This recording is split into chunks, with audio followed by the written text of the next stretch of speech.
Hi అండి. Welcome back to SS Telugu audio నవలలు. ఈరోజు మీరు వినబోయే నవల నాకేంటి మగాణ్ణి. కాశీ విశ్వనాథ్ గారు రచించారు. 2008లో వచ్చిందండి ఈ నవల. ఇక నవల్లోకి వెళ్ళిపోదాం. అందమైన విశాఖపట్నంలో ఓ ఆహ్లాదకరమైన ఉదయం 8:30 గంటల సమయంలో వసంత ఎంటర్ప్రైజెస్ ఆఫీసు కాన్ఫరెన్స్ హాల్లో ఓ 6 బ్రాంచ్ మేనేజర్లు మాటిమాటికి తమ వాచీలు చూసుకుంటూ అసహనంగా తమ మేనేజింగ్ డైరెక్టర్ కోసం ఎదురు చూస్తున్నారు. 8 గంటలంటే 8 గంటలే, 8 గంటల ఒక్క నిమిషము కాదు, ఒక్క నిమిషం తక్కువ 8 కాదు అంటూ నిన్న తమకి ఫోన్లు చేయించిన ఎండి 9:15 అవుతున్నా ఇంకా దిగబడలేదు.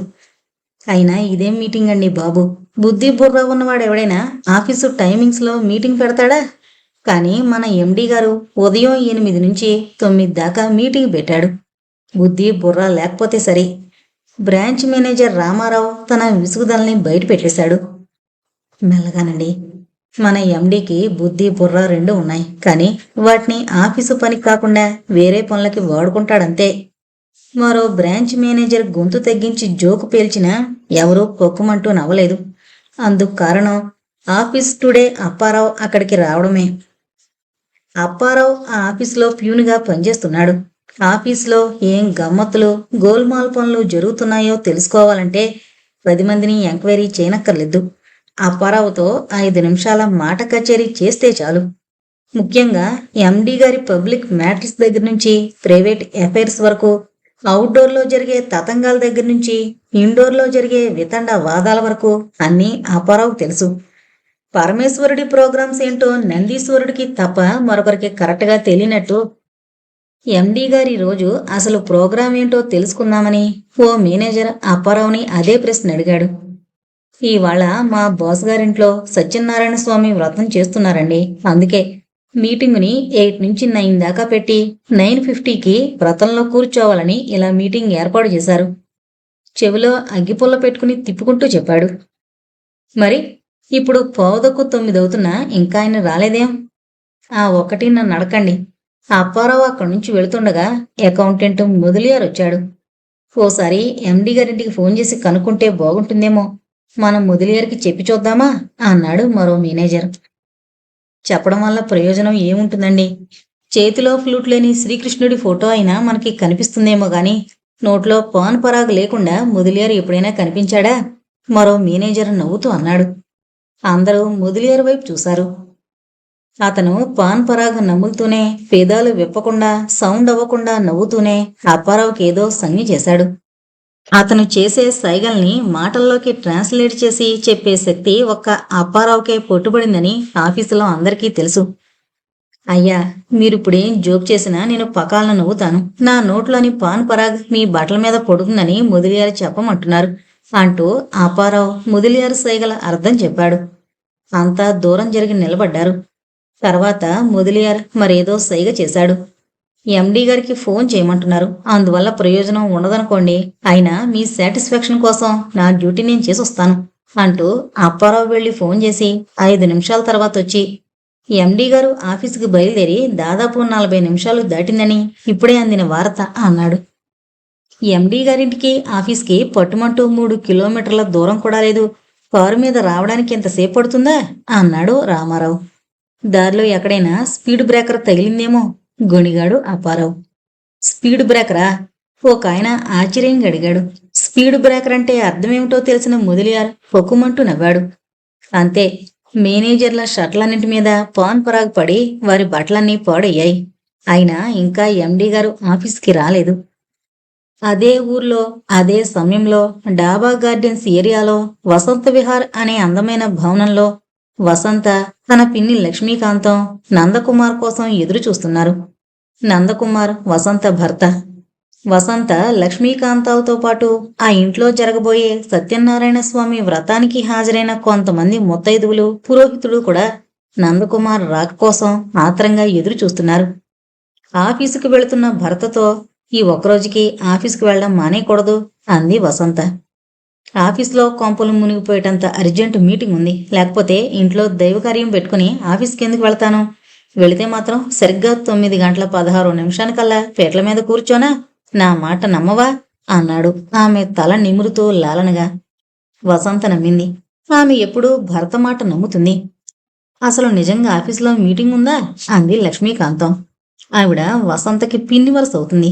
ముసలి ఛాయలు అలుముకుంటున్న మీర్జాపూర్ మహారాణిలా కనిపించే ఆవిడకి నుదుటి బొట్టొకటే కొరవడింది. వసంతకి పెద్ద దిక్కైనా చిన్న దిక్కైనా ఆవిడే అని చెప్పాలి. ఆవిడకెప్పుడు నందకుమార్ మాటల మీద చేతల మీద అనుమానమే. మదమెక్కిన మత్తగజం కూడా మావటివాడి అంకుశం పోటుకి భయపడినట్టుగా ఎవర్నీ ఖాతరు చేయని నందకుమార్ కేవలం లక్ష్మీకాంతం గారి మాటలకే అదిరిపడతాడు. ఆ అదిరిపాటుని కప్పిపుచ్చుకోవడానికే అతను మాటల అబద్ధాలు ఆడేస్తుంటాడు. ఒక విధంగా చెప్పాలంటే అతను మాటల చమత్కారి కావడానికి ఆవిడే పరోక్షంగా సహకరించింది. ఆ రోజు ఆవిడ్ని కూడా ఒప్పించి ఆఫీస్కి సిన్సియర్గా వెళ్ళిపోయాడు. కానీ ఇప్పుడు 10 గంటలు కావస్తున్నా నందకుమార్ అయిపు జాడ ఏమీ కనపడలేదు. వంటలు చేయకుండానే వచ్చేశాం అంటూ ముత్తైదులు వాళ్లలో వాళ్ళు గొణుక్కుంటున్నారు. పంతులు గారైతే మరీ టెన్షన్ ఫీల్ అవుతున్నారు. ఆయనకి పౌరోహిత్యం ఫుల్ టైం జాబ్ కాదు. ఆయన కాలేజీ ఆఫీసులో టైపిస్టుగా పనిచేస్తూనే వంశానుగతంగా వస్తున్న పౌరోహిత్యాన్ని ఓ పార్ట్ టైం జాబ్గా నిర్వహిస్తున్నారు. ఆ రోజు ఆయనకి వ్రతంతో పాటు మరో గొప్పింట్లో తద్దినం కార్యక్రమం కూడా ఉండడం వల్ల హాఫ్ డే క్యాజువల్ లీవ్ పెట్టేశాడు. కానీ ఇక్కడే 10 గంటలు కావస్తోంది. మరి నాకు సెలవు ఇప్పించండి అంటూ లేచి నిలబడ్డాడు గాని వసంతం ఆయనకి సెలవు గ్రాంట్ చేయలేదు. మరొక పావుగంట వెయిట్ చేయండి పంతులు గారు అంది. వసంత ఎంటర్ప్రైజెస్ మేనేజింగ్ డైరెక్టర్ నందకుమార్, వసంత భర్త నందకుమార్ ఒక్కరే అనే విషయం కరెక్టే. అతను ఇంట్లో జరిగే వ్రతం కోసం ఆఫీసులో మీటింగుని 9వ గంటకల్లా పూర్తి చేసి ఇంటికొచ్చేయాలన్న విషయము కరెక్టే. ఆయన అటు ఆఫీస్కి వెళ్లకుండా ఇటు వ్రతానికి రాకుండా మధ్యలో ఓ చోట ఇరుక్కుపోవడము కరెక్టే. కానీ ఇందులో కరెక్ట్ కానిదొక్కటే. ఆయన ఇరుక్కుపోయింది ఉషా అనే యువతి బోహువుల్లో. ఆమె అందమైన బోహువుల మధ్య ఇరుకుని ఆనందానికి అంచులు చూస్తున్న వేళ ఎందుకో ఆవిడ నోటంట మీటింగ్ అనే మాట వినిపించింది. వెంటనే తను ఆఫీసులో ఏర్పాటు చేసిన బ్రాంచ్ మేనేజర్స్ మీటింగ్ విషయం గుర్తుకొచ్చి అతను కంగారు పడకుండా పొరపాటైపోయిందని నాలుక కరుచుకోకుండా ఆమె మీదనే భారమంతా ఉండేలా ముందుకొంగి ఫోన్ అందుకుని ఆఫీస్కి డైల్ చేసి మేనేజర్ వెంకటరత్నంతో, నిన్న రాత్రి నుంచి నాకు జ్వరంగా ఉంది, మంచం కూడా దిగలేకపోతున్నాను, అంచేత ఇవాళ ఏర్పాటు చేసిన బ్రాంచ్ మేనేజర్స్ మీటింగ్ క్యాన్సిల్ చేస్తున్నామని వాళ్ళకి చెప్పేయండి అని చెప్పేశాడు. ఇక్కడే ఓ చిన్న కన్ఫ్యూజన్ ఏర్పడింది. మేనేజర్ వెంకటరత్నాన్ని ఎవరైనా వెంకటరత్నం గారు అని పేరు పెట్టి పిలిస్తే ఎంత చిరాకు పడిపోతాడో, మేనేజర్ గారు అని పిలిస్తే అంత సంబరపడిపోతాడు. నేనే ఈ ఆఫీస్కి మేనేజర్ని, నేనే ఈ ఆఫీసు మేనేజర్ని అని గంటకు ఒకసారైనా తన పొజిషన్ గురించి తలుచుకుంటూ సంతోషపడిపోతూ సీట్లో మరింత బిగుసుకుపోతాడు. అది ఆయన మనస్తత్వం. ఆయన నిన్న ఓ అర్జెంటు లెటర్ని ముంబై పంపించేయాలి. కానీ దాని మీద మేనేజింగ్ డైరెక్టర్ సంతకమే ఉండాలి తప్ప తన సంతకం పనికిరాదు. ఇవాళ ఎండీ గారు రాగానే ఆ లెటర్ మీద సంతకం చేయించి దాన్ని డిస్పోజ్ చేసేయాలనుకున్నాడు. ఆయన చూస్తే జ్వరంతో మంచం కూడా దిగలేని పరిస్థితుల్లో ఉన్నాడు. అంచేత తనే ఆయన ఇంటికి వెళ్ళి సంతకం చేయించేస్తే అది తన హోదాకి తగినట్టుగానే ఉంటుంది. తను ఎంత సిన్సియర్ మేనేజరో ఎండీ గారికి మరోసారి తెలియజేసినట్టు ఉంటుందని ఆ ఫైల్ తీసుకుని బయలుదేరాడు. ముందుగా కాన్ఫరెన్స్ హాల్కి వెళ్ళి అక్కడ వెయిట్ చేస్తున్న బ్రాంచ్ మేనేజర్స్తో, ఎండీ గారికి నిన్న రాత్రి నుంచి జ్వరంగా ఉంది, ఇవాళ ఆఫీస్కు రారు, మీరు వెళ్ళిపోవచ్చునని వీలున్నంత ముందుగా చెప్పాడు. బ్రాంచ్ మేనేజర్లు ఆశ్చర్యపోయారు. మేమిందాక ఫోన్ చేస్తే ఆయన ఇంటి నుంచి బయలుదేరిపోయి 42 నిమిషాలైందని జవాబు వచ్చిందే అన్నాడు ఒక ఆయన. వెంకటరత్నానికి సర్రుమంటూ కోపం వచ్చేసింది. ఎందుకంటే ఎండీ గారింటికి ఫోన్ చేయాలంటే తనే సంకోచించి మరీ ఫోన్ చేస్తాడు. అలాంటిది వీళ్ళు డైరెక్ట్గా ఫోన్ చేసేస్తారా? ఎండీ గారింటికి ఫోన్ చేయాలంటే దానికో హోదా గల మనుషులు ఉండాలి. అలాంటి వ్యక్తిని ఈ ఆఫీసు మొత్తం మీద నేనే ఉన్నాను. అలాంటిది మీ అంతటా మీరు ఫోన్ చేసేస్తే ఎలా అంటూ ధూమ్ధామ్ అన్నాడు వెంకటరత్నం. సారీ సార్, మేం చేయలేదు. ఆఫీస్ టుడే అప్పారావు ఫోన్ చేశాడు అన్నాడు బ్రాంచ్ మేనేజర్. అప్పారావు పేరు చెప్పగానే వెంకటరత్నం సగానికి సగం డల్ అయిపోయాడు. తను ఈ ఆఫీస్కి మేనేజర్ అయినా తనకి లేని చనువు అప్పారావుకుంది. వాడు ప్యూనైనా వాడి మాటలు నమ్మినట్టుగా తన మాటలు కూడా ఎండీ గారు నమ్మరు. అంచేత టాపిక్ని కాస్త డైవర్ట్ చేసి మరో విధంగా తన ఆధిక్యతని ప్రదర్శించాడు. చూడండి, ఏదైనా ఓ బిల్డింగో ప్రాజెక్టో కట్టడం ఆరంభించినప్పుడు మొట్టమొదట ఓ ముఖ్యమంత్రో లేకపోతే క్యాబినెట్లో ముఖ్యమైన మంత్రో పునాదులు తవ్వి ఓ 3 రౌండ్లు సిమెంట్ కూడా వేసి తాపి పట్టుకుని సాపు చేస్తాడు. అది తాపీ వ్యక్తి చేసే పనే. ఆ తర్వాత మామూలు తాపీ కూలీలు కూడా అదే పని చేస్తారు. అలాగని ముఖ్యమంత్రికి తాపీ మేస్త్రికి తేడా లేదంటే ఎలా? అలాగే ఎండి గారికి నేను ఫోన్ చేస్తాను, కొన్నిసార్లు వాడు చేస్తాడు. అంత మాత్రాన నా లెవెల్కి మీ లెవెల్కి డిఫరెన్స్ లేదా? అయినా ఎండి గారు నాకు స్వయంగా ఫోన్ చేసి జ్వరంగా ఉందని చెప్పినప్పుడు ఆయన ఇంటి నుంచి ఆఫీస్కి బయలుదేరిపోయారని నీకెవరు చెప్పారా అంటూ అప్పారావుని ప్రశ్నించాడు. ఎండి గారింట్లో నాగశ్రీ అనే పని మనిషి ఉంది కదండి, ఆవిడే అలా చెప్పింది. అది అలా చెప్పు. నువ్వు ప్యూన్గా అడిగావు కాబట్టి ఆ పని మనిషి కూడా అలా అబద్ధం చెప్పుండొచ్చు. కానీ నాకు ఎండి గారే స్వయంగా ఫోన్ చేశారు. అంటే ఇందులో ఏది నిజమో మీకు అర్థమయ్యే ఉంటుంది. అతను తమను పొమ్మంటున్నాడని అర్థం చేసుకుని బ్రాంచ్ మేనేజర్లు అక్కడి నుంచి గుణుకుంటూ వెళ్ళిపోయారు. మనం ఎండి గారింటికి వెళదాం పదా అన్నాడు అప్పారావుతో.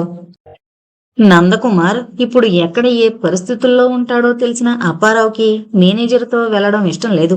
కానీ తన అభిప్రాయాన్ని అలా చెప్పకుండా, మీ పక్కన కారులో కూర్చుని వెళ్ళడానికి నేనెంత, నా తాహతెంత, మీరు వెళ్ళొచ్చేయండి సార్ అన్నాడు.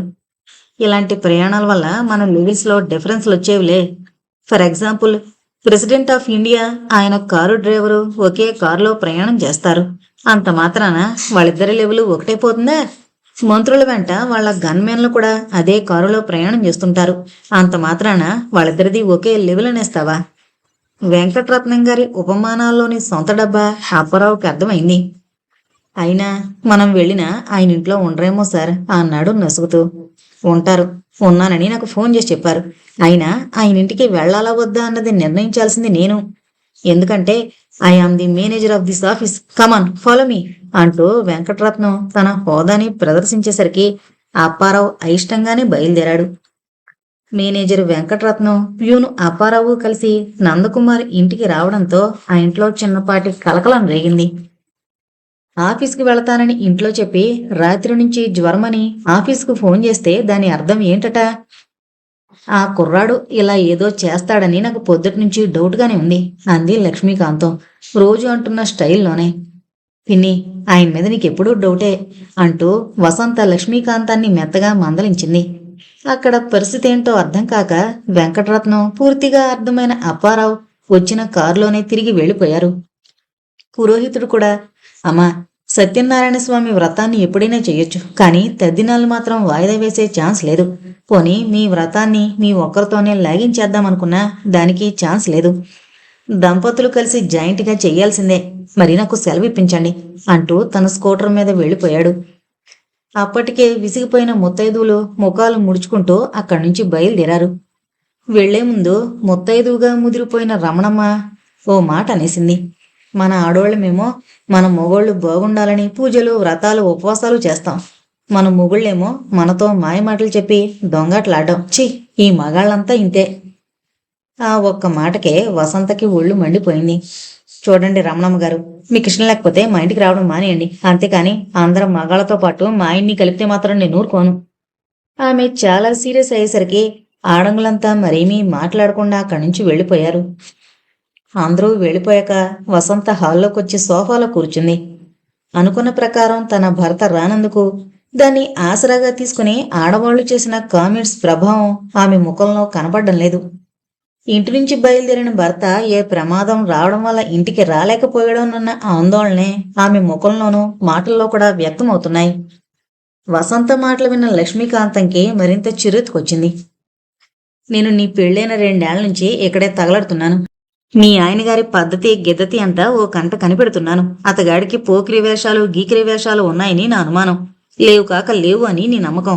పోనీ ఏదో ఒక రోజు ఆయన గారిని నిలదీసి మాటలతో ఎండగట్టి చెండాడేద్దామంటే నువ్వేమో ఒప్పుకోవాయే. నీ దృష్టిలో నీ మొగుడో దేవుడు. ఆవిడ అలా తన భర్త మీద చిరుబుర్లాడడం వసంతకిష్టం లేక అక్కడున్న మ్యాగజైన్ తీసి చదువుతున్నట్టు నటించింది. కాని కదిలిస్తే చాలు కందిరేలా మాటలతో కుట్టేసే లక్ష్మీకాంతం మాత్రం తన సణుగుడు ఆపలేదు. నువ్వు 100 చెప్పు, 1,00,000 చెప్పు అమ్మాయి. మన పాతకాలం వాళ్ళు పెళ్లిళ్లు చేసేటప్పుడు అటు 7 తరాల వారి మంచి చెడ్లు, ఇటు 7 తరాల వారి గుణగణాల్ని విచారించి పరీక్షించి ఆలోచించి మరీ పెళ్లిళ్ళు చేసేవారు. కానీ మీ ఆయన విషయంలో అలాంటిది ఏదైనా జరిగిందా అంటే అదీ లేదు. మీ నాన్నగారేమో కళాపోషకులు కావడం కాదు గాని ఏదో నాటకాల పరిషత్తులో మీ ఆయనగారి నటనా కౌశల్యం చూశాడట. అబ్బాయి, నువ్వేం చేస్తున్నావు? ఏం చేయకపోతే మా కంపెనీలో ఎందుకు ఉద్యోగం చేయకూడదు? నీలాంటి వాడొకడు మా కంపెనీలో ఉంటే కల్చరల్ ప్రోగ్రామ్స్ గట్రా చేస్తుండొచ్చు కదా అని మాట జారాడు. అప్పటికి ఆ అబ్బాయికి ఎంఏ డిగ్రీ అంటే తగలడింది గాని ఏ ఉద్యోగము సద్యోగము తగలలేదే. పైగా వెనక ముందు ఎవరూ లేని ఏక్ నిరంజన్ గాడాయే. మీ నాన్నగారు అతగాడిని మెచ్చుకుని మేకతోలు కప్పేసరికి అతగాడు మర్నాడే మన కంపెనీలో స్టెనోగ్రాఫర్గా జాయిన్ అయిపోయాడు. ఆ తర్వాత ఏమైంది? ఆ మహానుభావుడు ఆఫీసులో అడుగు పెట్టిన వేళా విశేషం వల్ల మొత్తం స్టోరీయే మారిపోయింది. ఆవిడికి ఆయాసం వస్తున్న మాటలు మాత్రం ఆపలేదు. ఓ గ్లాసు మంచినీళ్లు తాగి గతాన్ని తవ్వడానికే మాటలు అనే గుణపాన్ని మళ్లీ అందుకుంది. మీ నాన్నగారి పార్ట్నర్ రాఘవరావు కొడుక్కి నిన్నిచ్చి పెళ్లి చేయాలని అప్పటికి ఏడాది నుంచి అనుకుంటున్నారు. అన్ని విధాలా తగిన సంబంధమే కదా అని మేము సంబరపడిపోయాం. కానీ ఏ శనిగాడు వాళ్ళిద్దరి మధ్య ఫిట్టింగ్ పెట్టాడో గాని వాళ్ళిద్దరి మధ్య ఘర్షణ రేగింది. హరిశ్చంద్రుడు లాంటి మీ నాన్నగారు వ్యాపారంలో దొంగలెక్కలు చూపించాడని రాఘవరావు గారు మాట తూలేసరికి మీ నాన్న ఆయన ముఖం బద్దలయ్యేలా ఒక గుద్దు గుద్దాడు. అంతే, హోరాహోరీగా తగులాడుకున్నారు. ఆ రాఘవరావు మహా పెంకిఘటం కావడం వల్ల నీలాంటి మాయగాడి కూతుర్ని నేను కోడలుగా చేసుకోను అంటూ పేలాడు. అప్పుడైనా మీ నాన్న ఏమన్నా తగ్గాడా? తగ్గలేదు. నీలాంటి దగులుబాజీగాడింటికి నా కూతుర్ని కోడలుగా పంపితే నా పరువు ప్రతిష్టల్ని నేనే చెప్పుచ్చు కొట్టుకున్నట్టు అవుతుంది. నాకు వాళ్ళ మళ్ళంత ఆస్తుంది. నా కాబోయే అల్లుడు కోటీశ్వరుడు కావాలనే ఆశ ఏ కొసానా లేదు. ఓ సాధారణమైన నేలబారు మనిషికి నా కూతుర్నిచ్చి వారం తిరిగేలోగా ఘనంగా పెళ్లి చేస్తాను అంటూ మీ నాన్న ఆవేశంతో హీటెక్కిపోయాడు. ఇనుములాంటిది కూడా ఎంత హీటెక్కిపోయినా కాసేపు ఆగితే చల్లారుతుంది. కానీ మీ నాన్న ఆవేశం ఇనుము కంటే గట్టిది కదా, అది ఎంతకీ చల్లారలేదు. ఎవడో అనామకుడికి తన కూతుర్నిచ్చి పెళ్లి చేసి వాణ్ణి అందరం ఎక్కించినట్టు అవుతుంది. ఆ కృతజ్ఞతతో నిన్ను ఎంతో ప్రేమతో పువ్వుల్లో పెట్టి చూసుకుంటాడు అనుకున్నాడు. మరి ఈ నందకుమార్కి ఎక్కడో సుడుంది గాని ఆయన గారు ఈయన గారి దృష్టిలో పడ్డాడు. వెంటనే నీకు అతన్ని చూపించి ఇతన్ని నీ భర్తగా చేద్దామనుకుంటున్నాను, నీ అభిప్రాయం ఏమిటి అని అడిగాడు. నువ్వు బీకాం చదివావన్న మాటే గాని నీకు జనరల్ నాలెడ్జి ఎక్కడేడ్చింది? ఏడ్చుంటే ఆ కుర్రాన్ని 4 ప్రశ్నలు వేసి అతగాడి పద్ధతి పాడు ఏంటో కనుక్కునేదానివి కదా. అయినా అలాంటి పనులేం చేయలేదు. ఎర్రగా బుర్రగా సినిమా హీరోలా ఉన్నాడనుకున్నావు. మీ ఇష్టం నాన్న అని ఒక ముక్కలో నీ నిర్ణయం చెప్పేశావు. నీ దృష్టిలో నల్లగా ఉండేవాళ్లంతా విలన్లు, తెల్లగా ఉండేవాళ్లంతా హీరోలు అనుకునే రకం నువ్వు. అంతే. పెళ్లి నిశ్చయం చేశాక అందరూ బంధువులతో పాటు నన్ను పిలిచాడు గాని ఓ 2 రోజుల ముందైనా నన్ను పిలిచి ఈ కుర్రాడి రంగు ఏంటో తేల్చిపెట్టి వదినా అంటే అది కొత్త బట్టో 4 రేవులు తిరిగిన బట్టో తేల్చేసేదానిగా. కానీ నాకు ఆ ఛాన్స్ ఇవ్వకుండా ఈ అబ్బాయి మన ఇంటికి కాబోయే అల్లుడు, అతనికి వెనక ముందు ఎవరూ లేరు కాబట్టి ఆ అమ్మాయితో పాటు మన ఇంట్లోనే పడు ఉంటాడు. నీకు వెనక ముందు ఎవరూ లేరు కాబట్టి ఇక మీదట నువ్వు కూడా ఇక్కడే ఉండు అన్నాడు. నేను సరేనన్నాను. పెళ్లైన ఏడాది వరకు మీ ఆయన కూడా హుస్సేన్ సాగర్లో బుద్ధ విగ్రహంలా బుద్ధిగానే నీ మొగుడు పోస్టులో నిలబడ్డాడు. కాని ఆ మాయిదారి దేవుడు అర్ధాంతరంగా మీ నాన్న కారుకి యాక్సిడెంట్ జరిపించి తన దగ్గరికి లాక్కుపోయాడు. నీ 5వ ఏటో 6వ ఏటో మీ అమ్మ పోయింది. పెళ్లైన ఏడాదికి మీ నాన్న పోయాడు. అంతే. అప్పటినుంచి నీ సంగతి ఎలాగున్నా మీ ఆయనలోని అసలైన రంగేళి రాజా బయటకొచ్చి రైతేమని గెంతనారంభించాడు. లోకానుభవం ఉన్నదాన్ని కాబట్టి ఆయన గారి మాటల్ని బట్టే ఆయన చేస్తున్న చేష్టల్ని ఊహించగలిగాను. కాని ఎప్పుడడిగినా ఏవో మాయ కబుర్లు మస్కా మాటలతో నిన్ను ఐస్ చేసేస్తున్నాడు. నువ్వేమో నా మాటలు నమ్మవాయే. దీనికేంటి తలచెడిన ముండా సేనారేకు డబ్బాలా ఓగుతుందని నా నోరు నొక్కేశావు గాని ఒక్కరోజైనా నోరు విప్పి మీ ఆయన్ని ప్రశ్నించావా? అందుకే ఇవాళ కూడా మనకి డుంకి ఇచ్చి ఇటు వ్రతము ఎగ్గొట్టేసి అటు ఆఫీసు ఎగ్గొట్టేసి. వసంత ఇంకక్కడ ఉండలేక చేతిలోని పుస్తకం అక్కడ పడేసి తన గదిలోకి వెళ్లి పడుకుంది. వారిద్దరి మధ్య ఇలాంటి డిస్కషన్స్ రావడం ఇవాళేం కొత్త కాదు. ఓ పేదవాడికి డబ్బు లేక మరింట్లో జొరబడి దొంగతిండి తిన్నాడంటే అర్థం ఉంది. కాని నా దగ్గర ఏం లోటు అయిందని ఆయన పై తిరుగులు తిరుగుతాడు అంటూ ఓసారి వసంత ఆమెతో వాదించింది. చూడమ్మా, దొంగతనం అనేది డబ్బులేని పేదోడే కాదు, డబ్బుతో పులిసిపోయిన మహామహా మేధావులు చేస్తారు. నువ్వు పేపరు చదవడం లేదా? టీవీ న్యూస్ వినడం లేదా? కోట్లకి కోట్లు డబ్బు నొక్కేసిన ఎంతమంది మంత్రులు నాయకులు కుంభకోణాల కేసులో ఇరుక్కుని జైలుకు వెళ్లడం లేదు? వాళ్ళు ఆ డబ్బు నొక్కేయడమంతా కడుపుకి తిండి లేకే చేశారంటావా? కాదు. సొంత సొమ్ము కంటే పరాయి సొమ్ము రుచిరుచిగా ఉంటుంది. సొంత పెళ్ళం హేమ్మాలిని లాంటి అందగత్తైనా ఎంతోమంది మగాళ్ళు తోటమాలిని లాంటి తొట్టి గ్యాంగ్ లేడీస్తో కనెక్షన్స్ పెట్టుకుంటారు. ఈ విషయంలో బతుకున్న నీ మొగుడు చచ్చిపోయిన నా మొగుడే కాదు, ఈ లోకంలోని మొగాళ్ళంతా ఇంతే. ఏమైనా అంటే నాకేంటి, మగాణ్ణి, నా ఇష్టం వచ్చినట్టు తిరుగుతాను, అలా తిరిగే లైసెన్స్ మాకుంది అంటారు. ఓసారి ఆయన అడిగితే ఆయన ఏమన్నాడో నీకు గుర్తుందా? అర్జునుడు మహావీరుడు, ఆయనకెంతమంది పెళ్ళాలు? శ్రీకృష్ణుడు దేవుడు, ఆయనకెంతమంది పెళ్ళాలు? ఈశ్వరుడికి అందరూ దేవుళ్ళలాగా 2 కళ్ళు కాకుండా 3 కళ్ళుంటాయి, ఆయనకెంతమంది పెళ్ళాలు? తిరుపతి వెంకటేశ్వరుడికి వచ్చినంత ఆదాయం మరే దేవుడికి రావడం లేదు, ఆయనకెంతమంది పెళ్ళాలు? అంటూ ఓ లిస్టు చదివాడు. అప్పుడు నాకు ఒళ్ళు మండి నేనేమన్నాను, నువ్వు ఆ దేవుడికి ఎంతమంది పెళ్ళాలు, ఈ దేవుడికి ఎంతమంది పెళ్ళాలంటూ మగాళ్ళ గురించే మాట్లాడతావు గాని ద్రౌపది గురించి మాట్లాడవేం? ఆవిడకి ఒక్కరో ఇద్దరో కాదు, ఏకంగా 5గురు మొగుళ్ళు అనగానే మీ ఆయన గొంతులో గోళికాయ పడినట్టుగా గిలగిల్లాడిపోయి, అయినా ఇప్పుడు మొగుళ్ళ గొడవ పెళ్ళాల గొడవ ఎందుకు? నాకేమైనా 2 పెళ్ళాలున్నారనా నన్ను ఇలా క్రాస్ ఎగ్జామిన్ చేస్తున్నారు అంటూ నా వైపు గుర్రుగా చూసి సీన్లోంచి వెళ్ళిపోయాడు. నాకు అప్పటినుంచి అతగాడి మీద డౌటే. బయటికెళ్లగానే ఎర్రగా బుర్రగా ఏ మిఠాయి దుకాణం కనిపించినా ఓ కేజీయో అర కేజీయో నెమిలేసే వస్తున్నాడు. ఈ వాదన జరిగినప్పుడు కూడా వసంత లక్ష్మీకాంతాన్ని మందలించి భర్తని వెనకేసుకునొచ్చింది. నందకుమార్ని లక్ష్మీకాంతం ఏమైతే అనుమానించిందో అదంతా కరెక్టే. అతనికి వెనక ముందు ఎవరూ లేకపోయినా, ఆస్తిపాస్తులంటూ ఏమీ లేకపోయినా జీవితాన్ని రసవత్రంగా కొనసాగించాలనే ఆలోచనైతే చాన్నాళ్ళనుంచి ఉంది. అన్ని జన్మల్లోకి మానవ జన్మ చాలా ఉత్కృష్టమైందని, ఆ మానవ జీవితంలో కూడా మగవాడిగా పుట్టడం మరీ అదృష్టమని అతని నమ్మకం. మనిషి జీవితాన్ని ముఖ్యమైన 3 భాగాలుగా విభజిస్తే బాల్యం, యవ్వనం, వార్ధక్యం అనే దశలుంటాయి. బాల్యంలో ప్రపంచం అంటే ఏమీ తెలియని పసితనమే ఉంటుంది కాబట్టి జీవితాన్ని ఎంజాయ్ చేయలేం. వార్ధక్యం వచ్చే నాటికి ప్రపంచమంటే ఏంటో చాలా మట్టుకు తెలిసిపోతుంది. అయినా అప్పుడు జీవితాన్ని ఎంజాయ్ చేయడానికి శరీరం సహకరించకపోవచ్చు, లేదా బాధ్యతలు అడ్డు రావచ్చు. కాబట్టి అన్నీ తెలిసి కూడా ఏమీ చేయలేని స్థితి దాపురిస్తుంది. ఇంకా మిగిలిందల్లా యవ్వనం. జీవితమే చాలా చిన్నదనుకుంటే ఆ చిన్నదైన జీవితంలో యవ్వనం మరీ చిన్నది. కాని చిన్నదైన ఆ యవ్వన దశ చాలా మధురమైంది.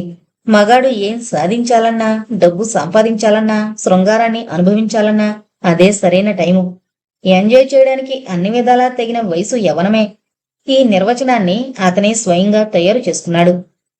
అయితే ఎంజాయ్మెంట్ అంటే ఏంటి? ఈ ప్రశ్న వేసుకుంది మాత్రం అతను కాదు, అతని ఫ్రెండ్ కళ్యాణ్ కుమార్ వేశాడు. నందకుమార్కి జీవిత రంగంలోనూ నాటక రంగంలోనూ ఓ మంచి స్నేహితుడంటే అతనే. ఎంజాయ్ చేయడం అంటే సిగరెట్ కాల్చడం, మందు తాగడం, ఇష్టం వచ్చిన అమ్మాయితో ఫ్రెండ్షిప్ చేయడం, ఓ కారు ఓ బంగ్లా అంటూ నందకుమార్తో తనకు తోచిన నిర్వచనాన్ని చెప్పేశాడు.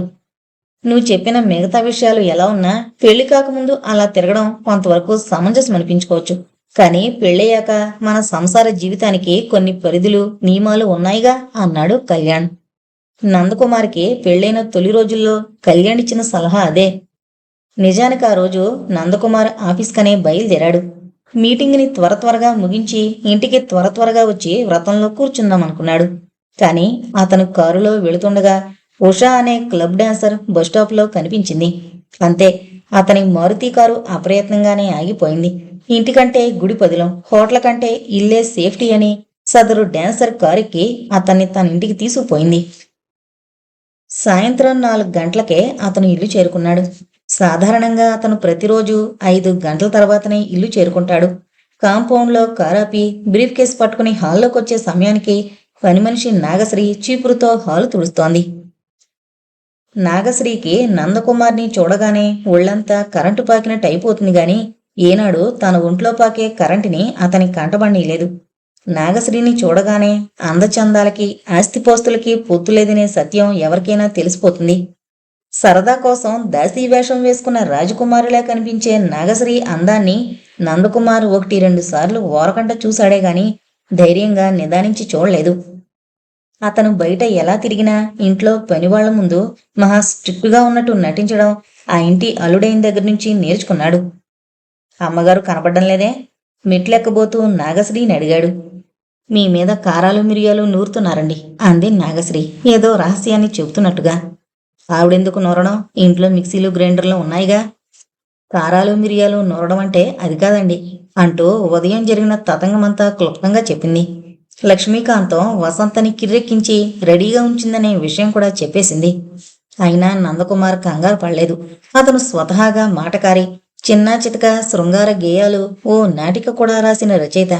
కాకపోతే లక్ష్మీకాంతం గారు అడిగించే ప్రశ్నలకి సమాధానాలు చెప్పి చెప్పి చివరికి అబద్ధాలు చెప్పడం అనేది అతనికి మంచినీళ్ల ప్రాయం అయింది.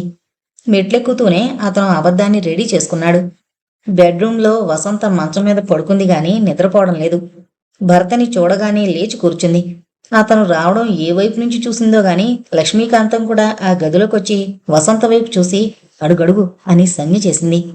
ఆ సంజ్ఞల్ని నందకుమార్ గమనించి కాస్త సీరియస్గా ముఖం పెట్టి ఆ వెంకటరత్నాన్ని డిస్మిస్ చేసేద్దామనుకుంటున్నాను అన్నాడు. ఆడాళ్ళిద్దరూ వెంకటరత్నం టాపిక్ ఎందుకెత్తాడా అని ఆశ్చర్యంగా చూశారు. వాడికి మధ్య బ్రహ్మచెముడొచ్చేసింది. దాంతో నేను ఫోన్లో ఒకటి చెప్తే వాడికి మరోలా వినిపించి నా ప్రాణాలు తోడేస్తున్నాడు. పోనీ వాడికి కాకుండా మరొకరికి ఫోన్ చేసి చెప్దామంటే మేనేజర్ని నేనుండగా మరొకరికి ఫోన్ చేస్తే నాకెంత ఇన్సల్ట్ అయిపోతుందో చూడండి అంటూ ఒకటే ఏడుపు. పోనీ ఆ ముదిలియారికి ఫోన్ చేద్దామంటే వాడి నోట్లో 24 అవర్స్ పాన్ పరాగ్ నములుతుంటాడు. ఆడాళ్ళని ఓరకంట గమనిస్తూనే అతను చెప్పుకుపోతుంటే లక్ష్మీకాంతమే చిరాకు ప్రదర్శిస్తూ అడ్డం పడి, నీకు రాత్రి నుంచి జ్వరమనంటుంటే నందకుమార్ నెత్తి కొట్టుకుంటూ ఆ పాయింట్కే వస్తుంటే మీరే అడిగేశారు అత్తగారు. నేనా వెధవకి గాంధీ హాస్పిటల్ నుంచి ఫోన్ చేసి మన ఆడిటర్ గారు అబ్బాయి ఆంజనేయులకి యాక్సిడెంట్ జరిగింది, అతను పాపం మంచం కూడా దిగలేకపోతున్నాడు అని చెప్తే ఆ మేనేజర్ గాడికి అలా వినిపించింది. వాడు ఫైలు పట్టుకుని తిన్నగా మన ఇంటికొచ్చేసి మీ అందరినీ కంగారు పెట్టేశాడు అన్నాడు. నువ్వు అసలు ఆఫీస్కే వెళ్ళినప్పుడు అతని ఇక్కడికి వచ్చినట్టు నీకెలా తెలిసింది? లక్ష్మీకాంతం కాస్త సాగదీస్తూ అడిగింది. ఆఫీసుకి వెళ్ళలేదని మీకెవడు చెప్పాడండి? హాస్పిటల్ నుంచి తిన్నగా ఆఫీస్కి వెళ్ళాను. వాడే జరిగింది చెప్తే చెడామడా తిట్టేసి వాణ్ణి డిస్మిస్ చేసేద్దామనుకున్నాను. కానీ వాడు మా మామయ్య గారి టైం నుంచి పనిచేస్తున్నాడు కదా అనే సెంటిమెంట్ వల్ల 4 కేకలు వేసి క్షమించేశాను. సత్యనారాయణ స్వామి వ్రతం ఇంట్లో పెట్టుకుని కూడా ఇంటికి రాలేకపోయానంటే నేనెంత విషమ పరిస్థితుల్లో చిక్కుకుపోయానో ఆలోచించండి. అసలు ఇదంతా ఎందువల్ల వచ్చిందంటారు? సెంట్రల్లో సుస్థిరమైన ప్రభుత్వం లేక మధ్యంతర ఎన్నికలు రావడం వల్ల వచ్చింది. మధ్యంతర ఎన్నికలు రావడానికి నువ్వు వ్రతానికి రాకపోవడానికి గల సంబంధం ఏమిటో మాకు అర్థమై చావడం లేదు నాయన. కాస్త అర్థమయ్యేటట్టు చెప్పు అంటూ గద్దించింది లక్ష్మీకాంతం. ప్రశ్నలన్నీ అత్తగారే వేస్తున్నారు తప్ప వసంత ఒక్క మాటన్నా మాట్లాడలేదు. ఆమె ఏదో ఓ ప్రశ్న వేస్తే బావుండు అనుకున్నాడు గాని ఆమె వేయలేదు. మధ్యంతర ఎన్నికలు రాబట్టే కదా చీటికి మాటికి మన ఊళ్ళో పొలిటికల్ సభలు జరుగుతున్నాయి. ఆ నాయకులకి కాపలా కాయడానికి పోలీసులంతా ఆ సభల దగ్గరికి వెళ్ళిపోతున్నారు. అలా వెళ్లబట్టే కదా జగదాంబ జంక్షన్లో ట్రాఫిక్ పోలీసు లేక యాక్సిడెంట్ జరిగింది. సమయానికి నేను కారులో వెళుతున్నాను కాబట్టి ఆడిటర్ గారి కొడుకుని హాస్పిటల్కి తీసుకువెళ్లాను అంటూ స్నానం చేయడానికి బాత్రూంలో దూరాడు. వసంత కాస్త విచారంగా ముఖం పెట్టి, చూసావా పిన్ని, ఆయన మనం అనవసరంగా అనుమానించాం అంది. లక్ష్మీకాంతం వసంతని ఓ వెర్రిదాన్ని చూసినట్టు చూసి, ఆయన గారు చెప్పిందంతా నిజమని నమ్మేశావా అంది. ఏమో, అందులో ఒక అక్షరం కూడా అబద్ధం కానట్టు నాకు అనిపిస్తోంది. ఆయన చెప్పిన దాంట్లో ఒక అక్షరం కూడా సత్యం లేదని నాకు అనిపిస్తోంది. నందకుమార్ బాత్రూంలో ఉన్న ఈ సంభాషణంతా వినడానికి ఓ చెవిని బాత్రూం తలుపుకి అంటించే ఉంచాడు. ప్రతి మనిషికి కొన్ని మేనరిజమ్స్ ఉన్నట్టే కొన్ని బలహీనతలు కూడా ఉంటాయి. అవి ఉన్నట్టుగా వారికే తెలియవు. కొంతమందికి నిద్దట్లో నడిచే అలవాటు ఉంటుంది. అదొక రకమైన జబ్బు కింద డాక్టర్లు తేల్చేసి చాలా కాలం గడిచింది. మరికొంతమందికి నిద్దట్లో కలవరించే అలవాటు ఉంటుంది. అదో రకమైన జబ్బు అని ఇంకా ఏ డాక్టరు తేల్చలేదేమో. ఆ కలవరింతల్ని కొంతమంది పలవరింతలు అని కూడా అంటారు. దానికి ఏ పేరు పెట్టినా అదొక రకమైన బలహీనతే తప్ప అందువల్ల కొంపలు మునిగిపోయే ప్రమాదం ఏదీ లేదని మాత్రం డాక్టర్లు చెప్పారు. కానీ నందకుమార్కి ఈ మధ్యనే ఈ పలవరింతల జబ్బు అలవాటైంది. అది చాలా ప్రమాదకరంగా పరిణమించింది. సాధారణంగా ఆ రోజు పగలంతా ఎవరితోనైనా మాట్లాడితే ఆ మాటల్నే నిద్దట్లో పలవరించడం చాలా మందికి అలవాటు. నందకుమార్ నిద్దట్లో ఆఫీస్ విషయాలు పలవరించడు, రాజకీయాల గురించి పలవరించడు. కేవలం ఆ రోజు ఏ అమ్మాయితో గడిపాడో ఆ అమ్మాయి పేరు, తత్సంబంధమైన విషయాలు మాత్రమే పలవరిస్తాడు. ఆ రోజు రాత్రి 12 దాటిన తర్వాత నందకుమార్ మగత నిద్రలో పలవరించడం విని వసంత చటుక్కున లేచింది. ఉషా, నువ్వే నా ప్రాణం అనే మాటల్నే అతను పలవరిస్తున్నాడు. వసంతకి కాస్త కంగారు పుట్టి లైట్ వేసింది. అతనిప్పుడు స్పష్టంగా కనిపిస్తున్నాడు. ఉషా, నువ్వే నా ప్రాణం. ఎవరి ఉషా? ఎప్పుడూ లేంది ఏంటి పలవరింతలు? అతన్ని అలా చూస్తూ వసంత ఆలోచనలో పడింది. ఓ 10 నిమిషాలు గడిచిన తర్వాత నందకుమార్ తలగణ్ణి గట్టిగా కౌగిలించుకుని పలవరింతలు మానేశాడు. ఏ విషయం జరిగినా మనసులో దాచుకోకుండా లక్ష్మీకాంతానికి చెప్పడం వసంతకి అలవాటు. అలాంటప్పుడు కొత్తగా ఆరంభమైన ఈ పలవరింతల గురించి ఎందుకు చెప్పకుండా ఉంటుంది? చెప్పింది. 2 నాలికలతో మాట్లాడే నందకుమార్ గురించి 10 తలకాయలతో ఆలోచించే లక్ష్మీకాంతం ఈ విషయం గురించి 100 తలకాయలతో తీవ్రంగా ఆలోచించింది.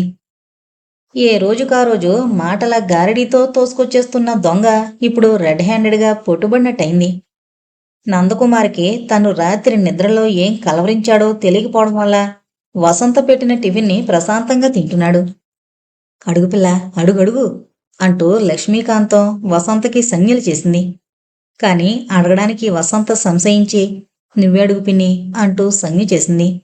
నందకుమార్ వారిద్దరి సంజ్ఞల్ని గమనించి పకపకమని నవ్వుతూ, ఏంటి అత్తగారు, మీరు మీ అమ్మాయికి ముఖాభినయం నేర్పుతున్నారా? నన్నడిగితే నేను నేర్పేవాడిగా, మీకు తెలీదనుకుంటాను. నేను నాటకాలు వేయడంతో పాటు యూనివర్సిటీ థియేటర్ ఆఫ్ ఆర్ట్స్లో డిప్లొమా ఇన్ యాక్టింగ్ కూడా పాస్ అయ్యాను. కావాలంటే ఆ డిప్లొమా తెచ్చి చూపించమంటారా అన్నాడు. ఇప్పటికి నువ్వు వాడే ఆ నాటకాలు చూస్తుంటేనే నాకు కడుపు నిండిపోతుంది. ఇంకా నువ్వు డిప్లొమాలు చూపిస్తే వాటిని నేనేం చేసుకోను? మెడకి వేలాడేసుకు తిరిగేదా? సరే గాని నిన్న రాత్రి ఉషా, నువ్వే నా ప్రాణం అని పదే పదే కలవరించావట. ఎవరు బాబు ఆ ఉషా? అంది అతన్ని కొరకొరా చూస్తూ. నందకుమార్ ఒక క్షణం నివ్వెరపోయాడు. నేను కలవరించానా? ఛ, నేనెందుకు కలవరిస్తానండి అంటూ ఎదురు ప్రశ్నించాడు. ఎందుకో కలవరిస్తాను అంటే ఏం చెప్పం?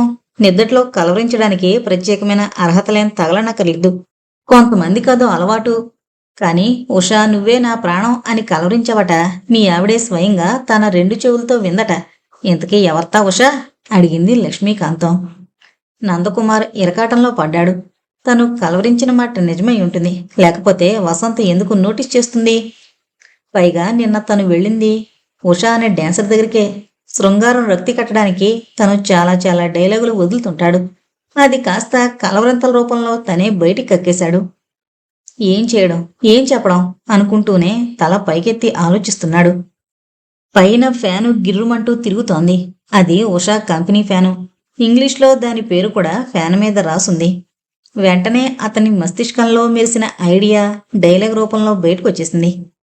అవునత్తగారు, కలవరించే ఉంటాను. ఎందుకంటే ఏ మనిషి బ్రతకడానికైనా రోటీ, కపడా ఔర్ మకాన్ చాలా అవసరమని పెద్దలు సెలవిచ్చారు.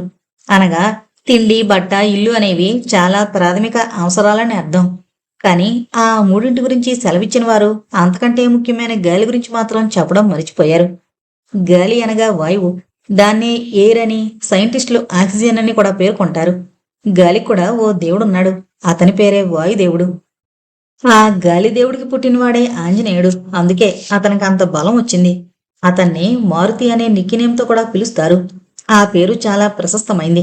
కాబట్టే మారుతి కార్ అనే కార్లు కూడా విరివిగా వాడకానికి వచ్చినాయి. అతనలా మాట్లాడుతుంటే వసంత పాఠం వింటున్న విద్యార్థిలా శ్రద్ధగా వింటోంది. ఆమె వీపు మీద లక్ష్మీకాంతం చెళ్ళుమన ఒక చెరుపు చెరిచి, ఆయన చెప్పే ప్రతి స్టోరీని నువ్వు నోరెళ్లబెట్టి వినబట్టే అతనలా ఆసుకవిత్వం చెప్పుకొచ్చేస్తున్నాడు. లేకపోతే ఉషా, నువ్వే నా ప్రాణం అని ఎందుకు కలవరించావయ్యా అని అడిగితే గాలి గురించి, గడిది గుడ్డు గురించి ఎందుకు లెక్చరిస్తాడు అంది. నందకుమార్ మాత్రం తొణక్కుండా బెణక్కుండా, అదే అత్తగారు, ఆ పాయింట్కే వస్తున్నాను. నేను మీలాగే గాలి లేకపోతే బ్రతకలేను కదా.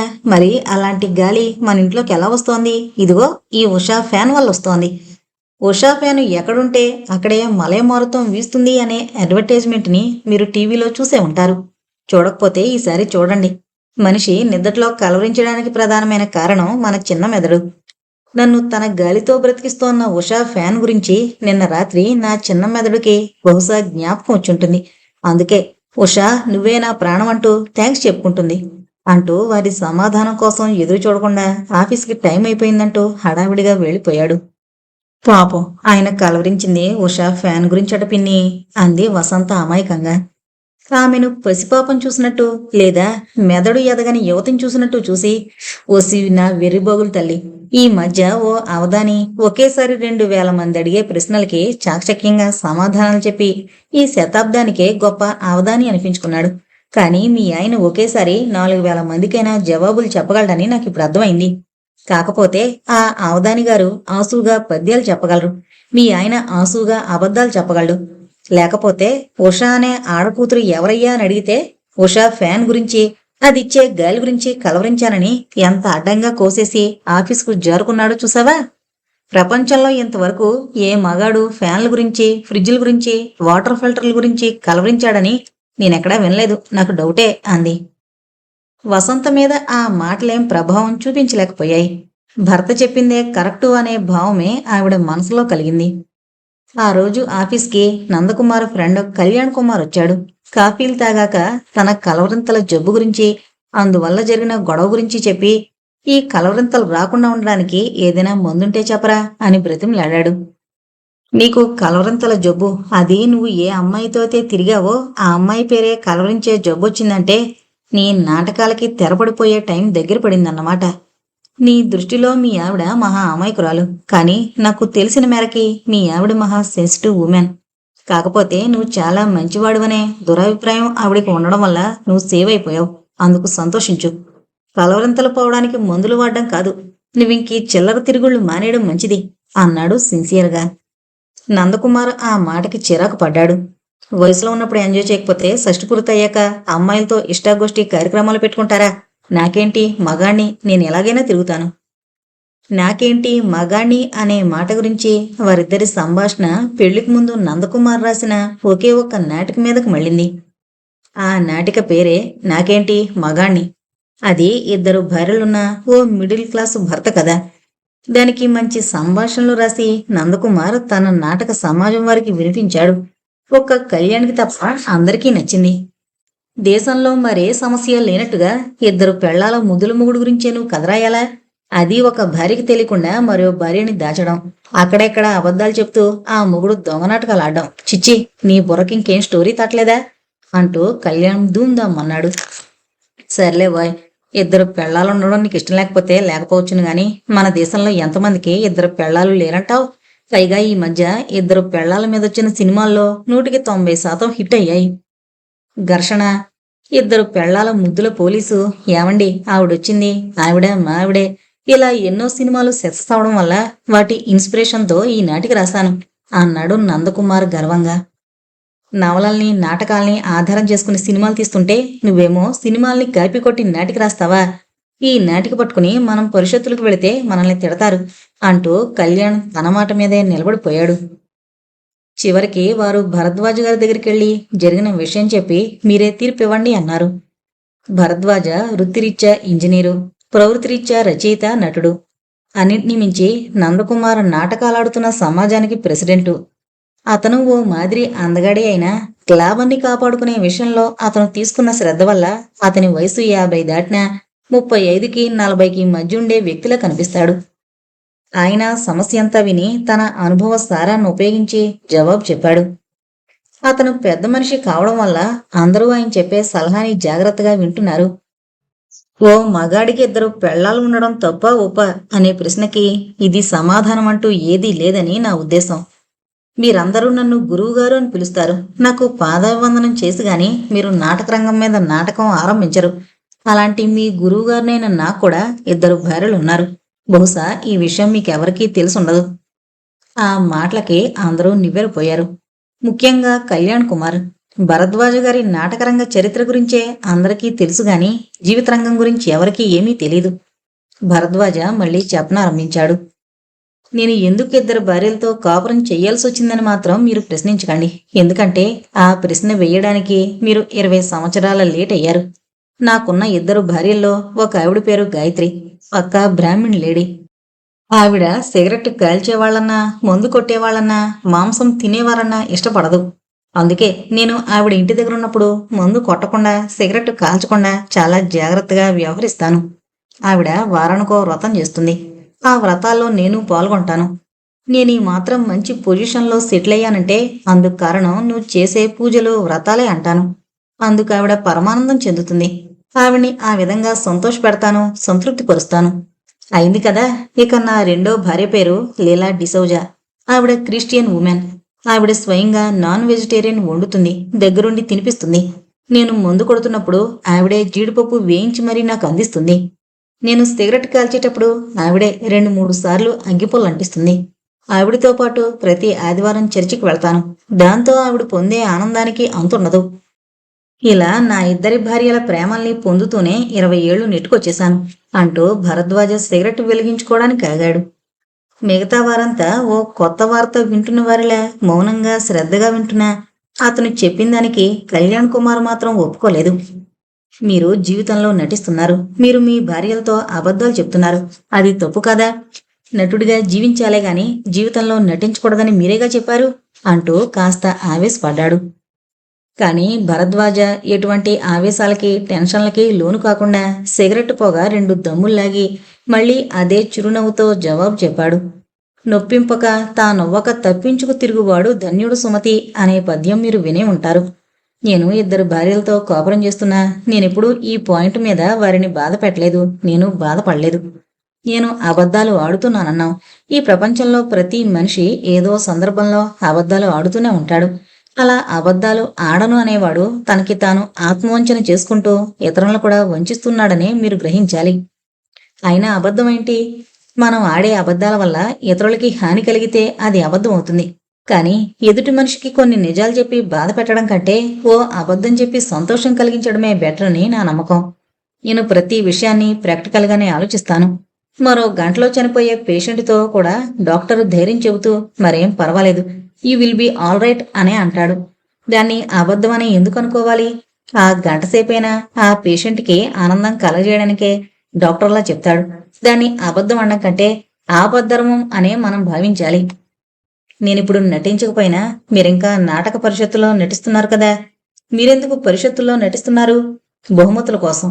నేను జీవితంలో నటిస్తోంది నా శ్రీమతుల కోసం. మీరు నాటకం ముగించాక ప్రేక్షకులు చప్పట్లు కొట్టి ఎవరి దారిన వారు వెళ్ళిపోతారే తప్ప మీతో మరో సంబంధమేది పెట్టుకోరు. మీరు వేసుకున్న మేకప్పులు తీసేగానే మీరు నటుడు అనే స్థానంలోంచి మళ్ళీ మామూలు స్థానానికి వచ్చేస్తారు.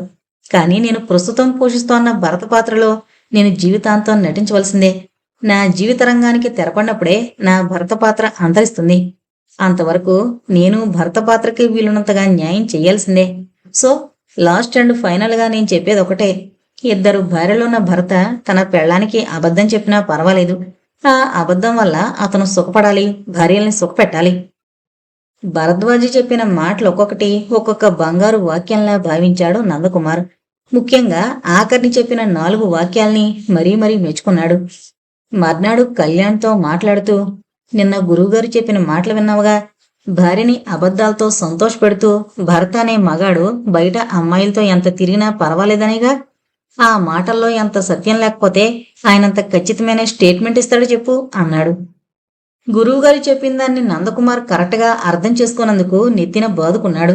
ఆయన చెప్పింది 2 పెళ్లాలున్న మొగుళ్ళు చెప్పాల్సిన అబద్ధాల గురించి. అంతేగాని ఉన్న ఒక పెళ్లానికి మాయమాటలు చెప్పి నువ్వు రంగెళ్ళి రాజాలా బలాదూరు తిరగొచ్చని కాదు. ఆనాడు జరిగిన సంభాషణని 2 గుర్తు తెచ్చుకున్నారు. కళ్యాణ్ ఆ రోజు చెప్పిన మాటనే ఈనాడు తూచా తప్పకుండా చెప్పాడు. నందకుమార్ కూడా ఆనాడు చెప్పిన మాటల్నే మళ్ళీ రిపీట్ చేశాడు. నిన్ను మార్చడం నా వల్ల కాదురా అంటూ సీరియస్గా అక్కడి నుంచి కళ్యాణ్ వెళ్ళిపోయాడు. అయినా నందకుమార్ బాధపడలేదు. నందకుమార్ తన ఫ్యామిలీ డాక్టర్ దగ్గరికి వెళ్ళాడు. ఆ డాక్టర్ గారి పేరు కె లక్ష్మీకాంతం ఎండి. కొన్ని పేర్లు ఆడవాళ్లకి మగవాళ్ళకు కూడా సూట్ అయ్యేలా ఉంటాయి. అందులో లక్ష్మీకాంతం పేరొకటి. ఈ లక్ష్మీకాంతం గారు సాక్షాత్తు మగ డాక్టర్. నందకుమార్ మావయ్య గారు బ్రతికున్నప్పటి నుంచి ఆయనే వాళ్ళింటికి ఫ్యామిలీ డాక్టర్. వయసుకి పెద్దవాడైనా చాలా చలాకీగా తిరుగుతూ చాలా జోవియల్గా ఉంటాడు. ఆయనకి నందకుమార్ చేసే పనుల గురించి తెలుసు గాని అలా తిరగడం తప్పునాయనా అంటూ ఏనాడు సలహా ఇవ్వలేదు. నందకుమార్ డాక్టర్ లక్ష్మీకాంతం గారి ప్రైవేట్ రూంలోకి తీసుకెళ్లి తలుపులు దగ్గరగా మూసి తన కలవరంతల జబ్బు తగ్గడానికి ఏదైనా మందిమ్మన్నాడు. డబ్బు కోసం వెనకాడద్దన్నాడు. ఆ మాటలు విని డాక్టర్ గారు పగలబడి నవ్వారు. నవ్వి నవ్వి ఇక నవ్వలేక ఆ కలవరంతల జబ్బు నీకు కూడా వచ్చేసిందన్నమాట అన్నాడు. నాకు కూడా అంటున్నారు? నాకు కాకుండా మీ పేషెంట్స్‌లో ఎవరికైనా వచ్చేసిందా? మామూలు వాళ్ళకి కాదయ్యా. ప్రజల సొమ్ము కోట్లకి కోట్లు దిగమింగేసిన ఇద్దరు మంత్రులకు కూడా వచ్చేసింది. వాళ్ళ పేర్లు నువ్వు పేపర్‌లో చదువుంటావు కాబట్టి వాళ్ళ పేర్లు నేను చెప్పను. వాళ్ళు కుంభకోణం కేసుల్లో పీకల దాకా ఇరుక్కుపోయారు. సీబీఐ వాళ్ళు ఎంత ఇంట్రాగేషన్ చేసినా అసలు రహస్యంలో ఒక అక్షరం ముక్క కూడా బయటికి కక్కడం లేదు. దాంతో వాళ్ళ గురించి ఆధారాలు సంపాదించుకోలేక సీబీఐ వాళ్ళు తమ తలకాయల్ని బాదుకుంటున్నారు. కానీ అలాంటి ఉద్దండ పిండాల మంత్రులకు కూడా ఈ మధ్య కలవరంతల జబ్బొచ్చేసి నిద్దట్లో కలవరిస్తూ వాళ్ళు ఏ ఏ ప్రాజెక్టుల్లో ఎంతెంత నొక్కేసింది, దాన్ని ఏ బ్యాంకు లాకర్లో దాచింది కూడా వివరంగా బయటికి చెప్పేస్తున్నారట. వాళ్ళ భార్యలు ఆ కలవరంతలు విని కంగారు పడిపోయి నా దగ్గరికి సీక్రెట్గా వచ్చేసి వాళ్ళ భర్తల కలవరంతల జబ్బు తగ్గడానికి మందులు అడిగారు. ఆ మంత్రులు నిద్దట్లో కలవరిస్తూ చెప్పేస్తున్న రహస్యాల సంగతి సీబీఐ వాళ్ళకి తెలిసిందంటే ఆ మంత్రుల్ని పడుకోబెట్టి వాళ్ళు చేసే కలవరంతల్ని రికార్డు చేసేసి వాళ్ళని జైల్లోకి తోసేస్తారేమోనని భయపడుతున్నారు. అయితే నేను ఊరుకుంటానా? ఇలాంటి కలవరంతల్ని కంట్రోల్ చేసే జబ్బుకి ఇండియాలో ఇంకా మందులు కనిపెట్టకపోయినా లండన్లో తయారు చేసి అమ్ముతున్నారని తెలిసి ఎందుకైనా మంచిదని ఓ 6 బాటిల్స్ సీక్రెట్గా తెప్పించాను. 2 బాటిల్స్ వాళ్ళకిచ్చాను. 2 రోజుల్లో వారి కలవరంతలు కట్టేశాయి అన్నాడు లక్ష్మీకాంతం గారు. డాక్టర్ చెప్పిన మాటలు నందకుమార్ మనసులో అమృతం పోశాయి. ఓ సీసా ఖరీదు, డాక్టర్ ఫీజు కలిపి ఓ చెక్కు రాసిచ్చి ఓ సీసా తీసుకున్నాడు. రాత్రి పడుకునే ముందు పాలతో ఒక్క మాత్ర వేసుకుంటే చాలు, ఫినిష్ అన్నాడు డాక్టర్ ఎంతో నమ్మకంగా. నందకుమార్ ఆనందంగా ఆ బాటిల్ పట్టుకెళ్లబోతూ సడన్ గా ఓ సందేహం వచ్చి ఆగాడు. లక్ష్మీకాంతం గారు తమ ఫ్యామిలీ డాక్టర్. అతను తనకంటే తన భార్య వసంతకే ఎక్కువ పరిచయం. ఒకవేళ ఈయన గనక ఈ విషయం కాస్త తన భార్యకి చెప్తే తన పరిస్థితి పెనం మీద నుంచి పొయ్యిలోకి పడినట్టు అయిపోతుంది. అందుకే డాక్టర్ గారి 2 చేతులు పట్టుకుని ప్రాధేయపూర్వకంగా, లక్ష్మీకాంతం గారు దయచేసి ఈ రహస్యాన్ని మనిద్దరి మధ్య ఉంచండి, మావిడికి మాత్రం చెప్పకండి అన్నాడు. అలాగే అలాగే అంటూ డాక్టర్ గారు డైలాగ్ లేకుండా తలకాయ మాత్రం ఊపాడు. ఆ రాత్రి నందకుమార్ గదిలోకి వసంత పాల గ్లాసుతో వచ్చింది. ఆమె చూస్తుండగా మాత్ర వేసుకుంటే ఆ మాత్ర దేనికి, ఎందుకు అనే ప్రశ్నలు వేస్తోందని ముందుగానే ఊహించి ఆమె గదిలోకి వస్తుందనగానే గబీమని నోట్లో మాత్ర వేసేసుకుని నోరు మూసుకున్నాడు. ఆమె రాగానే గ్లాస్ అందుకుని గబగబా పాలు తాగేసి పాలు తాగ్గానే ముసుగుతని హాయిగా నిద్రపోయాడు. అలా ఎందుకు చేశాడో ఆమెకేమాత్రం అర్థం కాలేదు. వసంత అందంగా అలకరించుకునిచ్చేసరికి నందకుమార్ మనసులో కూడా కోరిక రెపరెపలాడింది. కాని మాత్ర వేసుకున్నాక ఆమెతో సరసానికి దిగితే ఒంట్లోకెళ్లిన మాత్ర ఎక్కడ పనిచేయడం మానేస్తుందోనని భయపడి తన కోరికని తనే చంపేసుకుంటూ కావాలని నిద్రపోయాడు. వసంత నిట్టూర్చి గదిలో లైట్ ఆర్పేసి అతని పక్కనే మంచం మీద పడుకుంది. వసంతకి గత అనుభూతులు గుర్తుకు రాగానే మనసంతా భర్త మీద గౌరవంతో నిండిపోయింది. ఏదో తలపుకు రాబోతుండగా ఏవో మాటలు వినిపించి ఆమె ఆలోచనకు సడన్ బ్రేక్ పడింది. లైటు వేసి చూసింది. పలవరిస్తోంది తన భర్తే. ఆ పలవరంతని జాగ్రత్తగా వినసాగింది. లక్ష్మీకాంతం గారు దయచేసి ఈ విషయాన్ని రహస్యంగా మనిద్దరి మధ్యనే ఉండవండి, మా ఆవిడికి మాత్రం తెలియనివ్వకండి ప్లీజ్. ఇది నందకుమార్ కలవరింత. మొదటిసారి విన్నప్పుడు పొరపాటున విన్నానేమో అనుకుంది. కానీ లక్ష్మీకాంతం పేరు రహస్యంగా ఉంచండి అని రిక్వెస్టు ఆ కలవరంతలో వినిపించేసరికి ఆమెకు ఆసక్తి పెరిగింది. ఈసారి మరింత జాగ్రత్తగా వింది. అక్షరం మార్పు లేకుండా అదే మాట, మళ్ళీ వింది అదే మాట. వసంతకి వెంటనే భర్తని లేపి, ఆ కలవరంతకి అర్థమేమిటి, ఎవరా లక్ష్మీకాంతం? ఒకవేళ ఆవిడ గనక మా పిన్ని అయితే ఏంటి మీ ఇద్దరి మధ్యనున్న రహస్యం? దాన్ని నాకెందుకు తెలియకూడదంటున్నారు అంటూ అడిగేయాలనుకుంది.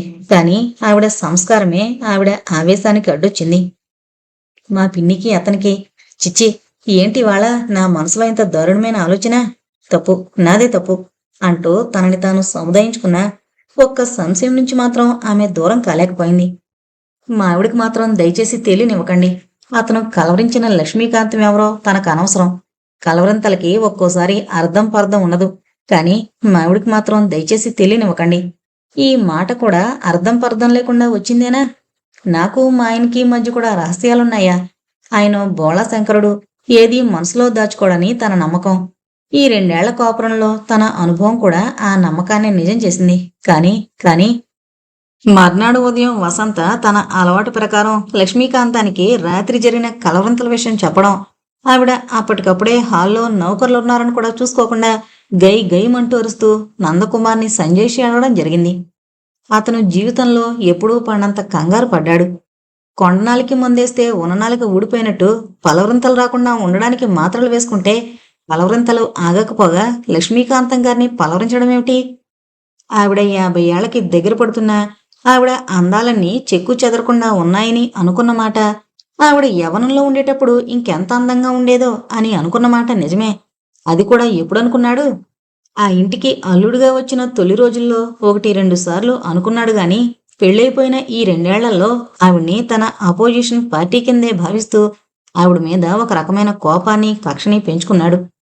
అలాంటప్పుడు ఆవిడ పేరు కలవరించడం, అది కూడా మనిద్దరి మధ్య ఉన్న రహస్యాన్ని తన పెళ్ళానికి తెలియకుండా దాచమండం, ఈ అర్థం పర్థం లేని కలవరింతలేమిటి? అది కూడా నిన్నటి నుంచి కలవరింతలు రాకుండా ఫారెన్ మేడ్ మందులు వాడుతూ. అలా గబగబా ఆలోచిస్తున్న నందకుమార్కి హబీమని ఓ విషయం గుర్తుకొచ్చింది.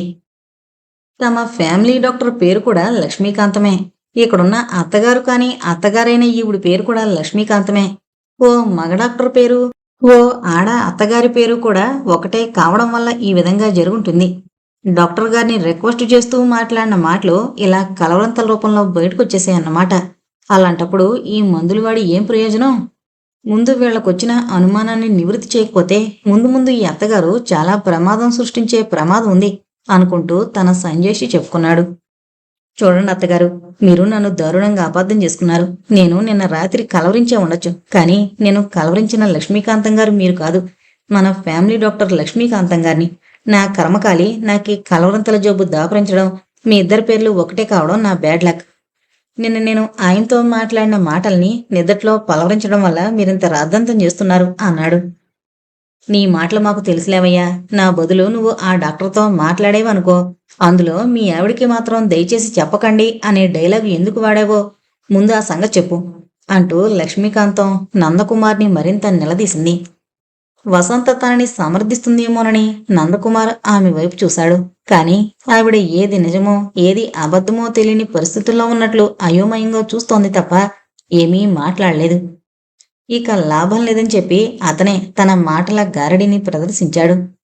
మగాళ్ళన్నాక 190 ఆరోగ్య సమస్యలుంటాయి. ఏం మీ ఆడవాళ్ళకు మాత్రం ఉండవా? ఉంటాయి. వాటన్నింటికీ డాక్టర్ దగ్గరికే వెళ్ళక్కర్లేదు. ఆడాళ్ళకొచ్చే కొన్ని చిన్న చితక జబ్బుల గురించి తమ మొగుళ్ళకే చెప్పుకోరు. ఎందువల్ల? ఆ జబ్బుల గురించి చెప్తే మగాళ్ళకి జూబ్స్ కలుగుతుందని చెప్పుకోరు. అలాగే నాకు కూడా ఆడాళ్ళకి చెప్పడానికి వీల్లేని ఓ చిన్న రిపేర్ రావడం వల్ల డాక్టర్ దగ్గరికి వెళ్ళాను. ఆ విషయం మీ కూతురు గారికి ఎందుకు చెప్పలేదంటారు? కుక్కపిల్లకి జ్వరం వస్తేనే ఆవిడ మనసు చెదిరిపోయి 2 కాళ్ళని 2 మున్సిపాలిటీ పైపుల్ని చేసుకుని ఏడుస్తుంది. అందుకే మన డాక్టర్ గారితో నా విషయం మా ఆవిడతో చెప్పకండి అని రిక్వెస్ట్ చేశాను. అది తప్పేనా? ఆ విషయమే కలవరించాను. అదే నేను చేసిన నేరమా? మొన్నెప్పుడో నేను ఉషా అనే పేరుని కలవరించానని నా శీలాన్ని శంకించి పంచాయతీ పెట్టారు. ఇప్పుడు మన డాక్టర్ గారి పేరు కూడా కలవరించాను. ఆయన మగవాడే కదా. ఇప్పుడైనా మీరు మీ అపార్థాన్ని తొలగించుకోండి అంటూ వీలున్నంత సీరియస్నెస్ మెయింటైన్ చేస్తూ మాట్లాడి అదే మూడ్లో బయటికి వెళ్ళిపోయాడు. అతను వెళ్ళాక ఏమో నాకు మాత్రం డౌటే అంటూ సణిగింది లక్ష్మీకాంతం. కాని భర్త మాటలతో పూర్తిగా కన్విన్స్ అయిపోయిన వసంత మాత్రం ఆవిడ్ని ఒకరు రూపంతో చూస్తూ ఇప్పుడైనా చెప్పిన దాంట్లో ఏం డౌట్ ఉందని సనుగుతున్నావు? నీ పేరు మన డాక్టర్ గారి పేరు ఒకటే అవడం వల్ల వచ్చింది గొడవంతాను అంటూ కాస్త సీరియస్గా అక్కడి నుంచి వెళ్ళిపోయింది. ఓసిన పిచ్చి తల్లి అంటూ లక్ష్మీకాంతం ఏదో చెప్పబోయింది గాని అప్పటికే ఆల్రెడీ చాలా సందర్భాల్లో ఆ డైలాగు వాడేయడం వల్ల ఆ సమయంలో ఆ డైలాగు వదలడానికి సంశయించింది. నందకుమార్ డైరెక్ట్గా డాక్టర్ లక్ష్మీకాంతం దగ్గరికి వెళ్ళి జరిగిందంతా చెప్పి మీరు మాత్రలిచ్చే వరకు నేను ఎంజాయ్ చేసిన అమ్మాయిల గురించే కలవరించాను, కానీ ఆ మాత్ర వేసుకున్నాక ఇలా జరిగిపోయిందేంటండి అన్నాడు చాలా ఆత్రంగా. డాక్టరు చాలాసేపు ఆలోచించాక ఓ గొప్ప సలహా ఇచ్చాడు. నేను తెప్పించిన మాత్రలు 2 పొలిటికల్ లీడర్ల మీద వాడాను. దాంతో వాళ్ళు ఏ కుంభకోణంలో ఎంతెంత మింగేశారో కలవరించడం మానేశారు. కానీ మీరు పొలిటికల్ లీడరు కాదు, మీకు కుంభకోణాలు లేవు కాబట్టి మీకా మందులు పనిచేయలేదేమో. అంచేత ఓ పని చేద్దాం. మీరా మాత్రలు వాడడం మానేయండి. మీరు ఇక మీదట ఏ అమ్మాయితో తిరిగినా ఆ కాసేపటికి ఆ అమ్మాయిని ఆవిడ పేరుతో కాకుండా మీ ఆవిడ పేరుతో పిలవండి. అందువల్ల కలిగే లాభం ఏంటంటే మీరు నిద్రలో కలవరించిన వసంత వసంత అనే కలవరిస్తారు కాబట్టి నీ ఆవిడ తననే మీరు కలవరిస్తున్నారనే భ్రాంతిలో పడుతుంది. అందువల్ల మీ మీద మీ అత్తగారికి అనుమానం రాదు. ఇంకా నెక్స్ట్ పాయింట్, మీకు తన మీద ఎంత ప్రేమ లేకపోతే నిద్దట్లో నా పేరు కలవరిస్తారు అనే ఆనందం మీ ఆవిడకి కలుగుతుంది అన్నాడు. ఆ సలహా వినగానే ఆ డాక్టర్ని భుజాల మీద ఎత్తుకుని తిరగాలనిపించింది. కాని ఓ చిన్న సైజు కొండలా కనిపించే ఆ డాక్టర్ని ఎత్తుకుని తెప్పలేడనిపించి ఆ ప్రయత్నం మానుకున్నాడు. డాక్టర్ గారు, మీరు నిజంగా చాలా గొప్ప మేధావులండి. లాయర్ కావలసిన వాళ్ళు అదృష్టం కొద్దీ మా ఫ్యామిలీకి డాక్టర్ అయ్యారు అంటూ అతనికి షేక్ హ్యాండ్ ఇచ్చి వెళ్ళిపోయాడు. శమంతకమణి అనే ఓ లేడీ టైపిస్ట్ని ఓ కంపెనీ నుంచి డిస్మిస్ చేశారు. ఆవిడ ఉద్యోగం చేస్తూనే పార్ట్ టైం జాబ్ కింద వ్యభిచారం కూడా చేస్తుండడం వల్ల ఆ విషయం యాజమాన్యం వారికి తెలిసిపోయింది. ఆ కంపెనీ జనరల్ మేనేజర్ చాలా స్ట్రిక్ట్ కావడం వల్ల ఆవిడ వెంటనే డిస్మిస్ చేసేశారు. ఆవిడ ఉద్యోగాల వేటలో పడింది. ఓ రోజు నందకుమార్ కొత్తగా విడుదలైన ఓ తెలుగు సినిమాకి ప్యూన్ని పంపించి 2 టికెట్లు తెప్పించాడు. తన భార్యతో కలిసి సినిమాకెళ్ళి చాలా రోజులైందని. ఆ రోజు సాయంత్రం ముందుగా 4:30కే నందకుమార్ ఇంటికొచ్చేసి సినిమాకి వెళదాం పదవోయ్ అన్నాడు వసంతతో. ఆవిడ ఏమనేదో గాని లక్ష్మీకాంతం గబీమని అడ్డం పడిపోయి, ఇవాళ స్వామి సుందర చైతన్య గారి ఉపన్యాసానికి వెళదామనుకున్నాం. సినిమాకి ఇవాళ కాకపోతే రేపు వెళ్ళొచ్చు అంది. అందుకు నందకుమార్ ఒప్పుకోలేదు. ఇప్పటికే మీరు మీ అమ్మాయి చేత వారానికి 4 వ్రతాలు 3 పూజలు చేస్తూ సతీ సక్కుబాయిలాగా భక్త శబరిలాగా మార్చేశారు. ఇంకా ఈ వేదాంత ఉపన్యాసాలు కూడా వినిపిస్తే ఆవిడికి రక్తి అనేది పోయి భక్తి అనేది ఒకటే మిగులుతుంది. యవనంలో భక్తి ఎక్కువైనా ముసలయ్యాక రక్తి ఎక్కువైనా పురజనులు విమర్శిస్తారండి అన్నాడు గాని వసంత ఎందుకో తన పిన్నమ్మ మాటకే ఓటు వేస్తూ ఉపన్యాసం వినడానికే నిర్ణయించుకుంది. మీరు సినిమాకి వెళ్ళండి అంది. నీతో కలిసి వెళ్లాలని 2 టికెట్లు తెప్పించాను. నీతో వెళ్ళినప్పుడు నేనొక్కడిని ఎందుకు వెళ్ళాం అన్నాడు వసంతకుమార్. ఈ సంభాషణంతా హాల్లో ఓ మూల నిలబడి వింటున్న పని మనిషి నాగశ్రీ మెల్లగా వాళ్ల దగ్గరకొచ్చి, మీరు అమ్మగారు కలిసి వెళ్ళినప్పుడు అంత ఖరీదైన టికెట్లు దండగైపోతాయి కదండి. అవి నాకిచ్చేస్తే నేను మా బావ మీ పేరు చెప్పుకుని సినిమాకి వెళ్ళిపోతాం అని రిక్వెస్ట్ చేసింది. నందకుమార్ ఆవిడికి 2 టికెట్లు ఇచ్చేశాడు. కాని వసంత గబీమని లాక్కొని, ఇవి నేను ఆయన కలిసి వెళ్ళడానికి తీసుకొచ్చిన టికెట్లు. వెళితే మేం వెళ్ళాలి, లేకపోతే మరెవరూ వెళ్ళడానికి వీల్లేదు అంటూ టికెట్లు చింపేసింది. తన హ్యాండ్ బ్యాగులోంచి 50 రూపాయల నోటు తీసి నాగశ్రీకిచ్చి, నువ్వు మీ బావ ఈ డబ్బుతో టికెట్లు తీసుకుని సినిమాకి వెళ్ళండి అంది. నందకుమార్కి తన భార్య మనస్తత్వం ఏంటో అర్థం కాలేదు కాని నాగశ్రీకి సులభంగానే అర్థమైంది. వసంత తన భర్తకి సంబంధించిన ఏ వస్తువుని ఇతరుల్ని వాడనివ్వదు. అంతేకాదు, నాగశ్రీ దాదాపు సంవత్సరం నుంచి ఆ ఇంట్లో పనిచేస్తున్నా ఆమెను ఎప్పుడూ తన బెడ్రూంలోకి రానివ్వలేదు. నాగశ్రీ బంగ్లా అంతా తుడుస్తుంది కాని వసంత బెడ్రూం మాత్రం తుడవదు. దాన్ని వసంతే తుడుచుకుంటుంది. లేదంటే అప్పుడప్పుడు లక్ష్మీకాంతం తుడుస్తుంది. నౌకర్లు యజమానుల బెడ్రూంలోకొస్తే నామోషి అయిపోతుందని వసంత అభిప్రాయం కాబోలు అని సరిపెట్టుకుంది నాగశ్రీ. ఇప్పుడు సినిమా టికెట్లు కూడా అలాంటి ఫీలింగ్తోనే ఇవ్వలేదు అని మనసులో అనుకుంది. ఓ వారం గడిచిన తర్వాత ఆఫీస్ టుడే అప్పారావు శమంతకమణి గురించి నందకుమార్తో చెప్పాడు. ఆమెను తీసుకురమ్మనగానే అప్పారావు ఆమెను తీసుకొచ్చాడు. నువ్వు type shorthand higher pass అయ్యవా లోయర్ పాస్ అయ్యవా అని అడగలేదు. హోటల్ బెటర్ అంటావా మీ ఇల్లు బెటర్ అంటావా అని అడిగాడు నందకుమార్. మా ఇల్లే బెటరు అంది శమంతకమణి. అయితే మీ ఇంటికి వెళదాం వసంత అన్నాడు. నా పేరు శమంతకమణి సార్. లేదు, ఈ ఒక్కరోజుకి నీ పేరు వసంతే. ఆ పేరు ఎవరిది, ఆ పేరు ఎందుకు పెట్టారు అనే ప్రశ్నలు మాత్రం వెయ్యకు వసంత అన్నాడు. మరో 5 నిమిషాల తర్వాత ఇద్దరూ కారులో శమంతకమణి ఇంటికి బయలుదేరారు. ఆ రాత్రి నందకుమార్ తన ఇంట్లో మంచం మీద పడుకుని వసంత యు ఆర్ అపాయింటెడ్ అంటూ 4-5 సార్లు కలవరించాడు. అతను కలవరించడం మామూలే, కాని ఇవాళ తన పేరు కలవరిస్తున్నాడు. అతను తన గురించే కలవరిస్తున్నాడని ఆవిడ పూర్తిగా సంతోషించలేకపోయింది. వసంత యు ఆర్ అపాయింటెడ్ అంటే అర్థమేంటి? మామూలుగా ఎప్పుడూ చెప్పినట్టుగానే వసంత నిన్న రాత్రి కలవరింతల గురించి తన పిన్నితో చెప్పడం, ఆవిడ నందకుమార్ని అడగడమూ జరిగిపోయింది. నువ్వు మా వసంతని పెళ్లాడడం వల్ల దాని కంపెనీకి నువ్వు మేనేజింగ్ డైరెక్టర్గా అపాయింట్ అయ్యావు. అలాంటిది నువ్వు దాన్ని అపాయింట్ చేశానని కలవరించడం ఏమిటి? అర్థం పర్థం లేకుండా అంటూ ఆవిడ గయ్యమంటూ లేచింది. ఇలాంటి ఇబ్బంది ఏదైనా వస్తే చెప్పడానికి నందకుమార్ ఓ సమాధానాన్ని సిద్ధం చేసుకున్నాడు. కొంతమంది మనుషులు మెలకువగా ఉన్నప్పుడు అర్థం పర్థం లేకుండా కలవరిస్తారు. మరి కొంతమంది నిద్దట్లో ఉన్నప్పుడు మాత్రమే అర్థం పర్థం లేకుండా కలవరిస్తారు. అందులో నేను రెండో వర్గానికి చెందినవాణ్ణి అన్నాడు నందకుమార్.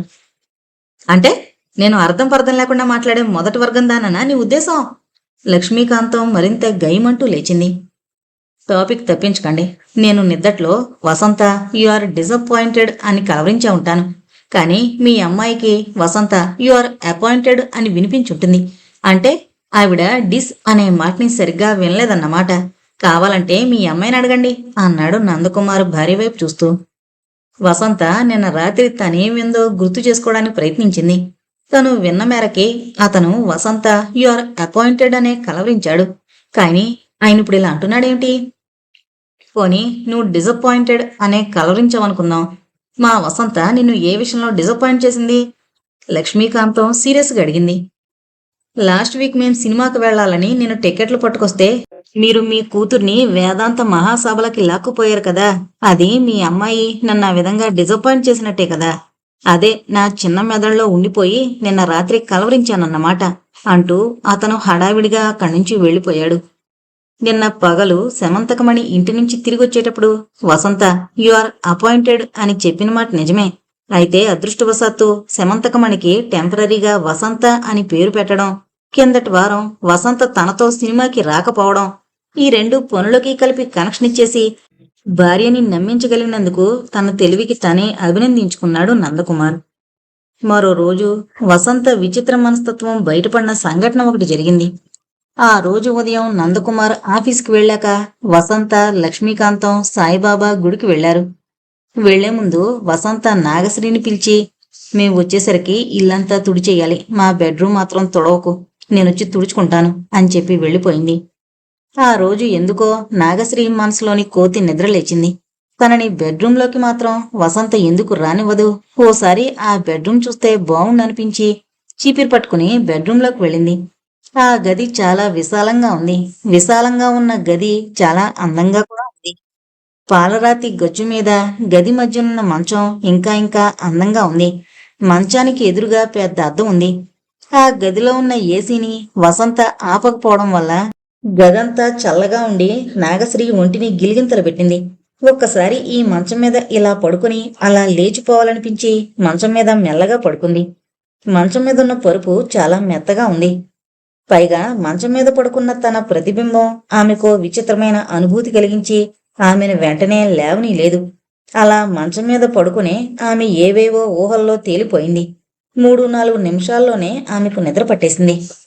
వసంత గుడి నుంచి తిరిగొచ్చి తన బెడ్రూంలో కడుగు పెట్టింది. అంతే, నాగశ్రీని తన మంచం మీద చూడగానే ఆమె ఉగ్రరూప భద్రకాళిలా మారిపోయింది. ఆవేశాన్ని తట్టుకోలేక అక్కడున్న చీపురు తీసి నాగశ్రీని పెడిమంటూ బాధింది. నాగశ్రీ త్రుళ్ళిపడి లేచింది. వసంతను చూసి భయంతో వణికిపోయి మళ్లీ ఎప్పుడూ ఇలాంటి పని చేయనని ఆమె కాళ్ల మీద పడి ప్రాధేయపడింది. కాని వసంత మాత్రం చీపురుతో నాగశ్రీని బాదుతూనే ఉంది. లక్ష్మీకాంతం వచ్చి అడ్డుకోకపోతే వసంత చేతుల్లో నాగశ్రీ చచ్చిపోయి ఉండేది. నాగశ్రీని కొట్టి నువ్వు ఇంట్లో పనిచేయడానికి వీల్లేదు, గెటౌట్ అంటూ తరిమేసింది. అంతటితో ఊరుకోకుండా వెంటనే ఆ మంచాన్ని పెరట్లోకి తీసుకెళ్లి కాల్చేయమని లక్ష్మీకాంతంతో అంది. కాని లక్ష్మీకాంతం, వద్దులేవే, దాన్ని ఎలాగూ తన్ని గెంటేశావుగా, బంగారం లాంటి మంచం ఏం చేసింది? ఛీ, ఓ పని మనిషి పడుకున్న మంచం మీద మళ్ళీ నేను మా ఆయన పడుకోవడమా అంది. అలాగైతే ఈ మంచాన్ని పాత వస్తువులు కొనేవాడికి అమ్మేసి వెంటనే మరో మంచం కొని తీసుకొచ్చేస్తాను అంది లక్ష్మీకాంతం. నీ ఇష్టం వచ్చినట్టు చెయ్యి, కానీ ఆ మంచం మాత్రం నా గదిలో ఉంచడానికి లేదు అంది వసంత. సాయంత్రం నందకుమార్ ఇంటికొచ్చి బెడ్రూంలో ఉన్న కొత్త మంచాన్ని చూసి ఆశ్చర్యపోయాడు. అతనింకా ఏ ప్రశ్న వేయకముందే లక్ష్మీకాంతం ఉదయం జరిగిన విషయమంతా చెప్పింది. అంతా విన్నాక మొదటిసారి సీరియస్గా ఆలోచనలో పడ్డాడు. 2 ఏళ్ల నుంచి వసంతతో కాపురం చేస్తూ ఆమెను చూస్తున్నాడే గాని ఆమె మనసులోని ఆవేశాన్ని మాత్రం అతి కొద్దిగా మాత్రమే తెలుసుకున్నాననుకున్నాడు. ఏమైనా వసంత విషయంలో కొంత జాగ్రత్తగా ఉండడం మంచిదనుకున్నాడు. ఆ వారంలోనే పులి మీద పుట్రలాగా ఆ ఇంటికి హైదరాబాదు వనచొచ్చింది. వనజ వసంతకి చెల్లెలు వరుస అవుతుంది. ఆమె చాలా గడుసుది. ఆవిడకి డిటెక్టివ్ నవలలు చదవడం అలవాటని నందకుమార్కి తెలుసు. కానీ ఈ మధ్య డిటెక్టివ్ నవలలు కూడా రాస్తోంది. ఆమెను చూడగానే నందకుమార్ గతుక్కుమన్నాడు. మాట నేర్పులో ఆమె నందకుమార్ కంటే 4 క్లాసులు ఎక్కువే చదివింది. ఆమె వస్తూనే, ఏం బావగారు, నేను పిడుగులా ఊడిపడ్డాననుకున్నారా? నన్ను చూడగానే అలా గతుక్కుమన్నారు అంది నవ్వుతూ. తన మనసులోని ఫీలింగ్ కనిపెట్టేసినందుకు నందకుమార్ జీవంలేని నవ్వు నవ్వాడు. వనజ హైదరాబాదులో చదువుతూ సమ్మర్ హాలిడేస్ గడపడానికి తనక్క వసంత దగ్గరకు వచ్చింది. ఆవిడ దృష్టిలో వసంత తెలివితేటలు గల అమాయకురాలు. వనజకి మగాళ్ల పట్ల కొన్ని అభిప్రాయాలున్నాయి. మగాడు ఆడదాని అందాన్ని కోరుకుంటే ఆడది మగాడితో అనుబంధాన్ని కోరుకుంటుంది. అందుచేత మగాడు భర్త అనే పొజిషన్లోకి వచ్చాక అనుబంధాన్ని అర్ధాంగితో కొనసాగిస్తూనే వీలు దొరికినప్పుడల్లా పరాయి ఆడవాళ్లతో కిరాయి అమ్మాయిలతో జల్సా తిరుగుళ్ళు తిరుగుతాడు. అందులోనూ తన బావలాంటి వాళ్ళు డెఫినెట్ గా అలా జల్సా తిరుగుళ్ళు తిరిగే వర్గంలోకే వస్తారు. ఎందుకంటే పెళ్లికి ముందు అతను నాటకాలు రాయడు. పైగా సాధారణమైన మిడిల్ క్లాస్ మనిషి. వాళ్ళ ఆశలు ఆకాశంలో ఉంటే ఆదాయాలు అవకాశాలు పాతాళంలో ఉంటాయి. నందకుమార్కి అనుకోకుండా అదృష్టం అందుకుంది. యవ్వనం, అందం, డబ్బు, అధికారం 4 ఏ మగాడుకున్నా అతను చెడు తిరుగుళ్ళు తప్పకుండా తిరుగుతాడు. ఈ విషయమై తన అక్కని అడగకూడదు. వసంతకి తెలివితేటలున్నా వాటిని నెలకొకసారైనా ఉపయోగించదని తనకు తెలుసు. అంచేత లక్ష్మీకాంతాన్ని అడిగింది. మా అక్క కోపరం ఎలా ఉంది పిన్ని? కామెడీ పిక్చర్లా ఉందా, సస్పెన్స్ పిక్చర్లా ఉందా? కామెడీతో ఉన్న సస్పెన్స్ పిక్చర్లా ఉందని నా అనుమానం. బయట బలాదురుగా తిరుగుతూనే తన మాయ మాటలతో మీ అక్కని గంప కింద కోడిలా దాచేస్తున్నాడని నా డౌట్. కానీ మీ అక్క నా మాటలు విందో అని అన్నదామే. లక్ష్మీకాంతం చెప్పిన క్లూతో వనజకో డిటెక్టివ్ నవల రాయడానికో మంచి సబ్జెక్టు దొరికినట్టయింది. ఇంతవరకు నందకుమార్ లాంటి రంగేళి రాజాల గురించి పుస్తకాల్లో చదివింది, కొంతమందిని దూరం నుంచి చూసింది. కానీ అలాంటి క్యారెక్టర్ ఇప్పుడు తనింట్లోనే దొరికింది. అతని మీద సిఐడి పనిచేస్తే తన నవలకి మంచి మ్యాటరు దొరుకుతుంది. అతనిలో పరివర్తన తీసుకురాగలిగితే తన అక్క కాపురాన్ని చక్కదిద్దినట్టు అవుతుంది. కాబట్టి ఇవాళ నుంచే రంగంలోకి దిగిపోవాలి అనుకుంది.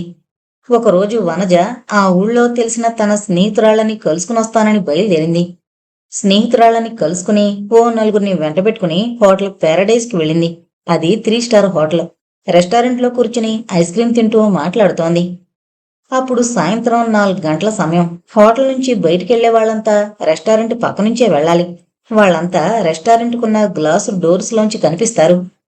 ఫ్రెండ్స్తో ఏదో జోక్ చేసి పగలబడి నవ్వుతున్న వనజ రెస్టారెంట్ పక్క నుంచి వెళుతున్న జంటను చూసి తక్కుమని ఆగిపోయింది. ఆ జంటలో ఒకరు మగ, ఒకరు ఆడ. ఆ మగాడు డెఫినెట్ గా తన బావ నందకుమారే. మరి ఆ అమ్మాయి ఎవరో తెలీదు. దొరికాడు దొంగ అనుకుంటూ కూర్చున్న చోటు నుంచి లేచి గబగబా బయటికి వెళ్లబోయింది. ఆ తొందరలో ఎదుటినుంచి వస్తున్న బేరర్ని డాష్ కొట్టింది. అతని చేతిలో ఉన్న టిఫిన్లు కింద పడిపోయాయి. బేరర్కి సారీ చెప్పి ఆ టిఫిన్ల ఖర్చు తనే చెల్లిస్తానని చెప్పి గబగబా బయటికి పరిగెత్తింది. అప్పటికే నందకుమార్ ఆ అమ్మాయిని కారులో కూర్చోబెట్టేసుకుని గేట్లోంచి వెళ్లిపోయాడు. అయినా వనజకి కారు నెంబర్ క్లియర్గా కనిపించింది. తన పిన్ని లక్ష్మీకాంతం చెప్పింది 100% కరెక్టేననిపించింది. గంట తర్వాత వనజ ఇంటికొచ్చింది. అప్పటికే నందకుమార్ ఇంటికొచ్చేసి హాల్లో కూర్చుని పేపర్ చదువుతున్నాడు. వసంత అతనికి కాఫీ తీసుకొచ్చి అందించింది. వసంత అక్కడుండగా బావగారిని క్రాస్ ఎగ్జామిన్ చేయడం ఇష్టం లేక, అక్క, నీ చేత్తో వేసిన ఆమ్లెట్ తిని చాన్నాళ్ళైంది, ఒక్క ఆమ్లెట్ వేసివ్వవా అంది. అలాగేనంటూ వసంత వంటగదిలోకి వెళ్ళింది. ఏంటండి మరదలు గారు, తమరు వైజాగ్ వచ్చిన దగ్గర నుంచి మహా స్పీడుగా తిరుగుతున్నారు. మా ఊరు మీకు అంత బాగా నచ్చిందా అన్నాడు కాస్త పరిహాసంగా నవ్వుతూ. నేను కూడా తిరుగుల గురించి నీతో మాట్లాడదామనుకుంటున్నాను. కానీ అది నా తిరుగుల గురించి కాదు, నీ తిరుగుల గురించే. ఇవాళ సాయంత్రం నువ్వు హోటల్ ప్యారడైజ్కి వెళ్ళావా? సూటిగా అడిగింది వనజ. ఆ ఒక్క మాటతో అతని చేతిలోంచి పేపర్ జారి కింద పడిపోయింది. అయినా అతను తన కంగారుని కప్పిపుచ్చుకుంటూ, నువ్వు డిటెక్టివ్ నవల రచయిత్రిగా నన్ను క్రిమినల్ గా నిలబెట్టి ఒక ఊపి ఊపి చూద్దామనుకుంటున్నావా? హహహ, నా మీద అలాంటి ప్రయోగాలు చేయకు. నేను ఇంతవరకు ఆఫీస్ వర్క్తో అలసిపోయి సొలసిపోయి ఇప్పుడే ఇంటికొచ్చాను. అలాంటప్పుడు నేను హోటల్లో ఎందుకు కనిపిస్తాను అన్నాడు. ఎందుకు కనిపించావని కాదు, నువ్వు ఇవాళ 4:10 ఓ అమ్మాయితో హోటల్ నుంచి బయటకెళ్ళడం నేను రెస్టారెంట్లో చూశాను. మీరిద్దరూ మన కారులోనే వెళ్లడం కూడా చూశాను. నందకుమార్ ఎలా రియాక్ట్ అవుతాడో గమనించడానికి కన్నార్పకుండా అతన్ని సూటిగా చూస్తూ అడిగింది. నందకుమార్ వెన్నుపూసలో వణుకు పుట్టింది. వనజ తన మీద నిఘా వేస్తుందని ఊహించాడు గాని ఆల్రెడీ నిఘా వేసేసిందని ఊహించలేదు. ఇప్పుడు అడ్డంగా దబాయించడం కంటే మరో మార్గం లేదు. ఇది తన తెలివితేటలకి సమయస్ఫూర్తికి అగ్ని పరీక్షే. చూడు మరదలా, నువ్వు ఎంత డిటెక్టివ్ నవల్స్ గీకి పారేస్తున్నా నువ్వు ఊహించినంత కరెక్ట్ కాదు. మనిషిని పోలిన మనుషులుంటారు. అది సినిమాల్లో. నిజ జీవితంలో కూడా ఉంటారు. ఉంటారు. కానీ ఒకే పోలికతో ఉన్న ఇద్దరు మనుషులు అన్నదమ్ములే ఉంటారు, లేదా తండ్రి కొడుకులే ఉంటారు. ఫర్ ఎగ్జాంపుల్, రాముడు భీముడు సినిమాలో ఇద్దరు ఎన్టీ రామారావులు కనిపిస్తారు, కానీ వాళ్ళిద్దరూ అన్నదమ్ములు. మొన్న మొన్న హలో బ్రదర్ సినిమాలో ఇద్దరు నాగార్జునులు కనిపిస్తారు, కానీ వాళ్ళు అన్నదమ్ములే. ధర్మాత్ముడు సినిమాలో ఇద్దరు నాగేశ్వరరావులు కనిపిస్తారు, కానీ వాళ్ళిద్దరూ తండ్రి కొడుకులు. నందకుమార్ కూడా ఆమెకు ఏమాత్రం తగ్గిపోకుండా వాదించాడు. నీ సినిమా రెఫరెన్సులు బాగానే ఉన్నాయి, కానీ ఇద్దరు మిత్రుల సినిమాలో ఇద్దరు నాగేశ్వరరావులు కనిపిస్తారు, కానీ వాళ్ళిద్దరూ తండ్రి కొడుకులు కారు, అన్నదమ్ములు కారు. వాళ్ళిద్దరూ ఎవరికి వారే సెపరేట్ క్యారెక్టర్లు. నువ్వు ఇంకొక విషయం కూడా తెలుసుకోవాలి. ప్రతి 10,76,392 మందిలో మనిషిని పోలిన మనుషులు ఇద్దరు చెప్పున ఉంటారని దక్షిణాఫ్రికా సైంటిస్టులు కనిపెట్టారు. అంతేకాదు, అలాంటి 3 జతల మనుషుల్ని వెదికి పట్టుకుని వాళ్ళ ఫోటోలు కూడా వేశారు. అలాగే ఈ విశాఖపట్నం జనాభా సంఖ్య 10 లక్షలు దాటిపోయింది కాబట్టి ఈ ఊళ్ళోనే ముమ్మూర్తులా నన్ను పోలిన మనిషే మరొకడున్నాడన్నమాట. బహుశా నీకు కనిపించింది వాడే కావచ్చు. ఇంకా నా కారు నెంబర్ సంగతి అంటావా? నువ్వు నా కారు నెంబర్ని లాంగ్ షాట్లో చూసుంటావు. ఒకే నెంబరు గల కార్లు 6, 7 కూడా ఉంటాయి. కాకపోతే వాటికి ముందున్న అక్షరాల్లో మార్పు ఉంటుంది. ఆ అక్షరాల్ని నువ్వు చూడలేదు. అది నువ్వు చేసిన పొరపాటు. ఆ మాటలు చెప్పేసి ఇంకా ఆ టాపిక్ గురించి డీప్గా డిస్కస్ చేయడం మంచిది కాదని అక్కడి నుంచి జారుకున్నాడు. అతను తనకి దొరికినట్టే దొరికి పాదరసంలా జారిపోయాడు. అయినా ఈ కేసుని తను వదలకూడదని గట్టిగా నిర్ణయించుకుంది వనజ. బెడ్రూమ్లో మంచం మీద పడుకుని వనజ విషయాన్ని ఎలా డీల్ చేసి మస్కా కొట్టాలా అని మహా సీరియస్గా ఆలోచించనారంభించాడు. మర్నాడు ఆఫీసులో ఆఫీస్ టుడే అప్పారావుతో తన మరదల విషయం చెప్పి ఆ సింగపూర్ సిఐడిని ఎలాగోలా మభ్యపెట్టి మస్కా కొట్టాలి. ఏదైనా ఐడియా చెప్పు అని అడిగాడు. వాడు 200 కమిషన్ పుచ్చుకుని ఓ ఐడియా చెప్పాడు. అది నందకుమార్కి బ్రహ్మాండంగా ఉందనిపించింది. ఎలాగూ మిమ్మల్ని పోలిన మరో మనిషి ఈ ఊళ్ళోనే ఉన్నాడని మీరు కోసేశారు కాబట్టి ఆ విషయమే నిరూపిస్తూ రేపు పేపర్లో మీ ఫోటోయే ఇచ్చేసి దానికి వేరే పేరు రాయించి ఎవరో 4 గొట్టంగాళ్ళు వాడికి జన్మదిన శుభాకాంక్షలు తెలియజేస్తున్నట్టుగా రాసేయండి. ఈ విషయంలోని నిజానిజాలు తెలుసుకునేసరికి ఎలాగూ ఓ 4 రోజులు పట్టేస్తుంది. ఈలోగా మీ మరదలు ఈ ఊరి నుంచి వెళ్ళిపోతుంది. ఇది ఆ సలహా. నందకుమార్ ఆఫీస్కి సాధారణంగా సూట్ గాని సఫారీ సూట్ గాని వేసుకు వెళతాడు. ఎందుకైనా మంచిదని సేఫ్టీ కోసం మరో మామూలు షర్టు ప్యాంటు బీరువాలో రెడీగానే ఉంచాడు. ఆ బీరువాలో హాట్ షాట్ ఫోటోలు తీసే కెమెరా కూడా ఉంది. అతను అప్పటికప్పుడు ఒంటి మీద సూట్ విప్పేసి మామూలు బట్టలు వేసుకుని జుత్తును మరో విధంగా దూకుని అప్పారావు చేతికి ఒక కెమెరా ఇచ్చి బస్ట్ సైజు ఫోటో ఒకటి తీయించుకున్నాడు. మర్నాడు ఉదయం ఎప్పుడూ వచ్చినట్టే వాళ్ళింటికి పేపర్ వచ్చింది. అందులో నందకుమార్ వేయించిన ఫోటో మెయిన్ పేపర్లోనే వచ్చింది. దాని కింద మా మిత్రుడు కడియం సుబ్బారావు జన్మదిన సందర్భంగా మా శుభాకాంక్షలు అంటూ ఏవో 4 పేర్లు రాసున్నాయి. ఆ పేపర్లోని ఫోటో చూసి అతను సంతోషిస్తూ వనజ దగ్గరికెళ్ళి, చేతిలో కాగితం పెన్ను ఉందని ఊరికే రాసేయడం కాదు, నోరుందని ఊరికే మాట్లాడేయడమూ కాదు, ఈ పేపర్ చూడు, నిజం తెలుసుకో అంటూ పేపర్ అందించాడు. అతను ఆ పేపరు 3వ పేజీలో పడిన తన ఫోటోని చూశాడు గాని ఆ పక్క కాలంలో పెద్ద అక్షరాల హెడ్డింగ్తో పడిన ఓ న్యూస్ మ్యాటర్ని చూడలేదు. ఆ ఒక్క న్యూసే అతని భవిష్యత్తుని బంతాట ఆడిస్తుందని అతను ఊహించలేదు. వనజ ఆ పేపర్ అందుకుంది. ఆమె కళ్ళకి ఆ న్యూస్ పేపర్లోని పెద్ద అక్షరాల హెడ్డింగ్ మ్యాటరే కనిపించి దాన్నే బిగ్గరగా బయటికి చదివింది. విజయవాడ నగరంలో అంతర్జాతీయ దొంగల ముఠా స్థావరం గత 2 సంవత్సరాలుగా పోలీసులకి అందకుండా. నందకుమార్కి చిరాకొచ్చి, ఏయ్, నిన్ను చూడమంది ఆ ఫోటోని, నువ్వు చదువుతుందేమో ఏదో దొంగల ముఠా గురించి, ఆ గొడవ వదిలేసి ఆ ఫోటో చూడవాయ్ అన్నాడు. వనజ ఆ ఫోటో చూసింది. మ్యాటర్ చదివి, అదేంటి బావా, నీ ఫోటో కింద కడియం సుబ్బారావు అనే పేరు పడింది అంది. నువ్వే రచయిత్రి తల్లి, మనిషిని పోలిన మనుషులుంటారు మరదలా అని నేనంటే అలా ఎక్కడుంటారంటూ నువ్వు అడ్డంగా దబాయించావు. కానీ వాడెవడో కడియం సుబ్బారావట. ఇవాళ వాడి పుట్టినరోజట. వాడి ఫ్రెండ్స్ వాడికి జన్మదిన శుభాకాంక్షలు తెలియజేశారు. వాడికి నాకు బట్టల్లో తేడా ఉంది, జుత్తులో తేడా ఉంది. కానీ మిగతా అన్ని పోలికలు ముమ్మూర్తులా నాలాగే ఉన్నాయి కదా. ఇప్పుడేమంటావ్ అంటూ ఆమెను వెటకారం చేశాడు. ఆ సంభాషణ జరుగుతుండగా వసంత, లక్ష్మీకాంతం అక్కడికొచ్చి ఆ ఫోటో చూశారు. సినిమాల్లో తప్ప అంత దగ్గర పోలికల్లో ఉంటారనే మాటని వసంత కూడా విన్నా అంతగా నమ్మలేదు. ఇప్పుడు నందకుమార్ చెప్తున్న మాటల్ని బట్టి వసంత పూర్తిగా నమ్మింది. లక్ష్మీకాంతం నమ్మనట్టుగానే సణిగింది. ఎటొచ్చి ఏమీ మాట్లాడకుండా మౌనంగా ఉండిపోయింది ఒక్క వనజ మాత్రమే. నేనిచ్చిన డోస్తో మా మరదలకి నోరు పడిపోయింది అని మనసులోనే ఎంతగానో సంతోషించాడు నందకుమార్. ఆ రోజు వనజ పనిగట్టుకుని వెళ్లి నందకుమార్కి నాటకాల గురువైన భరద్వాజ గారితోనూ, నందకుమార్ ఫ్రెండ్ కళ్యాణ్ కుమార్తోనూ తన భావ విషయం వివరంగా మాట్లాడింది. ఆ రోజు నందకుమార్ పుట్టినరోజు. వసంత అతని కోసం ఓ లాకెట్ కొని అతని పుట్టినరోజు కానుకగా దాన్ని అతని మెడలో వేసింది.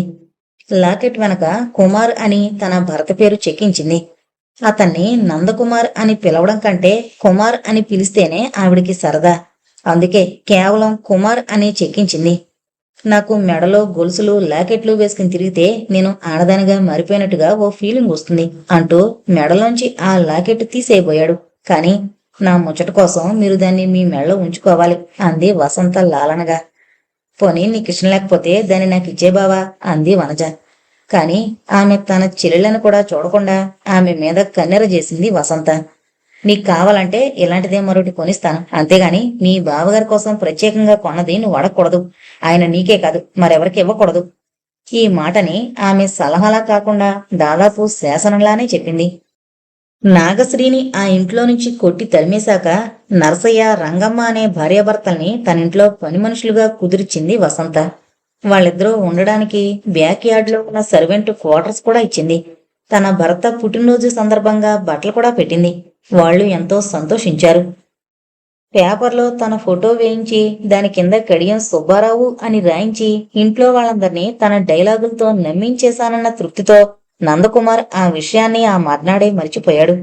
కాని అతనికి 3 రోజుల తర్వాత వనజ ఓ కొత్త రకమైన షాక్ ఇస్తుందని ఊహించలేకపోయాడు.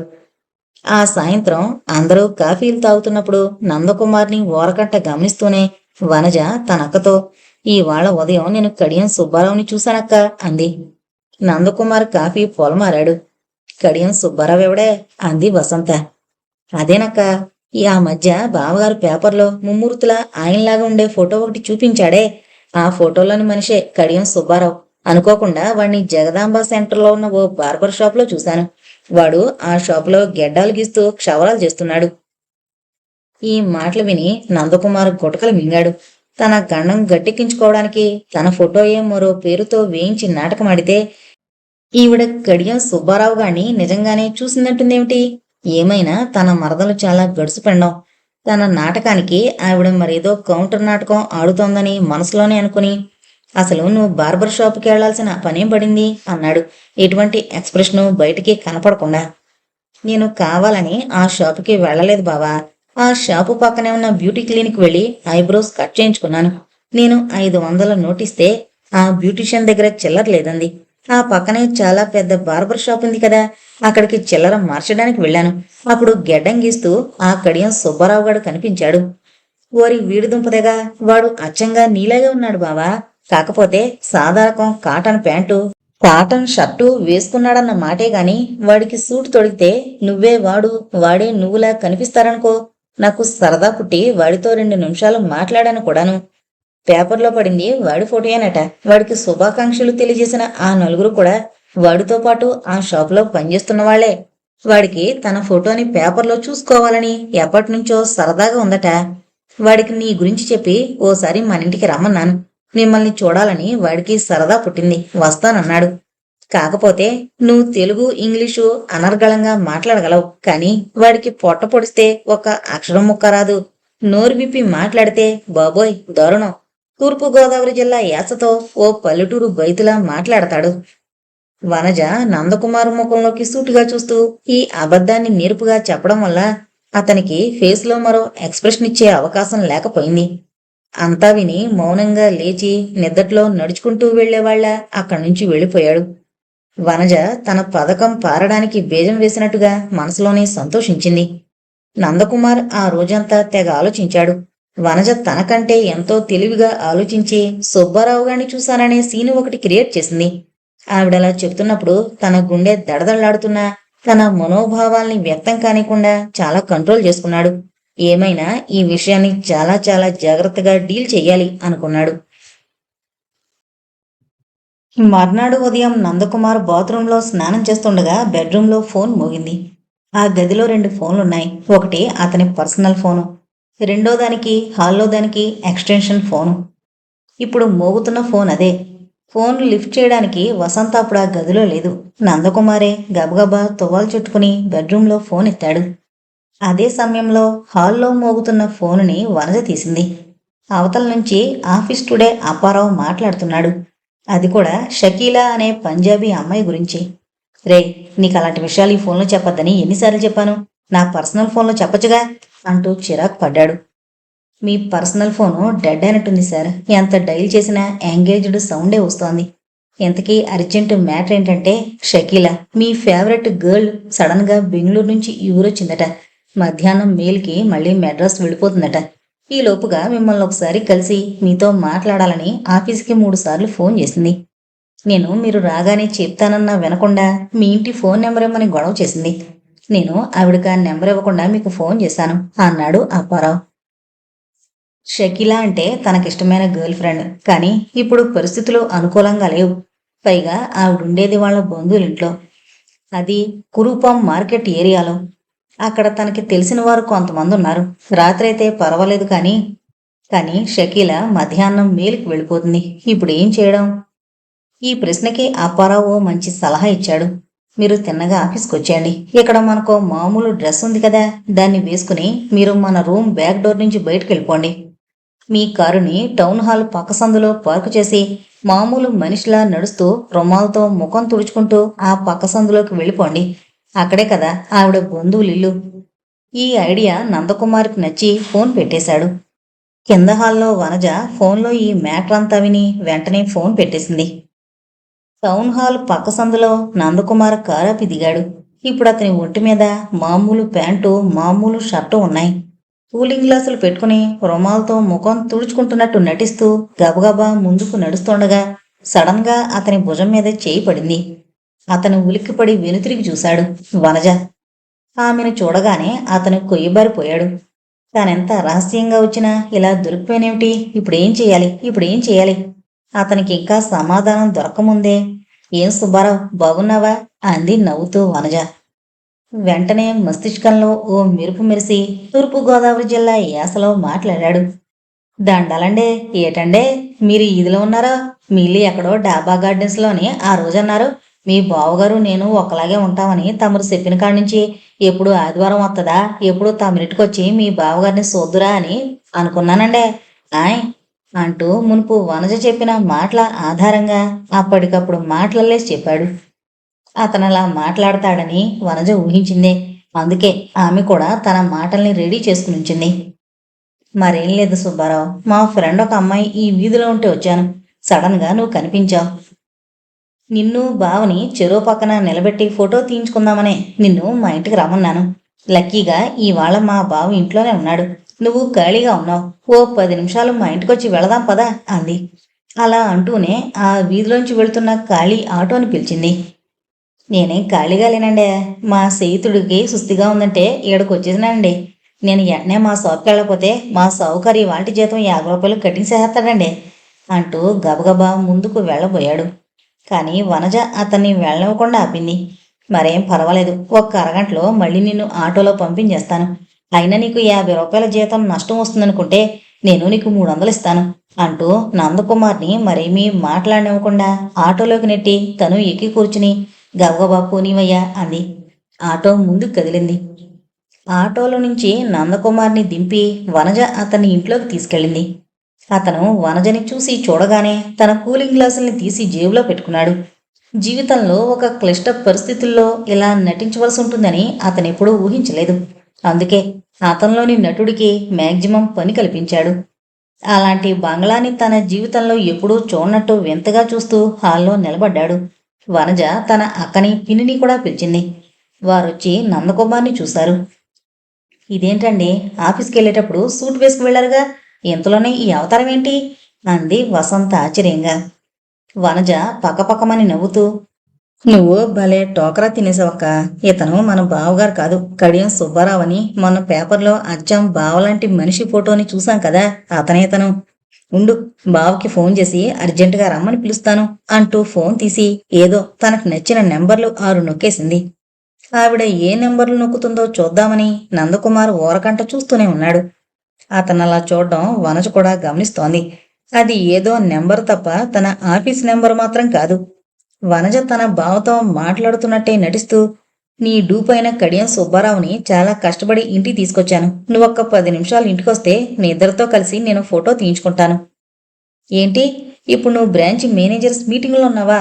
రావడానికి సాయంత్రం దాకా వీలు పడదా? మై గాడ్ అంటూ ఎంతో డిసప్పాయింట్ అయినట్టు నటిస్తూ, బావగారెంతో బిజీగా ఉండడం నా దురదృష్టం. అన్నట్టు నీకు 300 ఇస్తానన్నాను కదూ అంటూ తన పర్సంతా వెతికి కావాలనే డబ్బు లేనట్టు నటిస్తూ, అక్క, నీతో మాట్లాడాలి. ఓసారి ఆ గదిలోకి వెళదాం పదా. నువ్వు రా పిన్ని అంటూ వసంతని లక్ష్మీకాంతాన్ని తీసుకుని ఓ గదిలోకి వెళ్ళింది. ఈ పరిస్థితుల్లో నందకుమార్కి ఒంటరితనం కల్పిస్తే అతను ఏం చేస్తాడో పరీక్షిద్దామనే ఉద్దేశంతో మిగతా 2 ఆడవాళ్ళని తీసుకుని వనజ పక్క గదిలోకి వెళ్ళింది.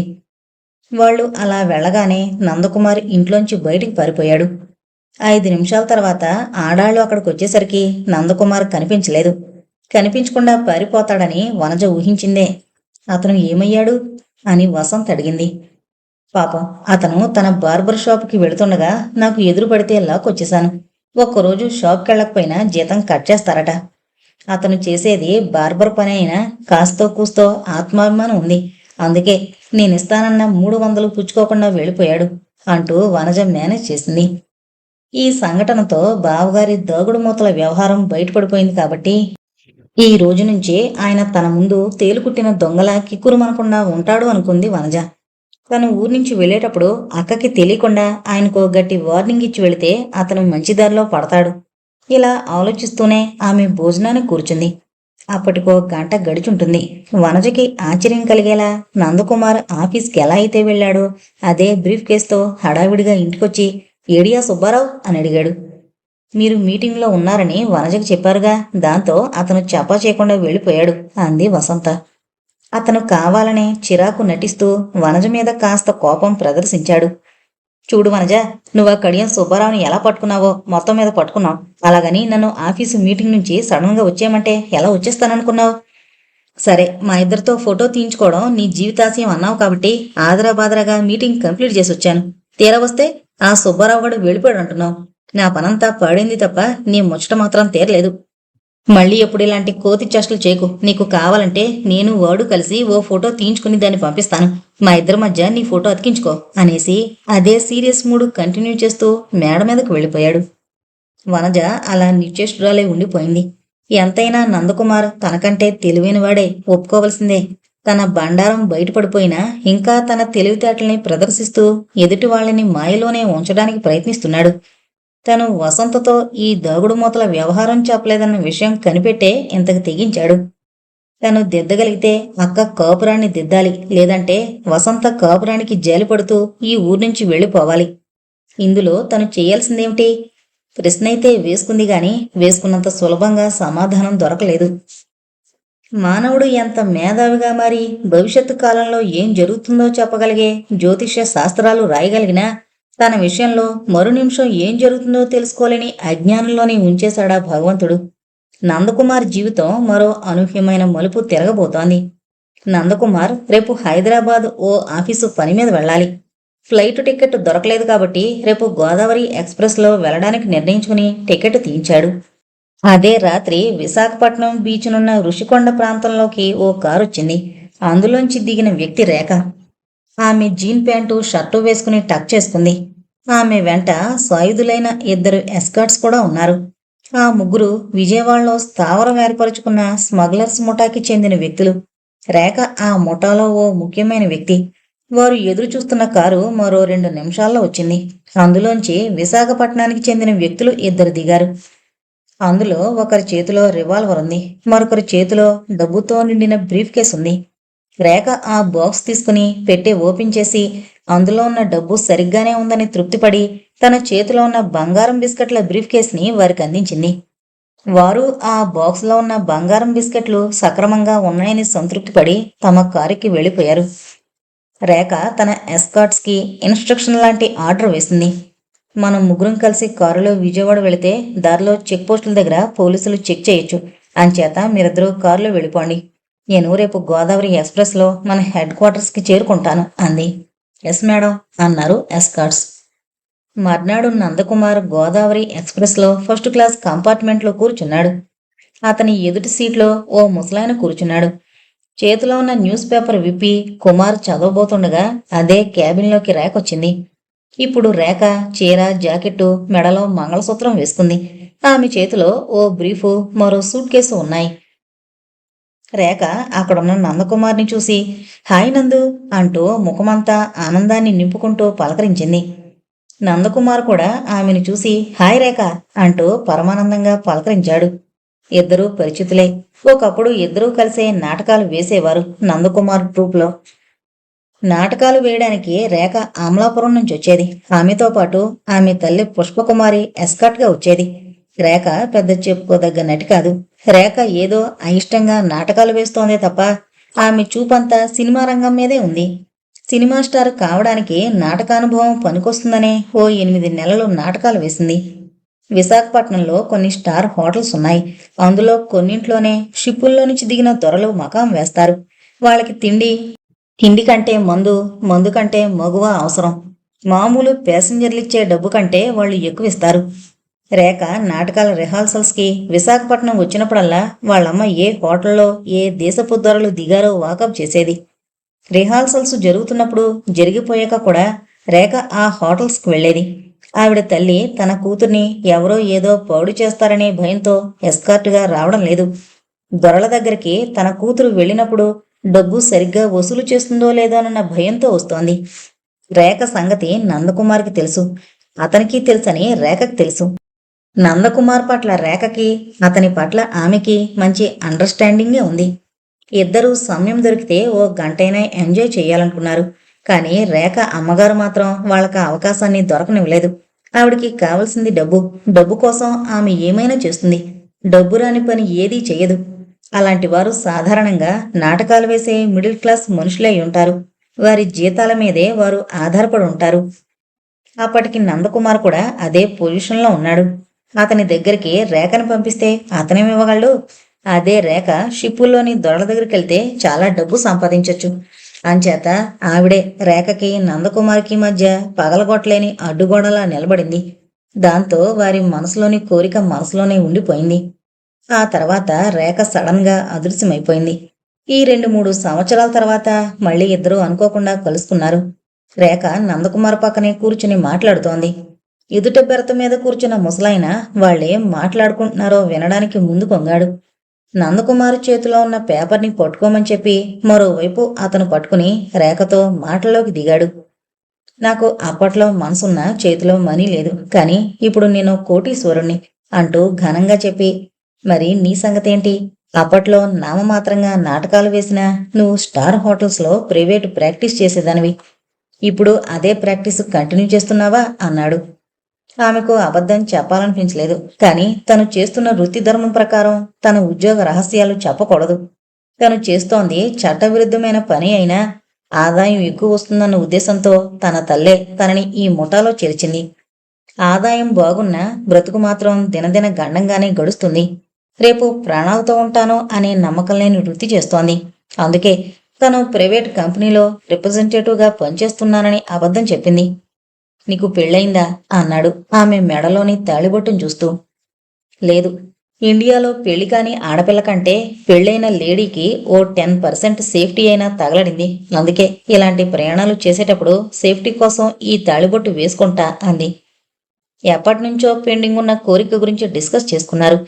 తుని స్టేషన్ సమీపించేసరికి కుమార్కో ఐడియా వచ్చింది.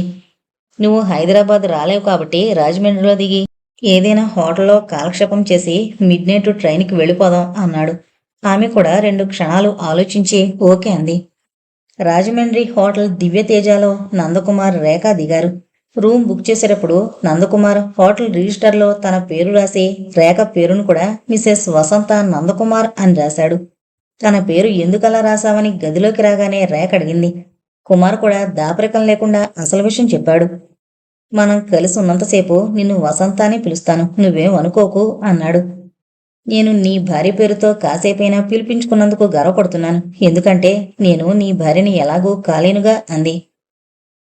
మధ్యలో బాయ్ చేత బిర్యానీ తెప్పించుకొని తిన్నాక కాసేపు రిలాక్స్ అవుతూ రేఖ అతని ఒడిలో పడుకుని అతని గుండెల మీద వేలాడుతున్న లాకెట్ని సున్నితంగా నిమురుతూ, నందు, నేను నిన్ను డబ్బు అడగడం లేదు. ఎందుకంటే ఇప్పుడు నా అవసరాలకు మించిన డబ్బుంది. నీ సంగతి సరే సరే. నువ్విప్పుడు కోటీశ్వరుడివి. మళ్ళీ మనం ఎప్పుడు కలుస్తామో, అసలు మనం కలుస్తామో లేదో కూడా తెలీదు. నీ జ్ఞాపకార్థం నేను నా గుండెల వైపు చూసుకున్నప్పుడల్లా నువ్వు గుర్తొచ్చేలా ఈ లాకెట్ని నా మెడలో వేస్తావా అంది. నందకుమార్ ఆమె మాటలకి చలించాడు. ఆమె మాటల్లోని సిన్సియారిటీకి అతని కళ్ళు చెమ్మగిల్లాయి. మళ్ళీ మనం కలుస్తామో లేదో కూడా తెలీదు అనే మాటతో అతను మరేమీ ఆలోచించకుండా తన మెడలోంచి లాకెట్ తీసి ఆమె మెడలో వేశాడు. వేశాక గుర్తొచ్చింది. ఆ లాకెట్ వనజడిగితేనే తన భార్య ఇవ్వనివ్వలేదు. దాన్ని మరెవరికి ఇవ్వకూడదని హెచ్చరించింది. కానీ రేఖ అంత సిన్సియర్గా అడిగినప్పుడు కాదనలేకపోయాడు. హైదరాబాదులో ఇలాంటి లాకెట్ మరొకటి కొనేసి మెడలో వేసుకుంటే ఈ సమస్య పరిష్కారమైపోతుందని తనకి తనే నచ్చజెప్పుకున్నాడు. కాలింగ్ బెల్ మోగింది. నందకుమార్ లుంగీ సర్దుకుని షర్టు వేసుకుని వెళ్లి తలుపు తీశాడు. ఎదురుగా పోలీస్ ఇన్స్పెక్టర్ జగన్నాథ్, 2 కానిస్టేబుల్స్ కనిపించారు. వారిని చూడగానే ఒక క్షణం కుమార్ గుండె ఆగి మళ్లీ కొట్టుకున్నట్టయింది. కాని రేఖ అంతకంటే మరింత భయపడింది. తను ఇక్కడున్నానని ఎవరైనా ఆచూకీ చెప్తే పోలీసులొచ్చారా? 25 లక్షలున్న బ్రీఫ్ కేసుని బీరువాలో పెట్టింది కాబట్టి ఆవిడలో టెన్షన్ పెరిగింది. జగన్నాథ్ లోపలికి ప్రవేశిస్తూనే, సారీ ఫర్ ద డిస్టర్బెన్స్. ఈ హోటల్లో వ్యభిచారం జరుగుతోందని మా డిపార్ట్మెంట్కి రిపోర్ట్స్ వస్తున్నాయి. మేం మా డ్యూటీ ప్రకారం రైడ్ చేయడానికి వచ్చాం. దయచేసి మీరెవరో తెలుసుకోవచ్చా అన్నాడు. అతను చాలా మర్యాదగా అడగడం వల్ల నందకుమార్లో భయం తగ్గి ధైర్యం వచ్చింది. నా పేరు నందకుమార్, ఫ్రమ్ విశాఖపట్నం. ఈవిడ నా భార్య, పేరు వసంత. మేం హోటల్ రిజిస్టర్లో కూడా మా సొంత పేర్లే రాసాం. ఇంకా కావాలంటే నా విజిటింగ్ కార్డు కూడా చూడొచ్చు అంటూ విజిటింగ్ కార్డు చూపించాడు. ఇన్స్పెక్టర్ జగన్నాథ్ ఆ విజిటింగ్ కార్డు చూశాడు. ఆ తర్వాత వారిద్దరి వైపు నకసిక పర్యంతం చూశాక, very sorry to disturb you అన్నాడు. ఇట్స్ ఆల్ రైట్ సార్, మీ డ్యూటీ మీరు చేశారు అంటూ ఇన్స్పెక్టర్కి షేక్ హ్యాండ్ ఇచ్చాడు. పోలీసులు వెళ్ళిపోయారు. అమ్మయ్యా అని రేఖ, కుమార్ కూడా తమ మనసులో అనుకున్నారు. ఇన్స్పెక్టర్ జగన్నాథ్ రిసెప్షన్ కౌంటర్ దగ్గరకు వచ్చాక హోటల్ మేనేజర్ అతనితో మాట్లాడుతూ, ఏంటి సార్, విజయవాడకి ట్రాన్స్ఫర్ అయిందని విన్నాను, నిజమేనా అన్నాడు. అవునండి, ఇంటర్నేషనల్ దొంగల మూట ఒకటి విజయవాడలో స్థావరం పెట్టి అక్కడి నుంచి వాళ్ళ యాక్టివిటీస్ కొనసాగిస్తున్నారు. నన్ను ఆ రాకెట్ని పట్టుకునే స్పెషల్ డ్యూటీ మీద ట్రాన్స్ఫర్ చేశారు. ఎల్లుండే వెళ్ళి అక్కడ రిపోర్ట్ చేయాలి అంటూ మేనేజర్కి షేక్ హ్యాండ్ ఇచ్చి జీప్లో వెళ్ళిపోయాడు. హైదరాబాద్లో నందకుమార్ తన ఆఫీసు పనులు ముగించుకుని శ్రద్ధగా గుర్తుగా ఓ జ్యువెలరీ షాప్కి వెళ్లి లాకెట్స్ను చూశాడు. అందులో ఒకటి కరెక్ట్గా వసంత తనకి ప్రజెంట్ చేసినట్టుగానే ఉంది. దాన్ని సెలెక్ట్ చేసి దాని వెనక తన పేరు చెక్కమని సేల్స్ మ్యాన్తో చెప్పాడు. అదే సమయంలో విశాఖపట్నంలో తనతో నాటకాలు వేసి ఇప్పుడు టీవీ ఆర్టిస్టుగా హైదరాబాద్లో సెటిల్ అయిన చందన్ రాజు ఆ షాపులోకి వచ్చి కుమార్ని పలకరించాడు. చందన్ రాజు స్వతహాగా చార్టెడ్ అకౌంటెంట్. ఎరా, ఎలా ఉంది నీ ప్రొఫెషన్ అన్నాడు కుమార్. చందన్ రాజు కూడా నవ్వుతూ, ఇప్పుడు నా డ్యూటీ టీవీల్లో వేషాలు వేయడం, చార్టెడ్ అకౌంటెంట్ పని నాకు హాబీగా మారిపోయింది అన్నాడు. వాళ్ళు నవ్వుతూ మాట్లాడుతుండగా సేల్స్ మ్యాన్ కుమార్తో, మీ పేరు చెప్పండి సార్ అన్నాడు. నందకుమార్ అని చెప్పి మళ్లీ తన ఫ్రెండ్తో మాటల్లో పడిపోయాడు. వసంత అతనికి ప్రజెంట్ చేసిన లాకెట్ మీద కేవలం కుమార్ అని చెక్కించింది. ఆ క్షణంలో అతను ఆ విషయం మరిచిపోవడం వల్ల తన పూర్తి పేరు చెప్పేశాడు. ఆ సేల్స్ మ్యాన్ లాకెట్ మీద నందకుమార్ అనే చెక్కాడు. అతను హైదరాబాద్లో పని ముగించుకుని విశాఖపట్నం తిరిగి వచ్చేశాడు. ఆ రోజు అతను స్నానం చేస్తుండగా వసంత అతని వీపు రుద్దుతూ అతని మెడలో ఉన్న లాకెట్ని గమనించింది. అంచు మీద నందకుమార్ అనే పేరు చూసింది. ఇదేంటండి, నేను కొన్న లాకెట్ మీద కుమార్ అని చెక్కించాను, ఇప్పుడు దీని మీద నందకుమార్ అనుంది, ఇది వేరే లాకెటా? అని ఆమె అడిగేసరికి అతనికి హైదరాబాదులో చేసిన పొరపాటు గుర్తుకు రాలేదు. లాకెట్ మీద కుమార్ అనే పేరు వసంత వేయించిందని తెలుసు. కానీ హైదరాబాదులో తన ఫ్రెండ్తో మాట్లాడుతూ పొరపాటున వేయించేశాడు. పేరులో జరిగిన మార్పుని వసంత గమనించేసింది. అయినా వెంటనే ఆమె నమ్మేలా ఓ అబద్ధం చెప్పేశాడు. హైదరాబాదులోని మా ఫ్రెండ్స్ కొంతమందికి నువ్వు ప్రజెంట్ చేసిన లాకెట్ చూపించాను. వాళ్ళంతా నీ సిన్సియర్ ప్రేమకి సంతోషపడ్డారనుకో. వాళ్ళంతా నన్ను నందకుమార్ అనే పిలుస్తారు. కానీ నువ్వేమో కుమార్ అనే దాని మీద చెక్కించావు. అలా ఉండడమే మా ఆవిడకి ఇష్టమని చెప్పిందిరా అని చెప్పాను. అంటే నువ్వు మీ ఆవిడికి మాత్రమే అంకితమైపోయి మా అందరికీ దూరమైపోతావా? వీల్లేదు. మేమందరం నిన్ను నందకుమార్ అనే పిలుస్తాం కాబట్టి నీ లాకెట్ మీద కూడా నందకుమార్ అనే ఉండాలి అంటూ వాళ్లే నన్ను జ్యువెలరీ షాప్కి కారులో తీసుకెళ్లి కుమార్ అనే అక్షరాల ముందు నంద అనే 2 అక్షరాలు చెక్కించేశారు. నందకుమార్ ఈ మాటలు చెప్తూనే భార్యని ఓరకంట గమనించాడు. ఆమె తన మాటల్ని ఎంతవరకు నమ్మిందో తెలియదు గాని అతను చెప్పిన అబద్ధం అతనికే పూర్తి సంతృప్తిని కలిగించలేదు. ఇలా అడుగుతుందని ఏమాత్రం ఊహించినా అతను చాలా పవర్ఫుల్గానే ఓ అబద్ధాన్ని అల్లుకునుండేవాడు. వసంత మళ్ళీ ఆ టాపిక్ గురించి మాట్లాడలేదు. ఇది చాలా చిన్న మ్యాటర్. దీన్ని మీ పిన్నికి మీ చెల్లికి చెప్తే వాళ్ళు రాద్ధాంతం చేస్తారు.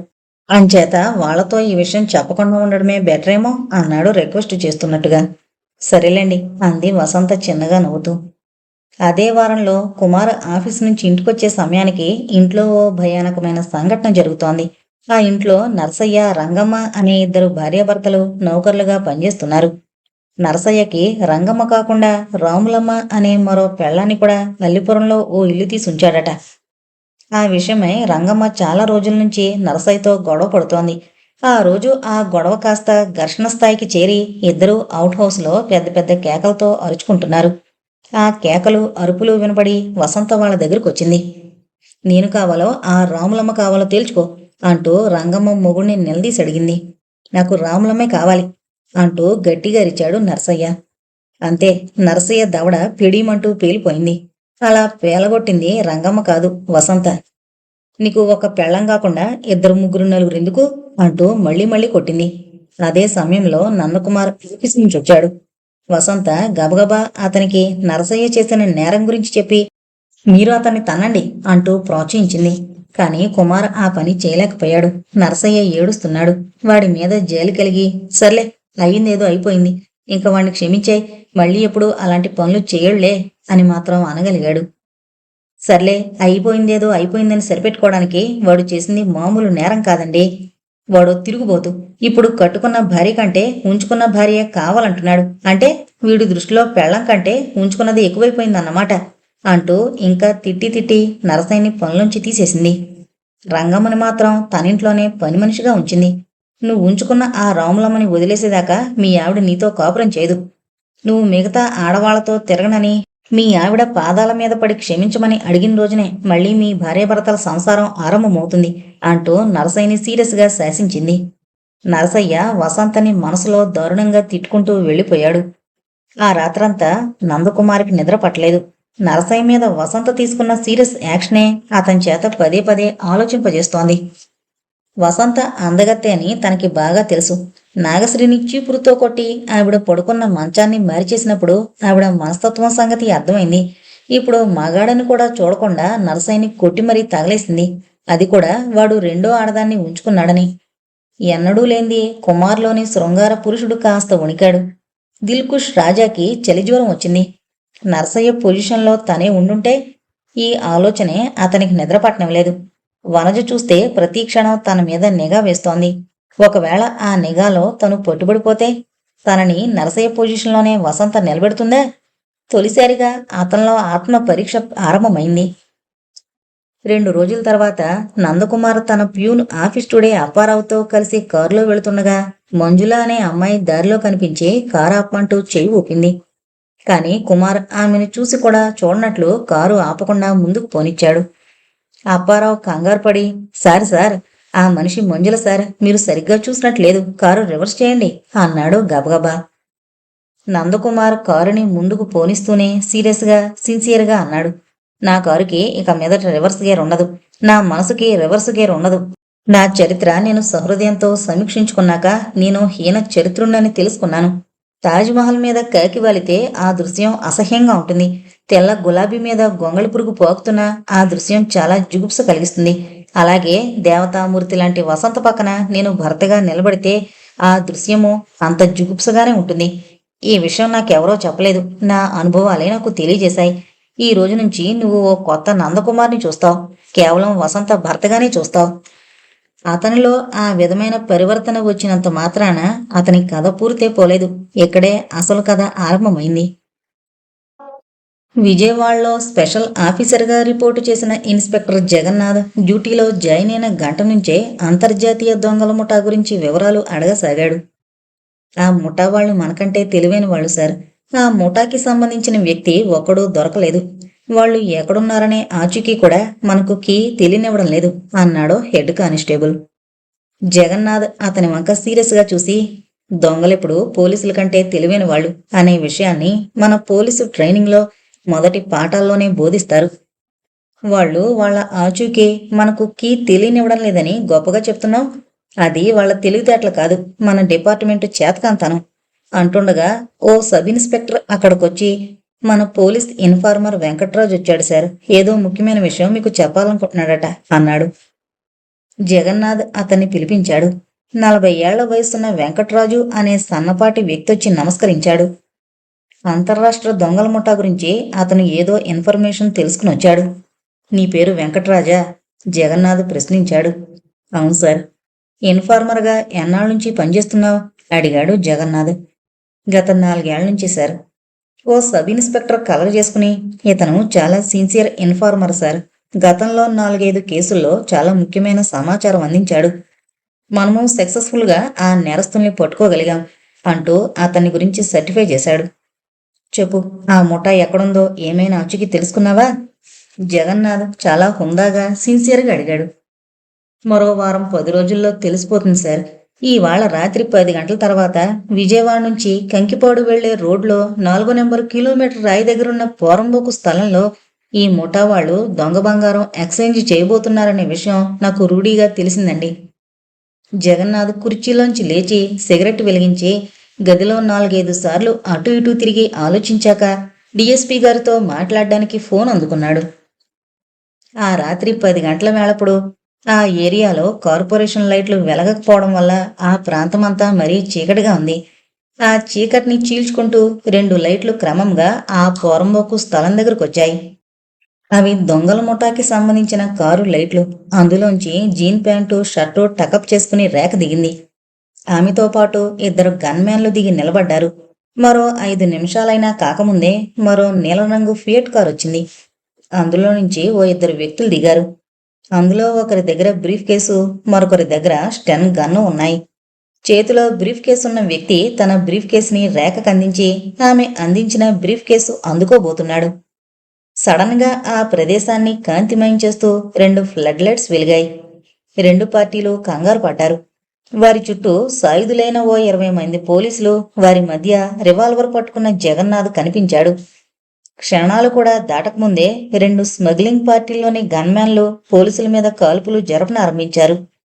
రేఖ కూడా తన కారు డోర్ ఓపెన్ చేసి దాని వెనక ఒంగుని తన జేబులోంచి రివాల్వర్ తీసి పోలీసుల మీద ఫైర్ చేయసాగింది.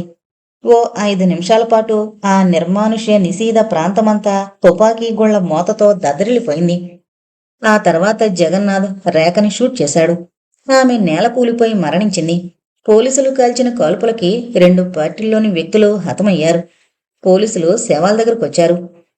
వెంటనే పోలీస్ ఫోటోగ్రాఫర్ని పిలిపించి అన్ని శవాలకి అన్ని యాంగిల్స్లోనూ ఫోటోలు తీయించి శవాల్ని పోస్ట్ మార్టంకి పంపించండి.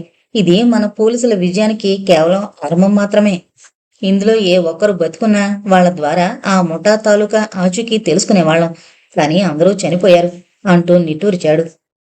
ఓ పోలీస్ ఇన్స్పెక్టర్ వైర్లెస్ సెట్ తీసి తమ పోలీస్ స్టేషన్ స్టాఫ్తో మాట్లాడి తదుపరి కార్యక్రమాలకి కావలసిన మనుషుల్ని వెంటనే పంపించమంటూ మెసేజ్ ఇచ్చాడు. మర్నాడు పోలీస్ స్టేషన్లో కొంతమంది ఇన్స్పెక్టర్లని, కానిస్టేబుల్స్ని జగన్నాథ్ సమావేశపరిచాడు. ఈ ముఠాకి సంబంధించిన మనుషులైతే 3 దొరికారు, కానీ వాళ్ళు శవాలుగా దొరికారు. వాళ్ళకి సంబంధించిన యాక్టివిటీస్ ఇక్కడే జరుగుతున్నాయని తెలిసి కూడా ఒక ఆచూకీని మీరెందుకు లాగలేకపోయారో నాకు అర్థం కావడం లేదు. ఏమాత్రం ఇన్ఫర్మేషన్ మనకి దొరికినా ఈ ఊపులో చకచకా ముందుకు ప్రొసీడ్ అయిపోవచ్చు. అంటూ కాస్త చిరాకు పడుతుండగా అదే సమయంలో ఓ ఇన్స్పెక్టర్కి సడన్ గా ఏదో గుర్తొచ్చింది. సార్, ఈ ముఠా గురించి ఓసారి ఓ డైలీ జర్నలిస్టు కొంత ఇన్ఫర్మేషన్ సంపాదించి ఓ రోజు పేపర్లో ఆ మ్యాటర్ రాశాడు. మిగతా వివరాలు కూడా త్వరలోనే పాఠకుల ముందుంచుతానని ఆ న్యూస్లో రాశాడు గాని ఆ మర్నాడే ఆ జర్నలిస్ట్ని ఆ ముఠా వాళ్ళు అతి దారుణంగా చంపేశారు అన్నాడా ఇన్స్పెక్టర్. వాళ్ళు ఎంతకైనా తెగించిన ముఠా వాళ్ళు కాబట్టి ఎవరినైనా చంపుతారు, ఏమైనా చేస్తారు. అట్లీస్ట్ ఆ పేపర్ కటింగ్ అయినా ఉంటే. ఉంది సార్, దాన్ని ఫైల్ చేసే ఉంచాను అంటూ లేచి వెళ్లి బీర్వాలోంచి ఓ ఫైలు తీసి జగన్నాథకి అందించాడు. 4 మడతలుగా పెట్టిన ఓ న్యూస్ పేపర్ పేజీ మొత్తాన్ని విప్పి చూశాడు. ఒకనాడు నందకుమార్ తన ఫోటోని కడియం సుబ్బారావు పేరుతో వేయించిన పేపర్ అదే. జగన్నాథ్కి పేపర్లో నందకుమార్ ఫోటో కనిపించింది. ఈ ముఖాన్ని ఎక్కడో చూసినట్లుందే అనుకున్నాడు. ఎక్కడ చూశాడో గుర్తు రాలేదు. కిందనున్న పేరు చదివాడు. కడియం సుబ్బారావు. తనకి జ్ఞాపకం ఉన్న మేరకి అలాంటి పేరెప్పుడూ వినలేదు. అంచేత ఆ ఫోటో సంగతి వదిలేసి పక్కనున్న దొంగల స్థావరం గురించి రాసిన మ్యాటర్ చదివాడు. అందులో కొంత ఇన్ఫర్మేషన్ తమకి పనికొస్తుంది గాని ఇంకా కొన్ని డీటెయిల్స్ ఉంటే బావుండనుకున్నాడు. సిగరెట్ కాలుస్తూ అటు ఇటు తిరుగుతూ కాసేపు ఆలోచించాడు. ఓ సబ్ ఇన్స్పెక్టర్ జీపు దిగి గబగబా లోపలికొచ్చి 2 కవర్లు అందించాడు. అందులో ఒకటి హతుల పోస్ట్ మార్టం రిపోర్ట్, రెండవది నిన్న జరిగిన కాల్పుల్లో చనిపోయిన వారి ఫోటోలు. కుర్చీలో కూర్చుని ఒక్కో ఫోటోని తీరిగ్గా చూడనారంభించాడు. ఓ వ్యక్తి ఫేసు తమ రికార్డుల్లో ఉన్న పాత కేడీల ఫేసులా లేదు. అంటే వీళ్లంతా మరేదో రాష్ట్రంలో నుంచి ఇక్కడికొచ్చి కార్యకలాపాలు సాగిస్తున్నారని అర్థమవుతూనే ఉంది. ఆఖరి 3 ఫోటోలు మాత్రం అతన్ని ఆలోచింపజేశాయి. ఆ ఫోటోలు రేఖవి. ఆమెను ఎక్కడో ఈ మధ్యనే చూసినట్టుగానే ఉంది కాని ఎక్కడ ఏ సందర్భంలో చూశాడో మాత్రం గుర్తుకు రావడం లేదు. ఆ 2 కవర్లు ఇచ్చిన ఇన్స్పెక్టర్ తన జేబులో నుంచి ఓ లాకెట్ తీసి జగన్నాథ్కి అందించి, ఈ లాకెట్టు ఈ అమ్మాయి మెడలో ఉంది సార్ అన్నాడు. జగన్నాథ్ దాన్ని అటు తిప్పి ఇటు తిప్పి చూశాడు. లాకెట్ వెనక భాగాన కుమార్ అనే పేరు చూసి ఉలికి పడ్డాడు. ఈ పేరు ఎక్కడో విన్నాను. ఈ అమ్మాయి ముఖాన్ని ఎక్కడో చూశాను. కానీ ఎక్కడో గుర్తుకు రావడం లేదు. ఎక్కడ ఎక్కడా? అతనికి మరో ఆలోచన ఏదో తట్టి ఫైలు ఓపెన్ చేసి పేపర్ కటింగ్లో ఉన్న నందకుమార్ ఫోటోని చూశాడు. ఆ ఫోటో పక్కన రేఖ ఫోటో పెట్టి చూశాడు. ఇప్పుడు గుర్తుకొచ్చింది. రాజమండ్రిలో ఓ హోటల్లో. ఎస్. లాకెట్ వెనుకున్న పేరుని మరోసారి చూశాడు. కుమార్. ఎస్, ఇదే. ఆయన రోజు పేరు చెప్పాడు. విజిటింగ్ కార్డు కూడా చూపించాడు. ఈవిడే తన భార్యను కూడా చెప్పాడు. తను ఆవిడ పేరు అడకపోయినా చెప్పాడు. 3 అక్షరాల పేరు. ఎస్, వసంత. కరెక్ట్, వసంతని చెప్పాడు. వాళ్ళిద్దరూ వైజాగ్ నుంచి వస్తున్నామని కూడా చెప్పారు. ఈ పేపర్లో ఉన్నది ఆ నందకుమార్ ఫోటోయే. కానీ ఈ ఫోటో కింద కడియం సుబ్బారావు అని రాసుంది. Something wrong. 1కి 10 సార్లు ఆ ఫోటోల్ని, లాకెట్ మీద పేరుని మార్చి మార్చి చూశాడు. తన అనుమానం తీర్చుకోవడానికి రాజమండ్రి ఎస్టీడీ చేసి ఆ హోటల్ మేనేజర్తో మాట్లాడాడు. తాను ఈ ఊరు బదిలీ అవడానికి 2 రోజుల ముందు నందకుమార్ అనే వ్యక్తి మీ హోటల్లో దిగాడు. గబగబా మీ రిజిస్టర్ చూసి అతని వివరాలు, అడ్రస్సు చెప్పమన్నాడు. హోటల్ మేనేజర్ గబగబా రిజిస్టర్ తిరగేసి వివరాలు చెప్పాడు. అతని పేరు నందకుమారే. అతని భార్య పేరు వసంతే. వాళ్ళది విశాఖపట్నమే. వసంత ఎంటర్ప్రైజెస్ మేనేజింగ్ డైరెక్టర్ అని రాశాడు. అడ్రస్ మాత్రం డాబా గార్డెన్స్, విశాఖపట్నం అన్నాడే తప్ప వీధి పేరు గాని ఇంటి నెంబర్ గాని రాయలేదు. ఇది ఆ మేనేజర్ ఇచ్చిన సమాచారం. ఆ వ్యక్తిని కలుసుకోవడానికి ఆ మాత్రం ఇన్ఫర్మేషన్ చాలనుకున్నాడు. వసంత ఎంటర్ప్రైజెస్ అనే ప్రైవేటు సంస్థకి మేనేజింగ్ డైరెక్టర్ నందకుమార్. పేపర్లో కడియం సుబ్బారావు అనే పేరుతో ఎందుకు ఫోటో వేయించుకున్నాడు? అది ఫస్ట్ పాయింట్. అతనికి ఈ స్మగ్లర్ల ముఠాకి ఏం సంబంధం ఉంది? ఒకవేళ అతను విశాఖపట్నంలో ఉండి విజయవాడలో ఈ కార్యకలాపాలు సాగిస్తున్నాడా? అతనితో పాటు అతని భార్య కూడా ఈ స్మగ్లింగ్ రాకెట్లో భాగస్తురాలా? అతని భార్య విజయవాడ ఎన్కౌంటర్లో చనిపోయిన విషయం అతనికి తెలుసా? తెలిస్తే అతనిప్పుడు విశాఖపట్నంలో ఉన్నాడా, విజయవాడలో ఉన్నాడా? ఆ రోజు నందకుమార్ రాజమండ్రి హోటల్లో కనబడినప్పుడు తనని చూడగానే అతను కాస్త తత్తరపడ్డాడు. అతని భార్య మరింత తత్తరపడింది. ఆ విషయం ఆ రోజు తను గమనించిన సంసారపక్షమైన వాళ్ళు సడన్ గా పోలీసుల్ని చూడగానే రవంత కంగారు పడ్డం సహజమే అనుకున్నాడు. కానీ అతను పెద్ద కంపెనీకి మేనేజింగ్ డైరెక్టర్. ఆ గదిలో ఉన్నది కూడా తన భార్యతోనే. అలాంటప్పుడు మరీ అంత తత్తరపడ్డంలో కాస్త కృత్రిమత్వం ఉందేమోనని ఇప్పుడు అనుమానించాల్సి వస్తుంది. ఏమైనా తను విశాఖపట్నం వెళ్లి ఎంక్వైరీ చేస్తే తప్ప తను ఏ నిర్ణయానికి రాలేడు. ఆ రోజు రాత్రే విశాఖపట్నం బయలుదేరి వెళ్లాలని నిర్ణయించుకున్నాడు. ఆ ఫోటోలు, ఫైల్లో ఉన్న పేపర్ కటింగు, రేఖ మెడలో దొరికిన లాకెట్టు పట్టుకుని స్టేషన్ నుంచి బయలుదేరుతుండగా అతనికో విషయం గుర్తుకొచ్చింది. పేపర్ మీద ఓ వ్యక్తి పేరు, అతని నెంబరు రాసి ఎస్ఐకి అందించి, ఈ నెంబర్కి ఫోన్ చేసి విశాఖపట్నం వస్తున్నానని నన్ను కలుసుకోమని చెప్పు అన్నాడు. జగన్నాథ్ విశాఖపట్నం బయలుదేరాడు. నందకుమార్ ఆ రోజు ఆఫీస్కి వెళ్లబోతుంటే వసంత అతనితో, ఈరోజు మధ్యాహ్నం 3ంటికే ఇంటికొచ్చేయండి అంది. ఏంటి విశేషం? గంగాధర్రావు గారని రియల్ ఎస్టేట్ బిజినెస్ చేస్తుంటారు. ఆయన నాకు కూడా పెద్దగా తెలీదులేండి. మా పిన్నికే బాగా తెలుసట. ఆయనకి ఒకడే కొడుకట. ఆ గంగాధర్రావు గారు బెంగళూరు నుంచి మన ఊరొచ్చి గ్రీన్ పార్క్ హోటల్లో ఉంటున్నారట. అతను మన వనజని చూడాలనుకుంటున్నాడట. చూపిద్దామా అని మా పిన్ని నన్ను అడిగింది. చూపిస్తే తప్పే ఉంది. లక్కీగా వనజ అతనికి నచ్చి తన కోడలుగా చేసుకుంటానంటే అంతకంటే అదృష్టం ఏముంది? దాని పెళ్లికి మనమే పెద్దలం అవుతాం కదా అంది వసంత. వసంత మరొకరికి సంబంధం చూసి పెళ్లి చేసేటంత వయసు కాకపోయినా చెల్లెల మీద ప్రేమ కొద్దీ పిన్నమ్మగారి సూపర్విజన్లో అంత పెద్ద శుభకార్యాన్ని తన భుజాల మీద వేసుకుంటున్నందుకు నందకుమార్ సంతోషించి, 3 అంటే 3 కాదు, 2:15 ఇంటికి వచ్చేస్తాను. ఆ గంగాధర్రావు గారిని 3-3:15 మధ్య మన ఇంటికి రమ్మని ఫోన్ చేయి. వనజని 3:15-3:30 మధ్య అతనికి చూపిస్తాం అన్నట్టు హైదరాబాద్ నుంచి వనజ నాన్నగారిని కూడా పిలిపిస్తే బెటర్గా ఉంటుందేమో అన్నాడు. లక్ష్మీకాంతం అతనికి జవాబు చెప్పింది. ఆలు లేదు చూలు లేదు, అబ్బాయి పేరు అబ్రహాం లింకన్ అని. ఇంకా ఏ తతంగము జరగందే ఆయనెందుకు పిలవడం? ఆ గంగాధర్రావు గారు ఏదో పని మీద వచ్చాడు. వనజ ఇక్కడే ఉందని తెలిసి ఓసారి మన ఇంటికొచ్చి అమ్మాయిని చూస్తానన్నాడు. సరే రమ్మన్నాం. చూసేగానే రేపొద్దుట పెళ్లి చేసేయంగా. ఒకవేళ అతనికి అమ్మాయి నచ్చితే గిచ్చితే ఇవాళ రాత్రికి హైదరాబాద్కి ఫోన్ చేసి వనజ నాన్నగారితో ఆ విషయం చెప్తాం. అక్కడి నుంచి వాళ్ళు చూసుకుంటారు. నందకుమార్ ఆమె మీద జోకు వేస్తూ, ఈ స్టోరీకి మొత్తం డైరెక్షన్ అంతా మీదైనప్పుడు వాళ్ళు కేవలం మీరు చెప్పినట్టే నడుచుకుంటారు. ఒకవేళ నడుచుకోకపోతే మీరు ఊరుకుంటారా అన్నట్టు వనజ కనపడడం లేదు, ఎక్కడికి వెళ్ళింది అన్నాడు. ఏమోనండి, ఉదయం 8 గంటలప్పుడు దానికి ఏదో ఫోన్ వచ్చింది. ఎవరో స్నేహితురాల్ని కలుసుకొస్తానని వెళ్ళింది అంది వసంత. మీ చెల్లెలు మధ్యాహ్నం 3 గంటలోగా వచ్చేట్టు చూడు, లేకపోతే పెళ్లి కూతురుగా ఎవరిని చూపిస్తాం అని నందకుమార్ ఆఫీస్కు వెళ్ళిపోయాడు. ఇన్స్పెక్టర్ జగన్నాథ్ విశాఖపట్నంలో ట్రైన్ దిగాడు. అతని యూనిఫామ్ సూట్ కేసులో ఉన్న అతను మాత్రం మామూలు దుస్తులు ధరించే ఉన్నాడు. లీలామహల్ దగ్గరున్న జూపిటర్ హోటల్లో దిగాలనుకున్నాడు. కానీ అది ఖాళీ లేక జ్యోతి థియేటర్ దగ్గరున్న శ్రీలేఖ హోటల్లో దిగాక ఏవో 1-2 ఫోన్లు చేశాక 2 టౌన్ స్టేషన్కి వెళ్ళి అక్కడున్న సర్కిల్ ఇన్స్పెక్టర్కి తనొచ్చిన విషయం చెప్పాడు. అతను 2 కానిస్టేబుల్స్ని అతని వెంట పంపించాడు. జీప్ కూడా వాడుకోమన్నాడు. నందకుమార్ తన ఫోటోని పేపర్లో, అది విశాఖపట్నం ఆఫీస్ నుంచి వేయించాడు కాబట్టి తిన్నగా ఆ పేపర్ ఆఫీస్కి వెళ్ళాడు. తన దగ్గరున్న పేపర్ కటింగ్ చూపించి, ఈ ఫోటో ఇతని ఇచ్చాడా, మరెవరి చేతనైనా పంపించాడా? ఈ ఫోటో పబ్లిష్ చేసినందుకు మీకు పేమెంట్ చెక్ రూపంలో చేశాడా, క్యాష్ రూపంలో చేశాడా? ఈ వివరాలు నాకు వెంటనే కావాలి అన్నాడు మేనేజర్తో. మరొకరు ఇలాంటి విషయాలు అడిగితే ఆ మేనేజరు ఇచ్చేవాడు కాదేమో గాని అడుగుతుంది పోలీసులు. పైగా జగన్నాథ్ పనిగట్టుకుని విజయవాడ నుంచి వచ్చానంటున్నాడు. ఓ అరగంట సేపు 4 ఉద్యోగులు చకచక రిజిస్టర్లు రికార్డులు తిరగేశాక చెప్పారు. ఆ ఫోటో పేపర్లో వేయమని అతనే వచ్చాడో మరెవరి చేతనైనా పంపించాడో మాకు తెలీదు.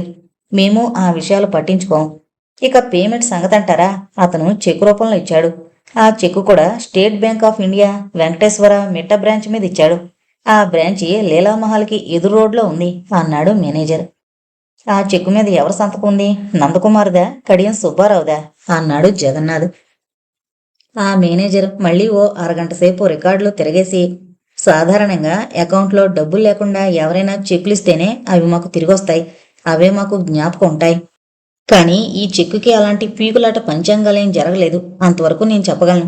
కాకపోతే ఇక్కడ చెక్కు నెంబర్ ఉంది. ఇది మీకేమైనా ఉపయోగపడుతుందేమో చూసుకోండి. మీరు ఆ బ్యాంకుకు వెళ్ళి ఆ చెక్కు తీస్తే దాని మీద ఎలాగో ఆ వ్యక్తి అకౌంట్ నెంబర్ ఉంటుంది. దానివల్ల మీరు మరి కాస్త ప్రొసీడ్ అవ్వచ్చు అన్నాడు. అతను తనకే కర్తవ్యం, కార్యసాధనా పద్ధతి బోధిస్తున్నందుకు జగన్నాథ్ తనలో తను నవ్వుకున్నాడే తప్ప మరేమీ జవాబు చెప్పకుండా అక్కడి నుంచి బయలుదేరాడు. జగన్నాథ్ లీలామహల్ దగ్గరున్న స్టేట్ బ్యాంకుకు వెళ్లి నందకుమార్ మేనేజింగ్ డైరెక్టర్ వసంత ఎంటర్ప్రైజెస్ తరపున ఏదైనా అకౌంట్ ఉందా అని మేనేజర్ని ఎంక్వైరీ చేశాడు. 5 నిమిషాల తర్వాత ఉంది అని సమాధానం వచ్చింది. జగన్నాథ్ తన దగ్గరున్న చెక్కు నెంబరిచ్చి, ఇది క్లియరెన్స్ కోసం మీ బ్రాంచ్కి వచ్చుంటుంది, దాని మీద ఎవరి సంతకం ఉందో చూడండి అన్నాడు. అతందే ఉండుంటుంది అన్నాడు మేనేజర్ యథాలాపంగా. ఉండి ఉంటుందనేది కరెక్టేనండి. ఇప్పుడు మేం ఇన్వెస్టిగేట్ చేస్తున్నప్పుడు మీరు చూసి తీరాలి, ఎందుకంటే మా కేసులో అదో ఎవిడెన్స్ అవుతుంది కాస్త సీరియస్గా అన్నాడు జగన్నాథ్. మేనేజర్కి రవంత భయం పట్టుకుంది. వచ్చిన పోలీసులు ఏ కేసు నిమిత్తం ఇన్వెస్టిగేషన్ చేస్తున్నారో చెప్పలేదు, తను అడగలేదు. ఇప్పుడు అడుగుదామనుకున్నాడు, కానీ తను ఇంకో నెల రోజుల్లో రిటైర్ కాబోతున్న వ్యక్తి. ఇప్పుడు అడిగితే ఎట్నుంచి తిరిగి ఎలా వస్తుందో అని భయపడ్డాడు. పైగా ఇది కొంపదీసి ఫోర్జరీ కేసా అనే అనుమానం కూడా వచ్చింది. జగన్నాథ్ అతన్ని తొందర పెట్టడం వల్ల ప్యూన్ని మరో 2 గుమస్తాల్ని పిలిచి పాత రికార్డులో నుంచి నందకుమార్ ఇచ్చిన చెక్కుని తీయించాడు.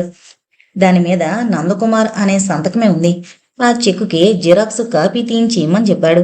ఆ బ్యాంకుకి అతను దిగిన హోటల్కి చాలా దగ్గర. తన వర్క్ అంతా ఓ గంటలో పూర్తయిపోవచ్చుననుకుని తన ఫ్రెండ్స్ని తన లాడ్జికి రమ్మన్నాడు. తను గదిలో లేనప్పుడొస్తే అతనికి తన రూమ్ తాళాలు ఇమ్మని కూడా కౌంటర్లో చెప్పాడు. ఒకవేళ వాడు తన లాడ్జికి వచ్చాడేమోనని బ్యాంకు నుంచే లాడ్జికి ఫోన్ చేశాడు. అతని ఫ్రెండ్ అరగంట నుంచి వెయిట్ చేస్తున్నాడని రిప్లై వచ్చింది. జిరాక్స్ కాపీ వచ్చేలోగా నేను మా లాడ్జికి వెళ్ళి వచ్చేస్తాను అంటూ జీప్లో లాడ్జికి బయలుదేరాడు. 10 నిమిషాల్లో వచ్చేస్తానన్న జగన్నాథ్ గంట తర్వాత గానీ రాలేదు. తిరిగొచ్చేసరికి మేనేజర్ జిరాక్స్ కాపీ రెడీ చేశాడు. మేనేజర్ ఆ కాపీ ఇస్తూ, చూడబోతే ఇదేదో ఫోర్జరీ కేసులా కనిపిస్తోంది. ఓసారి నందకుమార్ గారికి ఫోన్ చేసి మీరు ఎంక్వైరీ చేస్తున్న విషయం చెప్పమంటారా అని సంశయిస్తూనే అడిగాడు. జగన్నాథ్ అతన్ని కాస్త కోపంగా చూసి, దయచేసి మీరు అలాంటి సహకారాలు మాత్రం చేయకండి, అది కూడా చట్ట వ్యతిరేక చర్యగానే భావించబడుతుంది. మేం ఇన్వెస్టిగేట్ చేసేది ఫోర్జరీ కేసు అయితే మీరు అనుకున్నట్టే చేయొచ్చు, కానీ ఇది అలాంటి కేసు కాదు అంటూ జగన్నాథ్ జీపులో బయలుదేరాడు. నందకుమార్ మధ్యాహ్నం 2:45కే ఇంటికి చేరుకున్నాడు. రాగానే పెళ్లికూతుని ముస్తాబు చేశారా అని భార్యని అడిగాడు. అది పెళ్లి చూపులకని ప్రత్యేకమైన ముస్తాబంటూ చేసుకోకుండా అలాగే ఆ గంగాధర్రావు ముందు కూర్చుంటుందట అంది వసంత. అలా అంటే మాత్రం నువ్వు ఊరుకుంటావా? బంగారం పళ్ళానికైనా గోడ చేరువు అవసరమని పెద్దవాళ్ళు అన్నారు. నువ్వు బలవంతంగానే నా ముస్తాబు చేయించాలి అంటూ బాధ్యత వహించిన పెళ్లి పెద్దలా మాట్లాడాడు నందకుమార్. ఏం చేయడానికైనా పొద్దుటనగా ఇంటి నుంచి వెళ్ళిపోయిన పిల్ల ఇప్పుడే ఓ అరగంట ముందు దిగబడింది.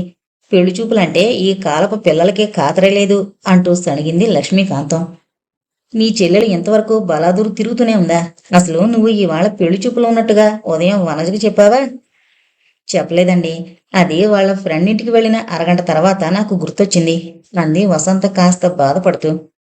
నువ్వేం బాధపడకు, కాస్త లేటుగా వచ్చినా ఆ పెళ్లి పెద్దగారు రావడానికి ముందుగానే వచ్చిందిగా. నేను చూసావా, కరెక్ట్ టైంకి వచ్చేసాను. నువ్వు గమనించావో లేదో గాని ఈ మధ్య నేను చాలా పెద్ద మనిషిగా మారిపోయాను అంటూ ఇండైరెక్ట్ గా తన ప్రవృత్తి మారిందని భార్యతో చెబుతున్నట్టుగా చెప్పి ఆ డైలాగ్ లక్ష్మీకాంతం గారి కోసమే చెప్పినట్టుగా ఆమె వైపు చూశాడు. మీరు వెళ్ళి కాస్త మొహం కడుకురండి అంటూ వసంత అతన్ని పంపించింది.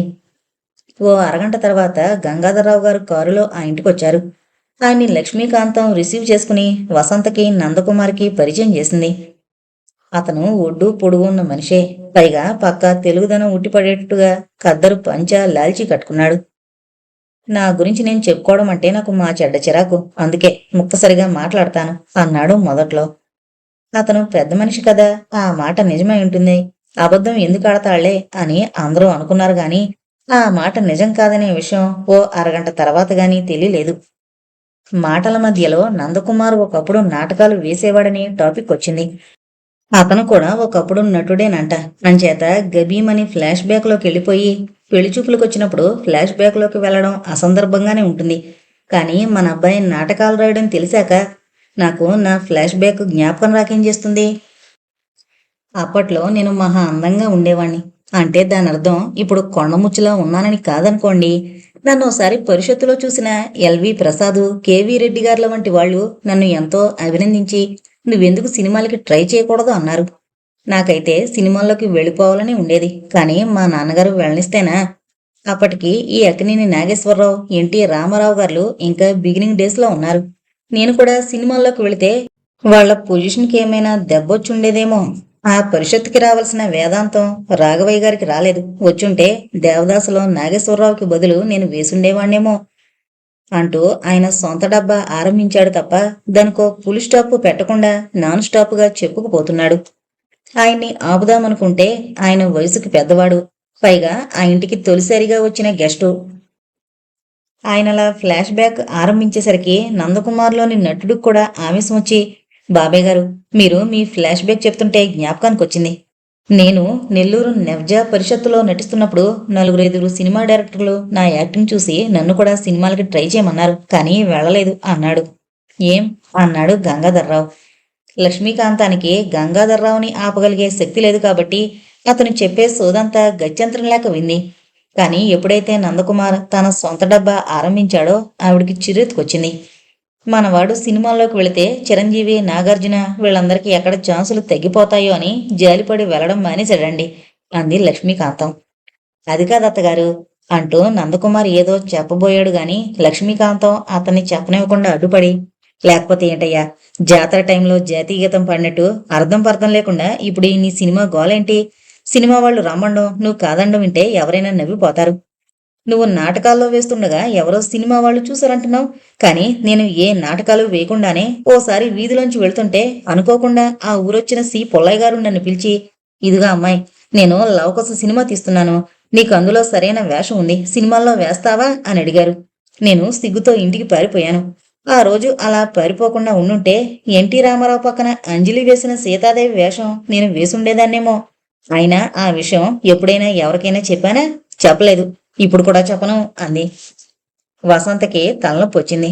గంగాధర్రావుని ఆపబోయి నందకుమార్, వారిద్దరినీ ఆపబోయి లక్ష్మీకాంతం తమ తమ ఫ్లాష్ బ్యాక్లు స్టార్ట్ చేసినందుకు ఆమెకు చిరాకు కలిగింది. లోపలికెళ్లి రంగమ్మ చేత కాఫీలు చేయించి తనే స్వయంగా తీసుకొచ్చి అందరికీ అందించింది. కాఫీలు తాగాక ఆవిడే వెళ్లి వనజని దగ్గరుండి తీసుకొచ్చింది. వనజ ఎందుకో చాలా డల్ మూడుతో కనిపించింది. వసంతని చూడగానే ఆమె కళ్ళంట నీళ్లు తిరిగాయి. వసంత చిరునవ్వు నవ్వుతూ ఆమె కన్నిటిని చూపుడు వేలుతో తుడిచింది. ఇవి కేవలం పెళ్లి చూపులేనే, నీ పెళ్ళైపోయి నిన్ను అంపకాలు పెడుతున్నట్టు ఎందుకా కన్నీరు? అందులోనూ ఈ కాలం అమ్మాయిలు అంపకాలు పెడుతున్నప్పుడే కన్నీరు పెట్టుకోకుండా చిరునవ్వు నవ్వుతూ అత్తగారింటికి వెళ్ళిపోతున్నారు. నువ్వు డిటెక్టివ్లు రాసే రచయిత్రివి, పైగా చాలా సీరియస్ థింకింగ్, జాలీ మూవింగ్ ఉన్నదానివి. పెళ్లి చూపులకి ఇలా బెంబీలు పడతావేంటి? మరో సంగతి తెలుసా? మనిద్దరిది కన్యారాసే. నాకు ఎంత మంచి భర్త దొరికారో నీకు తెలుసుగా, నీకూడా అంతకంటే గొప్ప భర్తే దొరుకుతాడని నా నమ్మకం. వసంతన్న ఆఖరు మాటతో వనజ ఏడుపు మరింత ఎక్కువైంది. ఆమెను ఓదార్చి మెల్లిగా కిందనున్న హాల్లోకి తీసుకొచ్చి కూర్చోబెట్టింది. గంగాధర్రావు గారు ఆ అమ్మాయిని చూసి ముచ్చట పడ్డారు. చూడమ్మా, పెళ్లి చూపుల సమయంలో మగపెళ్లివారు ఏవేవో ప్రశ్నలు అడగడం, అమ్మాయి జవాబులు చెప్పడం ఆనవాయితీ. నాకు తెలియక అడుగుతాను, అలా ప్రశ్నలు అడగడానికి ఇదేమైనా ఇంటర్వ్యూనా? ఈ వెధవాచారం ఎవడు కనిపెట్టాడో గాని వాణ్ణి తనాలయ్యా. అలాగని నేను బొత్తిగా ఏమీ అడగలేదనుకో, నువ్వు నాకు నచ్చలేదేమోననే అభిప్రాయం నీకు కలగచ్చు. అందుకే ఊరికి అడుగుతున్నాను. నీ పేరు నాకు తెలుసు కాబట్టి మరో ప్రశ్న అడుగుతాను. నీకు పాటలు పాడడం వచ్చా అన్నాడు. రాదు, ముక్తసరిగా సీరియస్గా చెప్పింది. అమ్మయ్యా, వచ్చంటావేమో అనుకున్నాను. పెళ్లి చూపుల్లో వేసే మొట్టమొదటి వెధవ ప్రశ్న ఏంటంటే ఇదే, నీకు పాటలు పాడడం వచ్చా అని అడుగుతారు. అసలు పెళ్లి కూతురికి పాటలు పాడడం ఎందుకు రావాలమ్మా? తన పెళ్ళాన్ని సినిమాల్లోకి పంపించి బాలసుబ్రహ్మణ్యం పక్కన పాటలు పాడిస్తాడా? ఆడపిల్లకి వంట వార్పు రావాలి, అది ఎవరికి? వంట మనిషిని పెట్టుకునే స్థితి లేని వాళ్ళకి. అలా అంటూనే మరో పావుగంట మాట్లాడి, నాకు ఓకే అయిపోయినట్టే, మా అబ్బాయితో మాట్లాడాక ఫోన్ చేస్తాను అని చెప్పి గంగాధరం గారు వెళ్ళిపోయారు. ఆయన్ని కారు వరకు దిగబెట్టి కారు స్టార్ట్ అయిన తర్వాత అందరూ ఇంట్లోకి వచ్చారు. కాస్త వాగుడు ఎక్కువన్న మాటే గాని చాలా బోళా మనిషిలా కనిపిస్తున్నాడు. అది ఒకందుకు మంచిదేలే. మరి ఓ ఇంటికి పెద్దయిన ఉలుకు పలుకు లేకుండా ఉత్సవ విగ్రహంలా ఇంట్లో కూర్చుంటే తెగించి నవ్వుకోలేం, దుఃఖం వచ్చినప్పుడు ఏడుచుకోలేం అంటూ లక్ష్మీకాంతం గంగాధరం గారిని ప్రశంసించింది. అన్ని తతంగాలు పూర్తయిపోతే వచ్చే నెలలోనే పెళ్లి చేసేయచ్చు, ఏమంటావబ్బాయ్ అని నందకుమార్ని అడిగింది. శుభం అన్నాడు నందకుమార్. అదే సమయంలో ఇన్స్పెక్టర్ జగన్నాథ్ యూనిఫామ్లో మరో ఇన్స్పెక్టర్ని, ఓ కానిస్టేబుల్ని తీసుకుని ఆ ఇంట్లోకి వచ్చాడు. రెండో ఇన్స్పెక్టరు, కానిస్టేబుల్ స్థానిక పోలీసులు. ఇన్స్పెక్టర్ జగన్నాథాన్ని చూసి చూడగానే నందకుమార్ గుర్తుపట్టి గతుకుమన్నాడు. అతను రాజమండ్రి హోటల్లో రైడుకొచ్చిన ఇన్స్పెక్టర్ అని అతనికి ఇంకా గుర్తుంది. సడన్ గా పోలీసులు వచ్చేసరికి ఆడవాళ్లంతా కంగారు పడ్డారు. జగన్నాథ్ తనని తాను పరిచయం చేసుకుంటూ, నా పేరు జగన్నాథ్, నేను విజయవాడ నుంచి వచ్చిన ఇన్స్పెక్టర్ని. విజయవాడ స్థావరం ఏర్పరచుకుని స్మగ్లింగ్ రాకెట్ నడిపిస్తున్న ముఠాని పట్టుకుని స్పెషల్ డ్యూటీ మీద నన్ను అపాయింట్ చేశారు. వీళ్ళిద్దరూ ఈ ఊరు టూటౌన్కి సంబంధించిన పోలీసులు అన్నాడు హుందాగా. వాళ్ళు ప్రత్యేకంగా ఇక్కడికి ఎందుకొచ్చారో నందకుమారికి అర్థం కాలేదు. ఆడవాళ్లకైతే అయోమయంగా ఉంది. మీరు ఎందుకొచ్చారు అని నందకుమార్ అడగాలనుకున్నాడు. కానీ గొంతులో నుంచి మాట పెగల్లేదు. ఒకవేళ ఇన్స్పెక్టర్ రాజమండ్రి హోటల్ రేఖ అంటూ ఆ విషయాలు ఎత్తుతాడేమోనని భయపడ్డాడు. తన జీవితంలో ఆఖరిసారిగా చేసిన తప్పుడు పనంటూ ఉంటే అదే. తను ఎన్నోసార్లు ఎన్నో హోటల్స్లో ఎంతోమంది అమ్మాయిలతో గడిపినా ఏనాడు పోలీసుల్ని ఫేస్ చేయలేదు. కానీ ఇప్పుడు ఆ తప్పుదోవ విడిచిపెట్టి మంచి మార్గాన నడుస్తున్న సమయంలో తనింటికి పోలీసులు వచ్చారు. మీరు ఎవరి కోసం వచ్చారు? తెగించి వసంత్ అడిగింది. అదిగో నందకుమార్ గురించి వచ్చాను. ఏం మిస్టర్ నందకుమార్, నేను మీకు గుర్తున్నానా? జగన్నాథ్ అతన్ని కాస్త వ్యంగ్యంగానే ప్రశ్నించాడు. ఉన్నారు అంటే ఆయన మీకెలా తెలుసు అని వసంత్ అడుగుతుంది. లేరు అంటే జగన్నాథ్ రాజమండ్రి హోటల్ విషయం కదలేస్తాడు. దాంతో ఇంట్లో ఏం జరుగుతుందో ఊహించడానికే భయపడుతున్నాడు. ఏం సార్, నన్ను మర్చిపోయారా? రాజమండ్రి హోటల్లో మీరు మీ మిస్సెస్ వసంత రూమ్లో ఉండగా నేను రాత్రి రైడుకొచ్చాను అంటూ జగన్నాథ్ అతనికి గతం గుర్తు చేయబోతుంటే వసంత ఆశ్చర్యంలో నుంచి సడన్ గా ఆవేశంలోకి వెళ్ళిపోయింది. సార్, మీరేం మాట్లాడుతున్నారో మీకు అర్థమయ్యే మాట్లాడుతున్నారా? మేమిద్దరం ఎప్పుడూ రాజమండ్రి వెళ్ళను లేదు, ఏ హోటల్ రూమ్లోనూ దిగను లేదు అంది సీరియస్గా. నేను చెప్తోంది మీ గురించి కాదండి, ఆయన గురించి, ఆయన మిస్సెస్ వసంత గురించి అన్నాడు జగన్నాథ్. మళ్ళీ అదే మాట్లాడతారేంటి? నేనెవరనుకున్నారు అంది వసంత. ఎవరు అన్నాడు జగన్నాథ్. ఆయన మిస్సెస్ని. ఐసి, అంటే మీ ఆయనకిద్దరు భార్యలా అన్నాడతను. Please control your tongue sir, నేనే ఆయన భార్యని, ఒక్కతే భార్యని అంది వసంత. మరి వసంత అతనికేమవుతుంది అని అడిగాడు. నేనే వసంతని, కావాలంటే ఆ గోడ మీదున్న ఫోటోను చూడండి కోపంగా అంది వసంత. ఇన్స్పెక్టర్ జగన్నాథ్ గోడ మీదున్న ఫోటోని చూశాడు. అది వసంత నందకుమార్ పెళ్ళైన కొత్తలో తీయించుకున్న ఫోటో. అది చాలా పెద్ద సైజు ఫోటో, లామినేట్ చేయబడింది. ఆ ఫోటో చూశాక అతను ఆమెను నకసక పర్యంతం చూశాడు. తర్వాత నందకుమార్ని చూశాడు. కుమార్ ఇన్స్పెక్టర్ ముఖంలోకి చూడలేక నేలచూపులు చూస్తున్నాడు.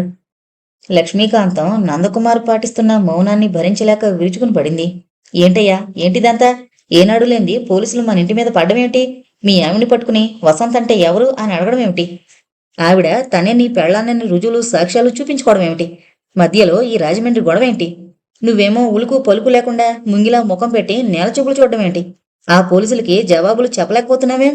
ఒక మాటకి 10 మాటలు చెప్తావు కదా, ఇప్పుడింత గొడవ జరుగుతుంటే నోరు విప్పి మాట్లాడవేం? ఆవిడలా రెచ్చిపోతున్న నందకుమార్ మాట్లాడలేకపోయాడు. ఎప్పుడో జరిగిపోయిన సంఘటన గురించి ఇప్పుడు ఇన్స్పెక్టర్ పనిగట్టుకుని విజయవాడ నుంచి ఎందుకొచ్చాడో అతని ఊహకి అందడం లేదు. ఇది వసంత సమక్షంలో అడగాల్సిన విషయం కాదు. ఇన్స్పెక్టర్తో ప్రైవేటుగా మాట్లాడాలి. సార్, ఓసారి అలా గదిలోకొస్తే మనం ప్రైవేటుగా మాట్లాడదాం అన్నాడు. నో, ఈ అభ్యంతరం చెప్పింది ఇన్స్పెక్టర్ కాదు, వసంత. ఆయన పోలీస్ ఆఫీసర్ కదా అని మీ మీద ఏదో అభియోగం చేస్తుంటే నేనే నేరం చేయలేదని ఇక్కడే అందరి ముందు చెప్పండి. అంతేగాని ప్రైవేటుగా మాట్లాడాల్సిన అవసరం ఏమొచ్చింది అంది వసంత. జగన్నాథ్ వసంతతో కాస్త సౌమ్యంగానే అన్నాడు. చూడమ్మా, మేం ఓ కేసు ఇన్వెస్టిగేషన్ నిమిత్తం నందకుమార్ దగ్గరకు వచ్చాం. మేం ఆధారాలు లేకుండా రాలేదు కాబట్టి మీరు ఆవేశపడడం అనవసరం. అంతవరకు మాట్లాడకుండా నిలబడి వింటున్న వనజ ఇప్పుడు మాట్లాడింది. మీరు ఏ కేసు నిమిత్తం ఇన్వెస్టిగేట్ చేస్తున్నారు సార్ అంటూ అడిగింది. ఇంటర్నేషనల్ దొంగల ముఠా ఒకటి విజయవాడలో మకాం పెట్టి ఆంధ్ర అంతా స్మగ్లింగ్ వ్యాపారం చేస్తోంది. ఆ ముఠాకి నందకుమార్కి సంబంధం ఉందని మాకు కొన్ని ఆధారాలు లభించాయి. వసంతకి ఆ మాట వినగానే ఇన్స్పెక్టర్ని కొడదామన్నంత కోపం వచ్చింది. అయినా బలవంతాన తమాయించుకుంది. ఆవిడ ఆవేశాన్ని గమనించిన వనజ ఆమెని కంట్రోల్ చేసుకోమన్నట్టుగా భుజం నొక్కి, నువ్వు ఆవేశపడకక్క, కొన్నిసార్లు పోలీసులకి రాంగ్ ఇన్ఫర్మేషన్ అంది అమాయకులను కూడా అనుమానించి అరెస్టు చేయడం జరుగుతుంది. అలా జరగడం నేను ఎన్నో పుస్తకాల్లో చదివాను, ఎన్నో సినిమాల్లో చూశాను. నువ్వు కాస్త శాంతంగా ఉండు, నేను మాట్లాడతానుగా అంటూ వసంతని ఓ సోఫాలో బలవంతంగా కూర్చోబెట్టింది. తర్వాత ఇన్స్పెక్టర్ జగన్నాథ్తో అంది. సార్, ఇది నేరస్తుల ఇల్లు కాదు. నేరాలు చేసి డబ్బు సంపాదించాల్సిన అవసరమూ మాకు లేదు. మీకేదో రాంగ్ ఇన్ఫర్మేషన్ అందుండొచ్చు. నో, మా దగ్గర సరైన ఆధారాలు ఉన్నాయి కాబట్టే వచ్చాం అన్నాడు ఇన్స్పెక్టర్ జగన్నాథ్. ఓకే, అవేంటో నిరూపించడానికి మీరు కూర్చుని మాట్లాడొచ్చుగా అన్నదామె. జగన్నాథ్ అయిష్టంగానే సోఫాలో కూర్చున్నాడు. మరో ఇన్స్పెక్టర్ కూడా కూర్చున్నాడు. లక్ష్మీకాంతం, వనజ, నందకుమార్ వారికి ఎదురుగా ఉండే సోఫాలో కూర్చున్నాక, ఇప్పుడు చెప్పండి, మీరు ఏ నందకుమార్ని నేరస్తుడుగా భావించొచ్చారు అంది వనజ. ఇదిగో ఈ నందకుమారే నేరస్తుడని భావిస్తున్నా అన్నాడు జగన్నాథ్. అందుకు ఆధారాలేంటి? ఈయన భార్య వసంత, ఐ మీన్ రాజమండ్రిలోని ఓ హోటల్లో ఈయన తన భార్యగా మాకు పరిచయం చేసిన వసంత ఆ స్మగ్లింగ్ ముఠాకి సంబంధించిన మనిషి అని తేలింది కాబట్టి. ఎలా తేలింది? ఆవిడ మేం చేసిన ఎన్కౌంటర్లో చనిపోయింది కాబట్టి అన్నాడు ఇన్స్పెక్టర్ జగన్నాథ్. ఆ మాట వినగానే నందకుమార్ ఇన్స్పెక్టర్ వైపు ఆ విషయం నమ్మలేనట్టుగా చూశాడు. అతను అలా చూడడం వసంత గమనించింది. అక్కడికి మీకు బాగా తెలిసిన మనిషి ఎవరో చనిపోయినట్టు మీరెందుకలా చూస్తున్నారు? వసంత ఈ ప్రశ్న వేయకుండా ఉండలేకపోయింది. ఆవిడెవరో నాకెలా తెలుస్తుంది? ఏదో అనాలి కాబట్టి ఆలోచించకుండా అనేశాడు కుమార్. తెలియకుండానే ఆవిడ మీతో రాజమండ్రి హోటల్ రూంలో ఎందుకుంది? ఆవిడే మీ భార్యని, ఆవిడ పేరు వసంత్ అని మీరు నాతో ఎందుకు చెప్పారు? ఆ హోటల్ రిజిస్టర్లో మీ పేరుతో పాటు మీ భార్య పేరు వసంత అని ఎందుకు రాశారు? అతను అడుగుతున్న ఒక్కొక్క ప్రశ్న నందకుమార్ మనసు మీద ఒక్కో కంచి దెబ్బలా తగులుతోంది. జవాబు చెప్పండి, గద్దిస్తున్నట్టుగా అంది వసంత. కుమార్ మాట్లాడలేదు. మీరు ఈ మధ్య వెళ్ళింది హైదరాబాద్కి, మధ్యలో మీరు రాజమండ్రిలో దిగారా? దిగిన హోటల్ రూంలో ఎవరో ఆడదాన్ని చూపించి అదే నా భార్య వసంత అని చెప్పారా లేదా? నాకు మీ మౌనం కాదు, సమాధానం కావాలి. ఆయన చెప్పిందంతా అబద్ధమని ఒకసారి బిగ్గరగా అరవండి. వసంత అదుపులోకి రానంత ఆవేశంగా కుమార్ని అడిగింది. 2-3 క్షణాల తర్వాత ఇన్స్పెక్టర్ వసంతతో అన్నాడు. చూడమ్మా, మీ ఆవేశం, ఆవేదన నాకు అర్థమైంది. మీ మాటల వల్ల మీరే ఆయన అసలు భార్య అని అర్థమైంది. కానీ నేను కర్తవ్య బుద్ధుణ్ణి కాబట్టి నేను చేసే పని వల్ల మీ మనసు బాధపడినా I can't help for it అంటూ తను తెచ్చిన బ్యాగ్లోంచి ఒక్కో వస్తువును తీసి చూపిస్తూ నందకుమార్ని అడిగాడు. బ్యాగ్లో నుంచి లాకెట్ తీశాడు. ఇదా అమ్మాయి మేళ్ళో, అంటే రాజమండ్రిలో మీ భార్య మేళ్ళలో దొరికింది. దీని మీద కుమార్ అనే పేరుంది. అంటే ఈ లాకెట్ మీదేనా? మీరు ఆవిడికి ప్రజెంట్ చేయడం లాంటిదేమైనా చేశారా? నందకుమార్ ఏదో జవాబు చెప్పేలోగా వసంత గబీమని ఆ లాకెట్ అందుకుని చూసింది. తను ప్రజెంట్ చేసిన లాకెట్ మీద కుమార్ అని మాత్రమే వేయించింది. కానీ ఇప్పుడు కుమార్ మెడలో ఉన్న లాకెట్ మీద నందకుమార్ అనుంది. కారణం ఏంటనడిగితే అప్పట్లో ఏదో ఏదో చెప్పి తప్పించుకున్నాడు. అంటే తన చెల్లెలకు కూడా ఇవ్వద్దని చెప్పిన లాకెట్ని ఎవరో కిరాయి మనిషికి, బజారు మనిషికి ప్రజెంట్ చేశాడన్నమాట. ఆమె తన భర్త మీద పెంచుకున్న నమ్మకం మీద ఈ సంఘటన ఓ బల్లెంపోటు పొడిచింది. ఇన్స్పెక్టర్ పేపర్ కటింగ్ తీసి చూపించాడు. ఇందులో ఉన్న వ్యక్తి మీరు ఒకరా కాదా? నందకుమార్ ఊపిరి మాత్రం పీలుస్తున్న స్థాణువులా ఉండిపోయాడు. ఈ ఫోటో కింద కడియం సుబ్బారావు అని రాసింది. కానీ ఇది మీ ఫోటోయే. దీని పేపర్లో పబ్లిష్ చేయడానికి ఇచ్చిన చెక్కు మీద నందకుమార్ అనే సంతకం చేసింది. ఆ చెక్కు తాలూకా జిరాక్స్ కాపీ ఇది. ఈ చెక్కు మీద సంతకం కూడా మీది కాదంటారా అంటూ ఇన్స్పెక్టర్ చెక్కు తాలూకా జిరాక్స్ కాపీ చూపించాడు. నందకుమార్ నాలిక మీద తడి ఎప్పుడో ఆరిపోయింది. అతను వెరుచూపులు చూడడం మినహా మరేమీ చేయలేకపోతున్నాడు. అక్కడున్న వారంతా మౌనంగా ఉండిపోయారు. ఇన్స్పెక్టర్ ఆ మౌనాన్ని ఛేదిస్తూ అన్నాడు. ఇప్పుడు చెప్పండి, మీరు రాజమండ్రిలో చూపించిన అమ్మాయి మీ భార్య కాదని ఇప్పుడు తేలింది. ఆవిడ అంతర్జాతీయ దొంగల ముఠా అమ్మాయని మా ఎన్కౌంటర్లో తేలింది. పైగా మా ఎన్కౌంటర్లో చనిపోయింది. ఆవిడికి మీకు ఏంటి సంబంధం? ఆవిడతో సంబంధం ఉన్నట్టే ఆవిడ ముఠాతో కూడా సంబంధం ఉందా? ఆ ముఠాకి మీరే నాయకుడని మేము ఆరోపిస్తే అందుకు సమాధానం ఏంటి? నందకుమార్ ఏదో మెల్లగా సణిగాడు. ఆ సనుగుళ్ళో ఈ మాటలున్నాయి. ఆ అమ్మాయి పేరు రేఖ. ఒకప్పుడు నాతో కలిసి నాటకాల్లో వేషాలు వేసింది. మేం చాన్నాళ్ల తర్వాత కలిసాం. ఏదో కంపెనీలో రిప్రజెంటేటివ్గా పనిచేస్తుందని చెప్పింది తప్ప ఆవిడకో దొంగల ముఠాతో సంబంధం ఉన్నట్టుగా నాకు తెలీదు. ఆవిడ చెప్పలేదు. సడన్గా ట్రైన్లో కలిసింది. ఆ మాటలు విన్న వసంతకి కాళ్ళ కింద భూమి కంపిస్తున్నట్టుగా వణికిపోయింది. ఆ సమయంలో ఆమె మనసులో చెలరేగే భావాలు ఎలాంటివో చెప్పడానికి భాష చాలదు. ఆ అమ్మాయితో ఎలాంటి సంబంధమైనా కానివ్వండి, కానీ మీకు సంబంధం ఉందన్న ఆ ఒక్క పాయింట్ మీద మిమ్మల్ని అరెస్టు చేస్తున్నాం అన్నాడు ఇన్స్పెక్టర్. వసంత మాట్లాడకపోయినా వనజ మాట్లాడింది. ఆ రేఖ అనే అమ్మాయితో అక్రమమైన సంబంధం, శారీరక సంబంధం ఉన్నంత మాత్రాన అతన్ని అరెస్టు చేసే అధికారం మీకుందా ఇన్స్పెక్టర్? అక్రమ శారీరక సంబంధం గురించే అరెస్టు చేయాల్సి వస్తే ఆనాడు రాజమండ్రి హోటల్లోనే బ్రోతల్ కేసు కింద అరెస్టు చేయాలి. కానీ ఆనాడు ఆ నేరస్తురాల్ని, తన భార్యని, ఆవిడ పేరు వసంత్ అని చెప్పి మమ్మల్ని నమ్మించాడు కాబట్టి ఆ కేసు అంతటితో సరి. కానీ ఆ అమ్మాయి ఒక అంతర్జాతీయ ముఠాకి సంబంధించిన మనిషిని తేలినప్పుడు ఆ అమ్మాయి తన భార్యని చెప్పిన ఈ వ్యక్తికి, ఆ ముఠాకి తప్పకుండా సంబంధం ఉంటుందన్న నమ్మకంతోనే అరెస్టు చేసి తీసుకువెళ్తున్నాం అంటూ నందకుమారి చేతికి బేడీలు వేయబోయాడు. ఇన్స్పెక్టర్ నందకుమార్కు బేడీలు వేయబోయిన దృశ్యాన్ని చూడగానే వసంత హిస్టీరియా వచ్చిన మనిషిలా గిలగిల్లాడిపోతూ సోఫాలో పడిపోయింది. వనజ వెంటనే ఆమెకు నీళ్లు పట్టి కాస్త స్థిమితపరిచింది. నందకుమార్ ఇన్స్పెక్టర్తో తగ్గు స్వరంతో అన్నాడు, సార్, రేఖతో నాకు శారీరక సంబంధం ఉండడం మినహా ఏ పాపమూ తెలీదు. నాకు ఆ నేరాలతో సంబంధం లేదు. ఆ విషయం నేను లాయర్ ద్వారా కోర్టులో నిరూపించుకుంటాను. కానీ ఒక రిక్వెస్ట్, నేను మీ కస్టడీ నుంచి పారిపోను కాబట్టి దయచేసి నా చేతులకి వేడిలు వేయకండి.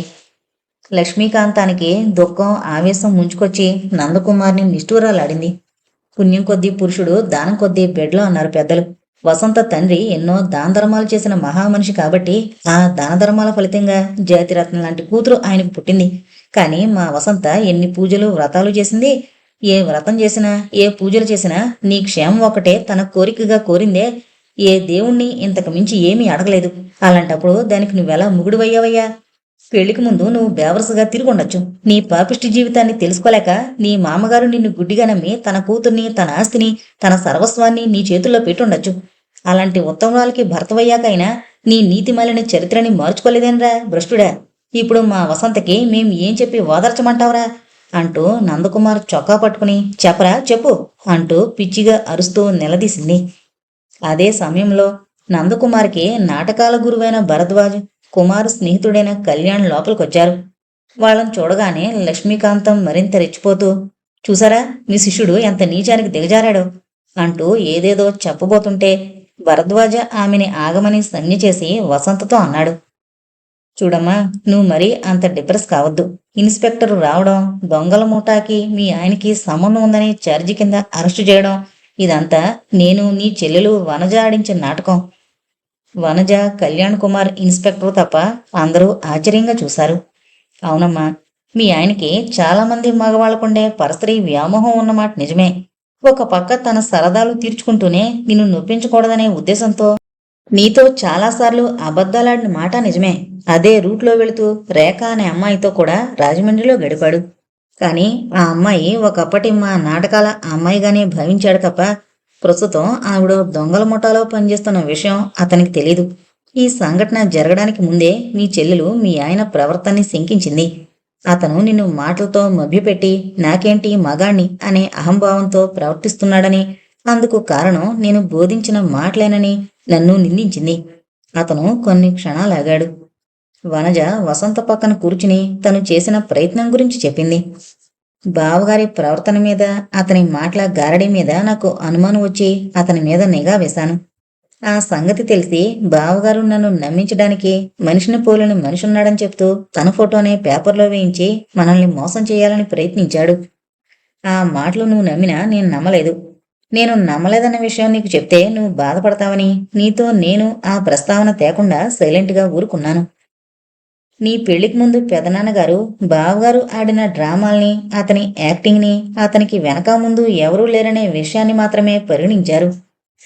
రాఘవరావు గారితో గొడవ పడిన ఆవేశంలో బావగారినే నీ భర్తగా నిర్ణయించి పెళ్లి చేసేశారు తప్ప అతని ప్రవృత్తి గురించి మాత్రం ఎంక్వైరీ చేయలేదు.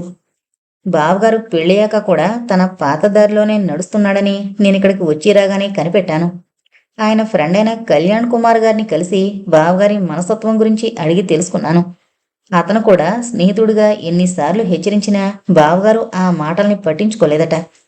బావగారు ఈ లోకంలో ఎవరి మాటలైనా వింటారా అంటే అది కేవలం భరద్వాజ్ గారి మాటలేననే విషయం కూడా చెప్పారు. అప్పుడు నేను భరద్వాజ్ గారింటికి వెళ్ళాను. వారికిద్దరు భార్యలను కూడా నాకు అప్పుడే తెలిసింది. ఆయన అప్పుడే తను 2 భార్యలతో కాపురం చేయడం, ఆ కాపురాన్ని నిలబెట్టడానికి అబద్ధాలనే మూలస్తంభాలు చేయడాన్ని బావగారు మరో విధంగా అర్థం చేసుకున్నారు. వనజ ఆవేశంగా చెప్పుకుపోతోంది. వసంత మాత్రం ఆ మాటల్ని వింటూ శూన్యంలోకి చూస్తుందే తప్ప ఎవరి వైపు తలెత్తి చూడలేదు. ఒక్క మాట కూడా మాట్లాడలేదు. భరద్వాజ వనజని ఆగమని చెప్పి ఈ పరిస్థితులకి తన బోధనలే కారణమనే నిందని తొలగించుకోవడానికన్నట్టుగా అతను తన జీవితాన్ని క్లుప్తంగా ఓ సంజయ్షీలా వివరించాడు. నాకెందుకు ఇద్దరు భార్యలున్నారు అనే ప్రశ్నకి నేనెవరికీ సమాధానం ఇంతవరకు చెప్పలేదు. ఇక మీదట కూడా చెప్పనక్కర్లేదు. కానీ ఇప్పుడు చెప్పక తప్పడం లేదు. ఈ లోకంలో చాలా మందికి ఉన్నట్టే నాకు ఇద్దరు భార్యలున్నారు. అది తప్ప అని నేను ప్రశ్నించాను.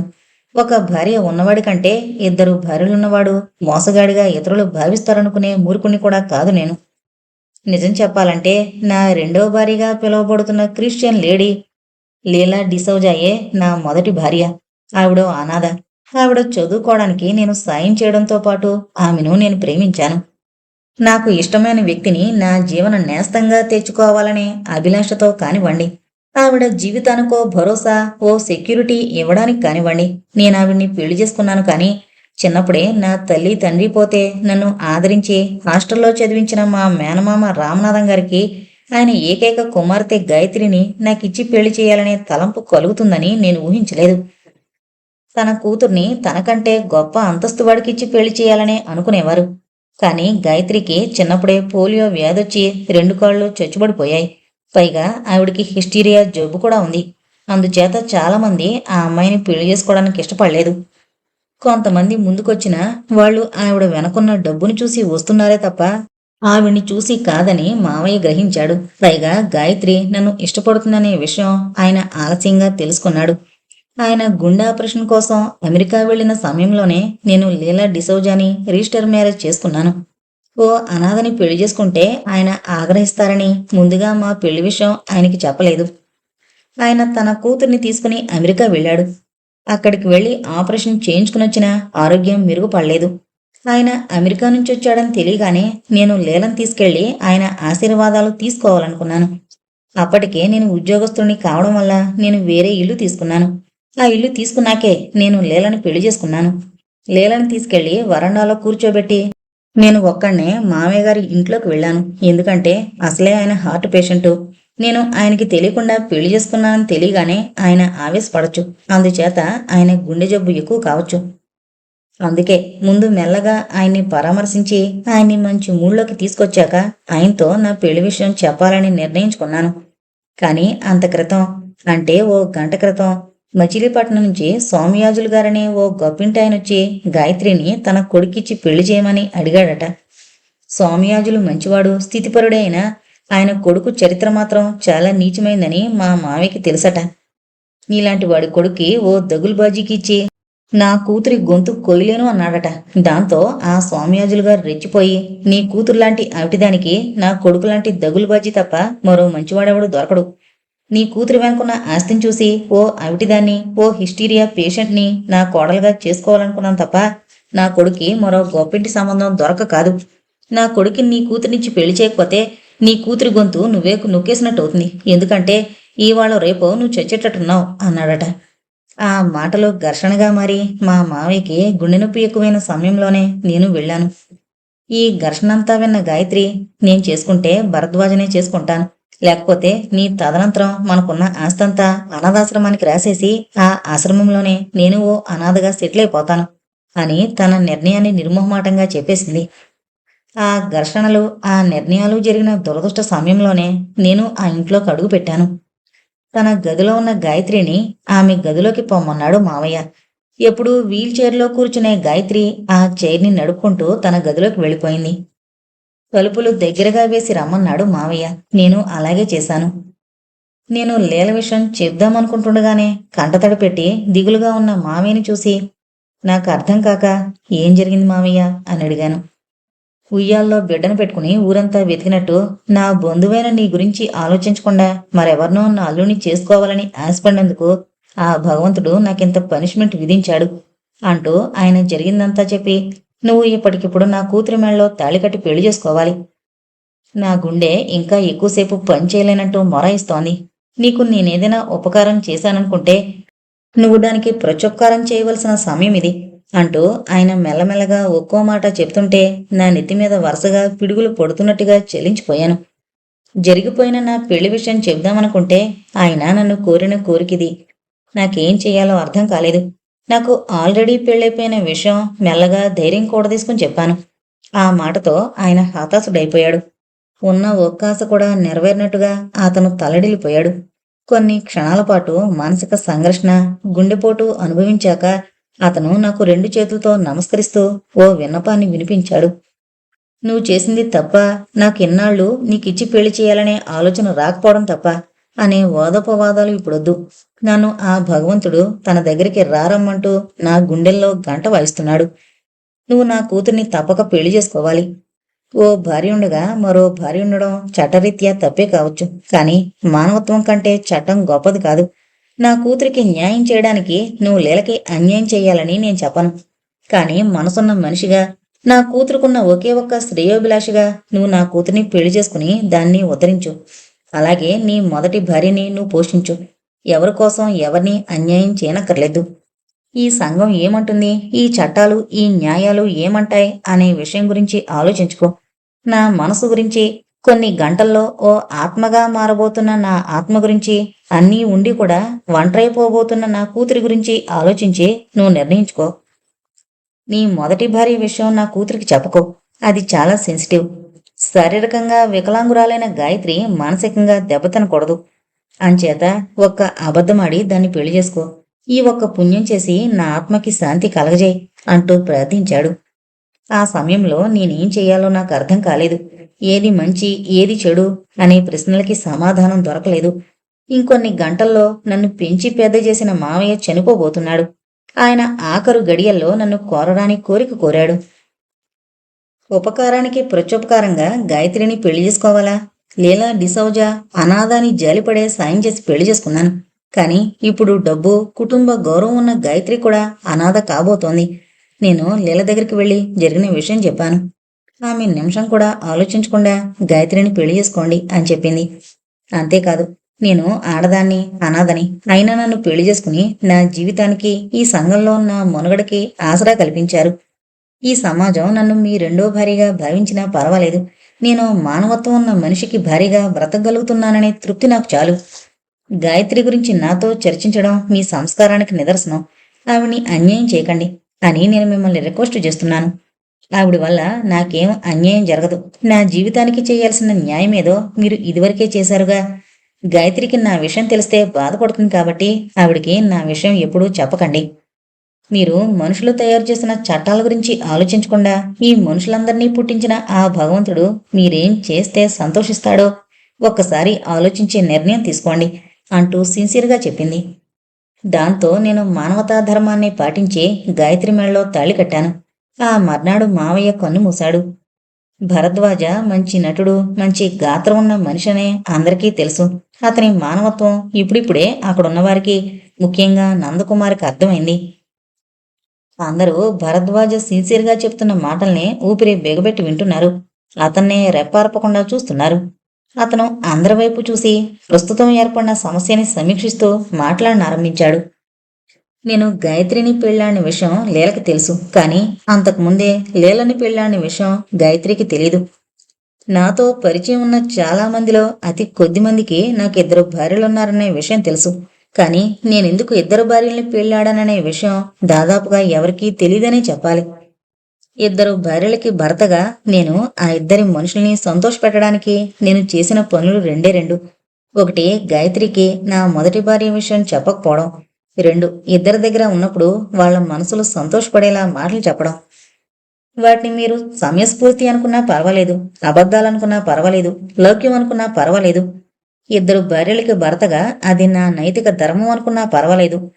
నందకుమార్ తన పెళ్లికి ముందు నాకేంటి మగాణ్ణి అనే నాటిక రాసి నా దగ్గరికి తీసుకొచ్చినప్పుడు, ఈ కళ్యాణ్ కుమార్ ఆ నాటికలో నైతిక విలువలు దెబ్బతింటున్నాయని వాదించినప్పుడు నా జీవితం గురించి కొంతవరకు మాత్రమే చెప్పి నందకుమార్ రాసిన నాటికని సమర్థిస్తూ ప్రోత్సహించాను. కానీ ఆనాడు నేను చెప్పిన మాటల్ని నందకుమార్ తప్పుగా అర్థం చేసుకున్నాడు. నేను 2 భార్యల్ని పెళ్లి చేసుకున్నానని విన్నాక నేను రసికుణ్ణి, కాముకుణ్ణి అని భావించాడు తప్ప నేను ఆ 2 తప్ప మరో స్త్రీని ముట్టుకోలేదనే విషయం అతను గ్రహించలేకపోయాడు. నేను కాలం చేతిలో కీలుబొమ్మనని, విధి ఆడించిన వింత నాటకంలో నేనొక పాత్రధారినని అతను తెలుసుకోలేకపోయాడు.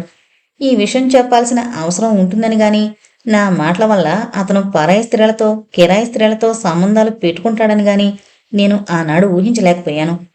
వనజ నా దగ్గరకొచ్చి మా బావ చెడు తిరుగుళ్ళు తిరగడానికి నా బోధనలే కారణమని నిందించినప్పుడు బాధపడ్డాను. నందకుమార్ని మంచి దారిలోకి మళ్లిస్తానని, అందుకు అవకాశమిమ్మని చెప్పానే తప్ప అప్పుడు కూడా ఆమెతో నా జీవితం గురించి చెప్పలేదు. అతను చాలా రసికుడు, కాముకుడు అనుకుందే తప్ప తన భార్యలిద్దరినీ తప్ప మూడో స్త్రీతో శృంగారం జరపని మంచి మనిషిని తను తెలుసుకున్నందుకు ఆమె ఎంతగానో పశ్చాత్తాపడింది. భరద్వాజ మళ్ళీ చెప్పనారంభించాడు.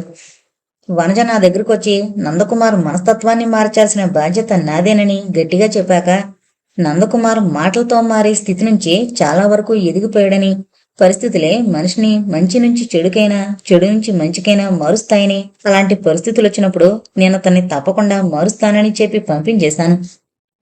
నందకుమార్ మీద ఈ నేరం పడగానే ఆ నేరం గురించి ఇన్వెస్టిగేట్ చేయడానికి ఇన్స్పెక్టర్ జగన్నాథ్ విజయవాడ నుంచి వచ్చాడు. వాడు నేను చిన్నప్పటి నుంచి స్నేహితులం. ఆ విషయం మీకెవరికీ తెలీదు.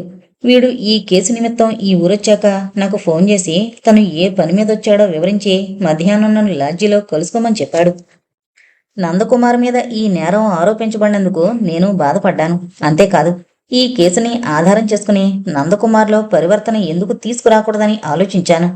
వనజకి ఫోన్ చేసి మా ఇంటికి రమ్మని పిలిచింది నేనే.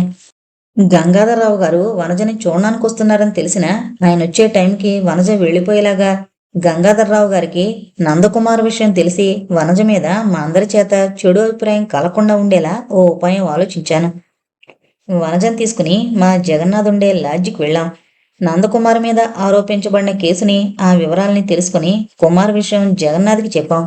కుమార్ రసికత్వం పేరుతో తను మగాణ్ణనే ధైర్యంతో ఇలా బరితెగించి తిరుగుతున్నాడు తప్ప అతను క్రిమినల్ కాడని వాడికి నచ్చజెప్పాం. ఓ సంసారాన్ని చక్కదిద్దడానికి, చెడుదారిలో నడుస్తున్న ఓ భర్తని మంచిదారికి మళ్లించడానికి జగన్నాథ్ని సహకరించమని కోరాం. వాడు కూడా ఓ పోలీస్ ఆఫీసర్గా కాకుండా మంచి మనసు, ఉన్నత సంస్కారం ఉన్న మనిషిలా ఆలోచించి మేం ఆడబోయే నాటకానికి అంగీకరించాడు. అందుకే నందకుమార్కి ఆ దొంగల ముఠాకి ఎటువంటి సంబంధం లేకపోయినా వాడు ఈ ఇంటికొచ్చి ఇంత డ్రామా సృష్టించాడు. దీంతోనైనా నందకుమార్ ప్రవర్తన మెరుగుపడుతుందని నా నమ్మకం. మా అందరి ముందు నందకుమార్ ఓ నేరస్తుడిలా నిలబడతాడని నాకు తెలుసు. కానీ దేవుడి బొమ్మకి కిలుం పట్టినప్పుడు కూడా చింతపండుతోనే తోముతారు. అయ్యో, అది దేవుడి బొమ్మ, ఇది చింతపండు అని ఆలోచిస్తే ఆ బొమ్మ మెరుగుపడదు కదా. బంగారాన్ని మంచి ఆభరణంగా తీర్చిదిద్దాలి అంటే దాన్ని నిప్పుల్లో కాల్చక తప్పదు, సుత్తితో దాన్ని కొట్టక తప్పదు. కానీ నందకుమార్ భగవంతుడి బొమ్మ కాదు, బంగారపు ముద్ద కాదు. కేవలం ముళ్ళదారిలో నడుస్తున్న మంచి మనిషి. ఆ మనిషిని దారిలోకి మళ్లించాలన్నా, అతను ఇక మీద మంచిగా ప్రవర్తించాలన్నా ఇదొకటే మార్గమని భావించే నేను, వనజ ఈ ఇన్స్పెక్టర్ సహాయంతో ఈ డ్రామా సృష్టించాం. నందకుమార్ నేరస్తుడు కాదు, నిర్దోషి. భరద్వాజ మాట్లాడడం ఆపు చేశాడు. ఇన్స్పెక్టర్ జగన్నాథ్ కూడా అతను చెప్పింది నిజమేనని చెప్తూ, నేను చేసింది మా రూల్స్ ప్రకారం అవుట్ ఆఫ్ ది వే అని తెలిసి కూడా నేను ఈ నాటకంలో సహకరించాను.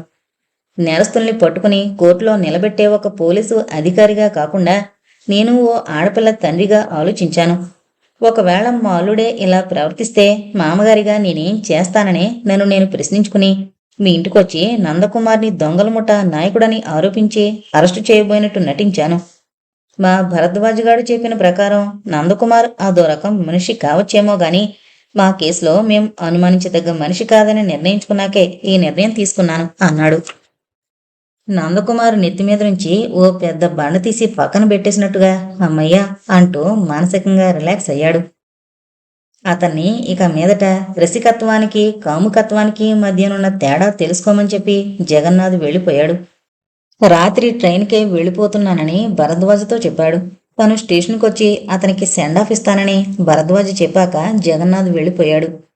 పోలీసులు వెళ్ళాక భరద్వాజ వసంత దగ్గరికి వెళ్ళి, నేను చేసిందంతా నీకు ఓకే కదా, ఇక మీదట మీకే సమస్యలో ఉండవు. నేను ఒకప్పుడు స్టేజ్ మీద నాటకాలు ఆడించాను. ఇవాళ జీవితంలో ఈ నాటకం ఆడాను. నందకుమార్ని ఇప్పుడు నేను వేరుగా మందలించనక్కర్లేదు.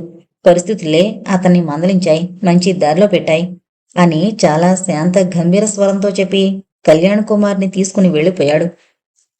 అతను ఇన్స్పెక్టర్ జగన్నాథ్ ఎంతవరకు చెప్పిందంతా వసంత విన్నదే గాని వారు చెప్పింది చేసింది మంచి అని గాని చెడు అని గాని చెప్పలేదు.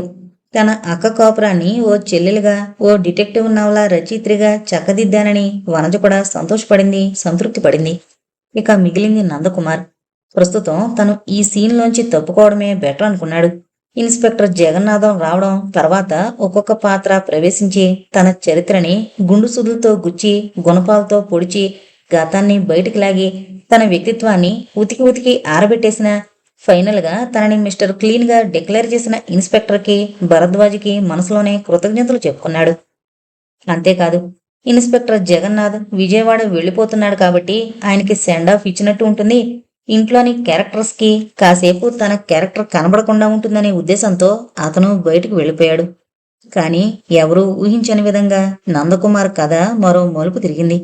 అదే వసంత తన భర్తకిచ్చిన విడాకుల నోటీస్. వసంత తన భర్త నందకుమార్కే లాయర్ ద్వారా విడాకుల నోటీస్ పంపించింది. నందకుమార్ ఆ ఇంట్లోనే ఉంటున్నప్పుడు ఆమె ఏ అడ్రస్కి లాయర్ నోటీస్ పంపించినట్లు? కళ్యాణ్ కుమార్ పేరుని కేరాఫ్గా పెట్టి అతని ఇంటికి నోటీస్ పంపించింది. ఆ రోజు పోలీసులు భరద్వాజ వెళ్ళాక, ఆ తర్వాత నందకుమార్ కూడా సెండాఫ్ ఇవ్వడానికి రైల్వే స్టేషన్కి వెళ్ళాక ఓ సంఘటన జరిగింది. ఇంత రాద్ధాంతం జరిగాక భరద్వాజ, వనజ అంతలా చెప్పాక వసంతలో మార్పు రావాలి. మార్పు అయితే వచ్చింది, కానీ అది భర్తతో కలిసి ఉండాలని మాత్రం కాదు. అలాంటి భర్తతో కాపురం చేయలేను, చేయకూడదనే నిర్ణయానికి వచ్చింది. వాళ్ళంతా వెళ్ళిపోయాక వసంత తన గదిలో మంచం మీద పడుకుని నిద్రపోవాలనుకుంది. కానీ నిద్ర రాలేదు. ఆలోచనలు ముమ్మరంగా ఆమె మనసుని కమ్ముకున్నాయి. వసంత మంచం మీద పడుకుంది గాని నిద్ర పట్టడం లేదు. మెదడులో ఆలోచనల వెల్లువ ప్రవహిస్తున్నప్పుడు ఇంక నిద్రెలా పడుతుంది? తన దగ్గర పనిచేసిన పని మనిషి నాగశ్రీ తన మంచం మీద పడుకున్నందుకే చీపురుతో కొట్టి తిట్టి మరీ పనిలోంచి డిస్మిస్ చేసింది. ఎందుచేత? ఇది నా మంచం, దీని మీద నేను నా భర్త మాత్రమే పడుకోవాలి, మరొకరు పడుకోకూడదు. అలా పడుకున్న మంచం మీద నేను చచ్చినా పడుకోకూడదు. ఇది తన సిద్ధాంతం. అందుకే నాగశ్రీ ఆమె ఆలోచనల్లోంచి పుట్టుకొచ్చి ప్రశ్నించింది. ఏంటమ్మగారు, మీరెంతసేపు నా మొగుడు నా మంచం అంటూ సిద్ధాంతాలు వల్లించారు. కానీ నా మొగుడు అనుకున్న మీ ఆయన ఎన్నెన్ని మంచాల మీద ఎంతెంత మందితో తొంగున్నాడో నిరూపణ అయింది కదా. నాలాంటి పని మనిషి మీ మంచం మీద తొంగున్నందుకే నన్ను కొట్టారు, తిట్టారు, మంచాన్ని కూడా మారిపించేశారు. ఇప్పుడు మీ మొగుడిని కూడా మారిచేస్తారా? జవాబు చెప్పండి. పెద్దింటి భోగవతం పెద్ద చెరువు నీళ్లు కంపు కొట్టవనే సామెతను నిజం చేస్తూ ఇన్నాళ్ళు మీ ఆయనాడిన దొంగనాటకాలన్నీ ఆటలో అరటిపండు, పాటల్లో పనసపండు అనే విధంగా తీసి పారేసి ఆ మొగుడుతోనే కాపురం వెలగబెడతారా? వసంత తన ఆలోచనకి తనే చలించిపోయింది. మంచం మీద నుంచి లేచి వెళ్లి బీరువాలో నుంచి నిద్రమాత్రలు తీసి 2 వేసుకుని ఓ గ్లాసుడు నీళ్లు తాగింది. ఏదైనా టెన్షన్ ఉన్నప్పుడు నిద్రమాత్ర వేసుకుని పడుకోవడం ఆమెకు అలవాటే. ఇంతకుముందు ఒక్క మాత్ర వేసుకుంటేనే దాదాపు 10 గంటలకి తక్కువ లేకుండా మొత్తుగా నిద్రపోయేది. కానీ ఇప్పుడు 2 మాత్రలు వేసుకున్నా ఆమెకు నిద్ర రాలేదు. రాకపోగా మనసు మరీ విపరీతమైన ఆలోచనలకి గురైంది. వసంత చేత దెబ్బలు తిని డిస్మిస్ కాబడ్డ నౌకరు నరసయ్య బీడీ కాల్చుకుంటూ వచ్చి వసంత ముందున్న సోఫాలో కూర్చుని కాలు మీద కాలేసుకుని బీడీ పొగని ఆమె మీద కుదిలాడు. రాస్కెల్, ఆఫ్టర్ ఆల్ నౌకరు వెదవి, అందులోనూ నేను తన్ని తగిలేసిన క్యారెక్టర్లెస్ బ్రూట్వి, నువ్వు నా ముందు సోఫాలో కూర్చుని బీడీ కాల్చడమా? నీకెంత ధైర్యంరా స్కౌండ్రల్! వసంత బిగ్గరగా తన స్టేటస్, ఆత్మగౌరవం వ్యక్తమయ్యేలా అరిచింది. నరసయ్య ఆ మాటలకి అదరలేదు, బెదరలేదు. పైగా చాలా అమర్యాదగా మాట్లాడాడు. నాకీ మాత్రం ధైర్యం వచ్చిందంటే ఎలాగొచ్చింది వసంత? నేను రాములమ్మని ఉంచుకున్నానని చెప్పి నేను మొగోణ్ణని కూడా చూడకుండా నన్ను తిట్టి కొట్టి పనులోంచి గెంటేశావు. పైగా నా పెళ్ళాన్ని నన్ను విడదీసేశావు. నాకు రాములమ్మ, రంగమ్మ తప్ప మరో ఆడదాంతో సంబంధాలు లేవు. అలా అడ్డమైన ఆడోళ్ళతో సంబంధాలు పెట్టుకోవడానికి నేను పోకిరిని కాదు, పోరంబోకిని కాదు. పైగా ఆ 2 ఆడోళ్ళు ఎవరనుకున్నావు? సాక్షాత్తు నా పెళ్ళాలే. నా 2 పెళ్లాలతో నేను తొంగడమే నేరమని భావించి నన్ను నౌకరు పోస్టులోంచి పీకి పారేశావే. ఇప్పుడు నీ మొగుడు అడ్డమైన కచిడా మనుషులతో తిరిగాడని నిరూపణ అయిపోయింది కదా. అంచేత నీ మొగుడు కూడా ఆ పోస్టులో నుంచి డిస్మిస్ చేస్తావా? లేకపోతే డబ్బున్న గొప్పింటోళ్ళు కొకరువులు, వాళ్ళ దగ్గర పనిచేసే వాళ్ళకి మొరకరువులు అని చెప్పి నీ మొగుడినింకా ఆ పోస్టులోనే ఉంచుతావా? నేను నౌకర్ని కాబట్టి నా మీద చేయి చేసుకున్నావు, ఉద్యోగంలో నుంచి పీకేశావు. కానీ నీ మొగుడు ఎంతమంది బజారు మనుషులతో తిరిగినా పర్వాలేదు, మా గొప్పింటోళ్ళకి ఇది మామూలే అని వదిలేస్తావా? నువ్వు ప్రతి చిన్న విషయానికి ఓ స్టేటస్ గీటసు పాటించేదానివి కదా. కానీ నీ మొగుడి సంగతి ఏంటి? వసంత త్రుళ్ళిపడింది. ఆమె స్మృతి పదం నుంచి నరసయ్య మాయమైపోయాడు. అవును, రేపు నాగశ్రీ గాని నరసయ్య గాని వచ్చి ఇవే ప్రశ్నలడిగితే తనేం జవాబు చెప్తుంది? బజారు మనిషి డబ్బు కోసం తన ఒంటిని నందకుమార్కి అప్పగించింది. కాని అతను ఎలాంటివాడో తెలియక తను ఒళ్ళు సిరి సంపద కూడా అప్పగించింది. అంతేకాకుండా ఉజ్జం నీచం తెలియని మనిషిని ఇతనే నా భర్త అని లోకానికి చాటి చెప్తోంది. ఇప్పుడు నందకుమార్ ఎవరో తనకి ఆధారాలతో సహా తెలిసింది. ఇప్పుడు తనేం చెయ్యాలి? ఏం చెయ్యాలి? ఇన్స్పెక్టర్ జగన్నాథాన్ని రైలెక్కించి ఇంటికొచ్చిన నందకుమార్ హాల్లో నుంచి రాబోతూ అక్కడున్న సామాన్లను చూసి ఆశ్చర్యపోయాడు. ఆ సామాన్లు తనవే. వసంతకి భర్త కాకముందు అదే సూట్ కేసు, అదే టేబుల్ ఫ్యాను, అవే సామాన్లతో జీవితాన్ని వెళ్లబుచ్చాడు. ఆ బంగ్లాలోకి అల్లుడుగా వచ్చేటప్పుడు ఆ సామాన్లని ఏ ముష్టోడుకో ధర్మం చేసేద్దామనుకున్నాడు, లేదా ఏ కాలువలోనో పారేద్దామనుకున్నాడు. కానీ ఆ పని చేయలేకపోయాడు. తన జీవితాన్ని మలుపు తిప్పిన వస్తువులుగా భావించి వాటిని తనతో పాటే తీసుకొచ్చి ఓ స్టోర్ రూంలో పారేశాడు. మళ్ళీ ఇప్పుడు అవే సామాన్లు హాల్లో దర్శనమిచ్చాయి. వాటిని చూసి అతను ఆశ్చర్యపోతుండగానే మేడమెట్ల మీద నిలబడ్డ వసంత సీరియస్గా చెప్పింది. ఓ మగాడికి పెళ్లి కావాలంటే ఓ ఆడపిల్ల కావాలి. ఆ పిల్ల ఆడపిల్లే కాదు, కన్నెపిల్ల కూడా కావాలి. కానీ కన్నెపిల్లైన ఓ ఆడపిల్లకి భర్త కావలసిన మగాడికి ఏం కావాలి? అతను పరాయి స్త్రీలతో సంబంధం లేని మనిషే ఉండాలి. ఒకవేళ ఉన్న భార్య అంటూ వచ్చాక, ఓ బాధ్యత గల స్త్రీ జీవితంలోకి వచ్చాక బజారు మనుషులతో ఉండే సంబంధాన్ని వదులుకోవాలి. అలా కాకుండా భార్యని బజారు మనుషుల్ని ఒకలా చూసేవాడు మగాడు అనిపించుకుంటాడేమో గాని మొగుడని మాత్రం అనిపించుకోలేడు. మిమ్మల్ని ప్రేమిస్తూ మీ క్షేమం కోసం భగవంతుని ప్రార్థించే మీ భార్య పేరుని అడ్డమైన బజారు మనుషులకి పెట్టి మీ కలవరంతల బలహీనతని కప్పిపుచ్చుకునే మీరు భరత స్థానంలో ఉండడానికి అనర్హులు. నాకు భర్త లేడనే వెలితి కంటే నా భర్త ఒక జులాయి అనే మాట నన్ను ఎక్కువ బాధ పెడుతోంది. జీతం కోసం పనిచేసే నౌకర్ను తప్పు చేస్తేనే భరించలేక డిస్మిస్ చేశాను. అలాంటిది నా జీవితాన్ని పంచుకున్న మీరు తప్పు చేస్తే నేనెలా సహించగలను? మీరు బయటికి వెళ్ళిపోయి మీ ఇష్టారాజ్యంగా బ్రతకచ్చు, అది కూడా నా భర్తగా కాదు. ఈ ఇంట్లోకి నా జీవితంలోకి రాకముందు మీరెలా ఉండేవారో అలాగే బ్రతకాలి. ఇది నేను తీసుకున్న నిర్ణయం కాబట్టే మీరు ఈ నుంచి నిష్క్రమించాలి. ఇది నందకుమారికి ఊహించని పరిణామం. వసంత ఓ వారం 10 రోజుల పాటు ఏడుస్తుంది, అలుగుతుంది, కోపడుతుంది. ఆ తర్వాత నాలో వచ్చిన మార్పుని గమనించి రాజీ పడుతుందనే అనుకున్నాడు తప్ప అలా తనకి సడన్ గా విడాకులిచ్చి జీవితం నుంచే గెంటేస్తుందని అతను ఊహించలేదు. వనజ, లక్ష్మీకాంతం వసంత ఆవేశాన్ని, నందకుమార్ మౌనాన్ని గమనిస్తున్నారు తప్ప ఎటూ చెప్పలేకపోతున్నారు. లక్ష్మీకాంతం నోరు పెట్టుకుని అరిచే మనిషైనా ఇప్పుడు మనసు పెట్టి ఆలోచించింది. వసంతది చాలా తొందరపాటు నిర్ణయమే తప్ప తెలివైన నిర్ణయం కాదని గ్రహించింది. తను నందకుమార్ని అనుమానించి వసంతని కీరెక్కించినప్పుడల్లా ఏదో కాస్త అల్లరి జరిగేది తప్ప విడాకుల దాకా వెళ్లేది కాదు. ఈ మధ్య నందకుమార్లోనూ చిన్న మార్పు కనిపిస్తోంది కాబట్టి తను నోరు చేసుకోవడం లేదు. కానీ ఇప్పుడే చాలా క్లిష్టమైన సమస్య వచ్చింది. వసంతకి తొందరపాటు తగదని ఏదో చెప్పడానికి ప్రయత్నించింది గాని వసంత ఆమెను మాట్లాడనివ్వలేదు. ఇది నా స్వవిషయం, నా నిర్ణయాన్ని మార్చడానికి ప్రయత్నించి నీ పెద్దరికాన్ని పోగొట్టుకోవద్దు అంటూ హెచ్చరించింది కూడా. ఆ మాట విన్నాక వనజ సందిగ్ధ పరిస్థితుల్లో పడింది. తను ఈ ఇంటికి రాకపోయినా బావుణ్ణు, వచ్చిన బావగారి ప్రవర్తనని డిటెక్టివ్లా అబ్జర్వ్ చెయ్యకపోయినా బావుణ్ణు. బావగారు ఎలాంటి వారో తెలిసాక వాళ్ళు చూసుకుంటారు. వాళ్ల కాపురాన్ని సరిదిద్దడానికి నాకేం అవసరం అని ఊరుకున్నా బావుణ్ణు. కాని తను ఆ కాపురాన్ని సరిదిద్దడానికి ప్రయత్నించినందుకు తను ఊహించని ఫలితాలు కనిపించాయి. వసంత బావ విడిపోవడానికి తనే ఓ రకంగా కారణమైంది. ఎంతో గడుసుదనం, దుడుకు స్వభావం ఉన్న వనజ కూడా అక్కతో ఈ విషయం మాట్లాడడానికి సాహసించలేకపోయింది. కొన్ని నిమిషాల మౌనం తర్వాత నందకుమార్ మెల్లగా గొణుగుతున్నట్లుగా అన్నాడు. నేను నిర్దోషినని నిరూపణ అయిందిగా.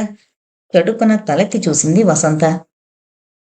ఎంతో ఆవేశంతో ఉన్నప్పుడు నోటి వెంట త్వరగా మాట రాదు. అదే పరిస్థితుల్లో 4-5 క్షణాల పాటు ఉండిపోయి తర్వాత అంది. మీరు నిర్దోషి అని నిరూపణ అయిందంటున్నారు, కానీ ఏ విషయంలో నిర్దోషి అని నిరూపణ అయింది? మీకు ఆ దొంగల ముఠాకి సంబంధం లేదని నిరూపణ అయింది తప్ప ఆ దొంగల ముఠా అమ్మాయికి మీకు సంబంధం లేదని నిరూపణ అయిందా? మీకు జులై తిరుగుళ్ళు లేవని నిరూపణ అయిందా? మీరు నన్ను మాయ చేయడానికి మీ ఫోటో వేయించి మీలాంటి మరో మనిషి ఉన్నాడని నమ్మించడానికి ప్రయత్నించారు. ఆ పని చేయలేదని నిరూపణ అయిందా? వసంత ఓ 5 నిమిషాల పాటు అనర్గళంగా మాట్లాడింది. ఆ మాటల నిండా ప్రశ్నలే. ఆ ప్రశ్నల్లో ఒక్కదానికి జవాబు చెప్పలేకపోయాడు. తన చేతికున్న వాచి ఉంగరాన్ని లాకెట్ని తీసి అక్కడున్న సోఫాలో పెట్టాడు. మీ ఇంటికొచ్చాక మీ నాన్నగారు కొనిచ్చిన వాచి ఉంగరం, నువ్వు కొనిచ్చిన లాకెట్టు ఇక్కడే వదిలేస్తున్నాను. మీదున్న ఈ బట్టలు కూడా మీవే. కానీ మీ కంపెనీలో ఎండీగా ఎన్నాళ్ళు నేను పనిచేసినందుకు, ఇన్నాళ్ళు మీరు పెట్టిన భోజనం ఖర్చు ఈ ప్యాంటు షర్టు ఛార్జీకి సరిపోతుందని అనుకుంటున్నాను. మీరు మరో ఎండీని అపాయింట్ చేసుకోండి అనేసి తన పాత సామాన్లు తీసుకుని నందకుమార్ వెళ్ళిపోయాడు. ఇది మరీ ఊహించని పరిణామం. నందకుమార్ వసంతని శాంతపరచడానికి ఏవో మాట్లాడతాడు అనుకున్నారు కానీ వనజ లక్ష్మీకాంతం ఊహించినట్టుగా అతను అలా చేయలేదు. అతను తొందరపాటు నిర్ణయమే తీసుకుని కట్టుబట్టలతో వెళ్ళిపోయాడు. వివాహ బంధాన్ని తాడుగా మార్చి వసంత ఓ పక్క నుంచి లాగితే నందకుమార్ మరో పక్క నుంచి లాగాడు. తత్ఫలితంగా ఆ తాడు తెగిపోయింది. వసంత ఏమీ మాట్లాడకుండా మేడమెట్లు ఎక్కబోతుంటే పని మనిషి రంగమ్మ అమ్మగారు అని పిలిచింది. నన్ను క్షమించండి అమ్మగారు, నేను రేపటి నుంచి పనిలోకి రాను అంది. ఏం? మా ఆయన ఎవరితోనో ఉంచుకున్నాడని నేను అతనితో గొడవ పడిన మాట నిజమే. మా మాటలు విని మీరు ఆయన్ని కొట్టి తగలేసి నన్ను మాత్రం పనిలో ఉంచుకున్నారు. ఏదో ఒక రోజు మా ఆయన తిరిగొస్తాడనే ఆశతోనే ఇన్నాళ్ళు ఉన్నాను. కానీ అతను ఇంతవరకు రాలేదు. తమరిప్పుడు అయ్యగారి విషయంలో నిర్ణయం తీసుకున్నట్టే ఒకవేళ మా ఆయన ఓ నిర్ణయం తీసుకుని నన్ను ఒగ్గేసి రాములమ్మతోనే సెటిల్మెంట్ అయిపోతే నేను దిక్కుమాలిందని అయిపోతాను. మొగుడేదో తప్పు చేశాడని శాశ్వతంగా వదిలేసేటంత ధైర్యం లేదు నాకు. ఎంత చెడిపోయిన మగాడికైనా ఏదో ఒక రోజు మార్పు వస్తుందనే నా నమ్మకం. మా ఆయన నా మీద పట్టుదలతో వెళ్ళిపోయాడు. అతను అలా ఉన్నాడని నేను అలాగే ఉండగలిగే గుండె నిబ్బరం నాకు లేదు. ఎందుకంటే నేను ఆడ మనిషిని, జీతానికి పనిచేసుకునే మనిషిని. మీ గొప్పింటోళ్ళకుండే ధైర్యం నా బోటి నేలబారు మనిషికి ఉండదమ్మా. నమస్కారం. 2 చేతులు జోడించి నమస్కరించి సజల నేత్రాలతో రంగమ్మ నిష్క్రమించింది. వసంత ఆమెతో వాదించలేదు. ఏమీ అనకుండా మేడ మీదకి వెళ్ళిపోయింది. వనజ లక్ష్మీకాంతం చకచకా తిరుగుతున్న ఒక్కో మలుపుని చూస్తూ అవాక్కై ఉండిపోయారు. ఆ మర్నాడే వసంత లాయర్ గారిని ఇంటికి పిలిపించింది. విడాకుల నోటీసు నందకుమార్ పేరు మీద కళ్యాణ్ కుమార్ ఇంటికి వెళ్ళింది. నందకుమార్ ఇంటి నుంచి వెళ్ళిపోయాడనే విషయాన్ని, వసంత కళ్యాణ్ ఇంటి అడ్రస్కి లాయర్ నోటీస్ పంపించిందనే విషయాన్ని వనజ ఫోన్ చేసి చెప్పింది. భరద్వాజ ఆ వార్త విని కినుడైపోయాడు. వసంత చాలా సెన్సిటివ్ మైండెడ్ ఉమెన్ కాబట్టి అలా తొందరపడ్డం కొంతవరకు సహజమే అనుకున్నా నందకుమార్ ఎందుకంత తొందరపడ్డాడు? భార్యని కన్విన్స్ చేయడానికి బదులు అతను పంతాలు పౌరుషాలకి పోయాడేంటి? ప్రస్తుతం నందకుమార్ కళ్యాణ్ ఇంట్లోనే ఉండుంటాడు. కానీ నందకుమార్ తనకో ఫోనైనా చేసి జరిగిన విషయం ఎందుకు చెప్పలేదు? అలా ఆలోచిస్తూనే కళ్యాణ్ ఇంటికి ఫోన్ చేశాడు. కళ్యాణ్ హోటల్ మేఘాలయలో ఎవరో ఫ్రెండ్ ఉంటే వెళ్ళాడని ఇంట్లో వాళ్ళు చెప్పారు. ఎవరా ఫ్రెండు? నందకుమార్ కాదు కదా? కళ్యాణ్ ఇంట్లో ఉండకుండా హోటల్లో దిగాడా? అనుమానాన్ని నివృత్తి చేసుకోవడం కోసం హోటల్ మేఘాలయకి ఫోన్ చేసి నందకుమార్ అనే పేరు గల వ్యక్తి ఆ హోటల్లో దిగాడా అని అడిగితే దిగాడు అని జవాబు వచ్చింది. అతను రూమ్లో ఉన్నాడా అని మళ్ళీ అడిగాడు. ఉన్నారు, కనెక్షన్ ఇమ్మంటారా అంది రిసెప్షనిస్టు. 2 క్షణాలు ఆలోచించి వద్దు అంటూ ఫోన్ పెట్టేసి అతనే కారులో బయలుదేరాడు. Bharadwaj Meghalaya hotel room number 203లో ఉన్న నందకుమార్ని కలిశాడు. అక్కడే కళ్యాణ్ కూడా ఉన్నాడు. తను ఇన్స్పెక్టర్ వెళ్ళిపోయాక ఏం జరిగింది అని అడిగాడు. వనజ ఫోన్లో తనకి కొన్ని వివరాలు చెప్పినా నందకుమార్ వెర్షన్ ఎలా ఉంటుందో తెలుసుకోవడానికే ఆ ప్రశ్న వేశాడు. కుమార్ దాపరికం లేకుండా జరిగింది చెప్పి, ఆడదానిగా ఆవిడే ఈ నిర్ణయం తీసుకున్నప్పుడు నేనింకా ఆ ఇంట్లో ఉండడం మంచిది కాదు. ఆవిడ భర్తగా ఉండే అర్హత నాకు లేదని ఆవిడ నిర్ణయించింది. ఆవిడ కంపెనీకి ఎండీగా ఉండే అర్హత నాకు లేదని నాకే అనిపించింది. ఆ ఉద్యోగానికి రాజీనామా చేసి ఇప్పుడే నా రిజిగ్నేషన్ లెటర్ని పోస్ట్ చేశాను. ఈలోగా ఆవిడ కళ్యాణ్ గాడి అడ్రస్కి నాకు లాయర్ నోటీస్ పంపించింది అన్నాడు సీరియస్గా. భరద్వాజ అతని వైఖరి గమనించి నిట్టూర్చాడు. కళ్యాణ్ అంతవరకు ఏం మాట్లాడాడో తెలియదు గాని అతను నందకుమార్ని కన్విన్స్ చేయడానికి ప్రయత్నించి ఓడిపోయి ఉంటాడని భరద్వాజ గ్రహించాడు. నువ్వు రసికుడువో కాముకుడువోననే విషయాన్ని తీసి పక్కన పెడితే నువ్వు తెలివైన వాడివి కూడా, కానీ ఇలా చేయడం బాగలేదు అన్నాడు భరద్వాజ. అది కాదు గురువుగారు, నేనొకప్పుడు చెడు తిరుగుళ్ళు తిరిగిన మాట నిజమే, నేను ఒప్పుకుంటున్నాను. అలాగే చెడు త్రావు నుంచి మంచి దారికి మళ్ళానని కూడా మీకు తెలుసు.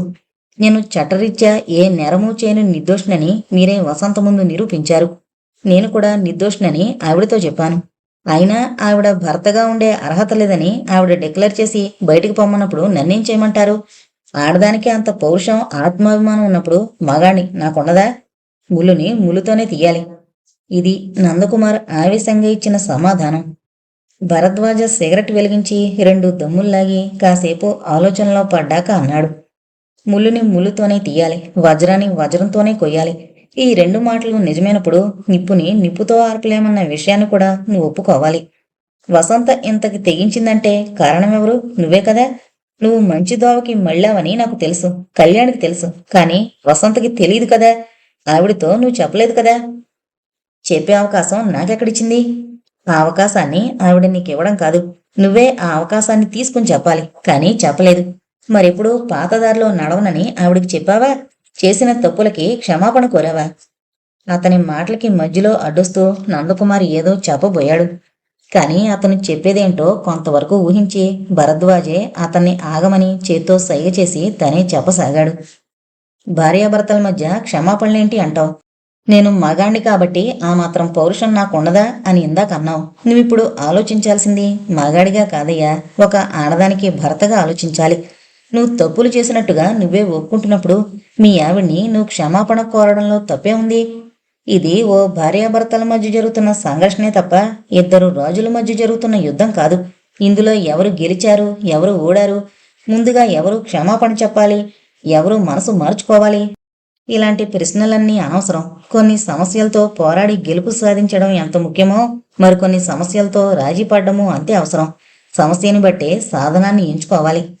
ఇలా భరద్వాజ తన జీవితానుభవాన్ని ఉపయోగించి నందకుమార్కి ఉపదేశం చేశాడు. ఓ గంట గడిచాక నందకుమార్ వసంతకి క్షమాపణ చెప్పడానికి అంగీకరించాడు. భరద్వాజ వసంత పంపించిన విడాకుల నోటీస్ పట్టుకుని వసంత దగ్గరికి బయలుదేరాడు. వసంత లాయర్ నోటీస్ పంపడానికి, నందకుమార్ తన భార్య దగ్గర నుంచి నిష్క్రమించడానికి మధ్య జరిగిన కథ ఇది.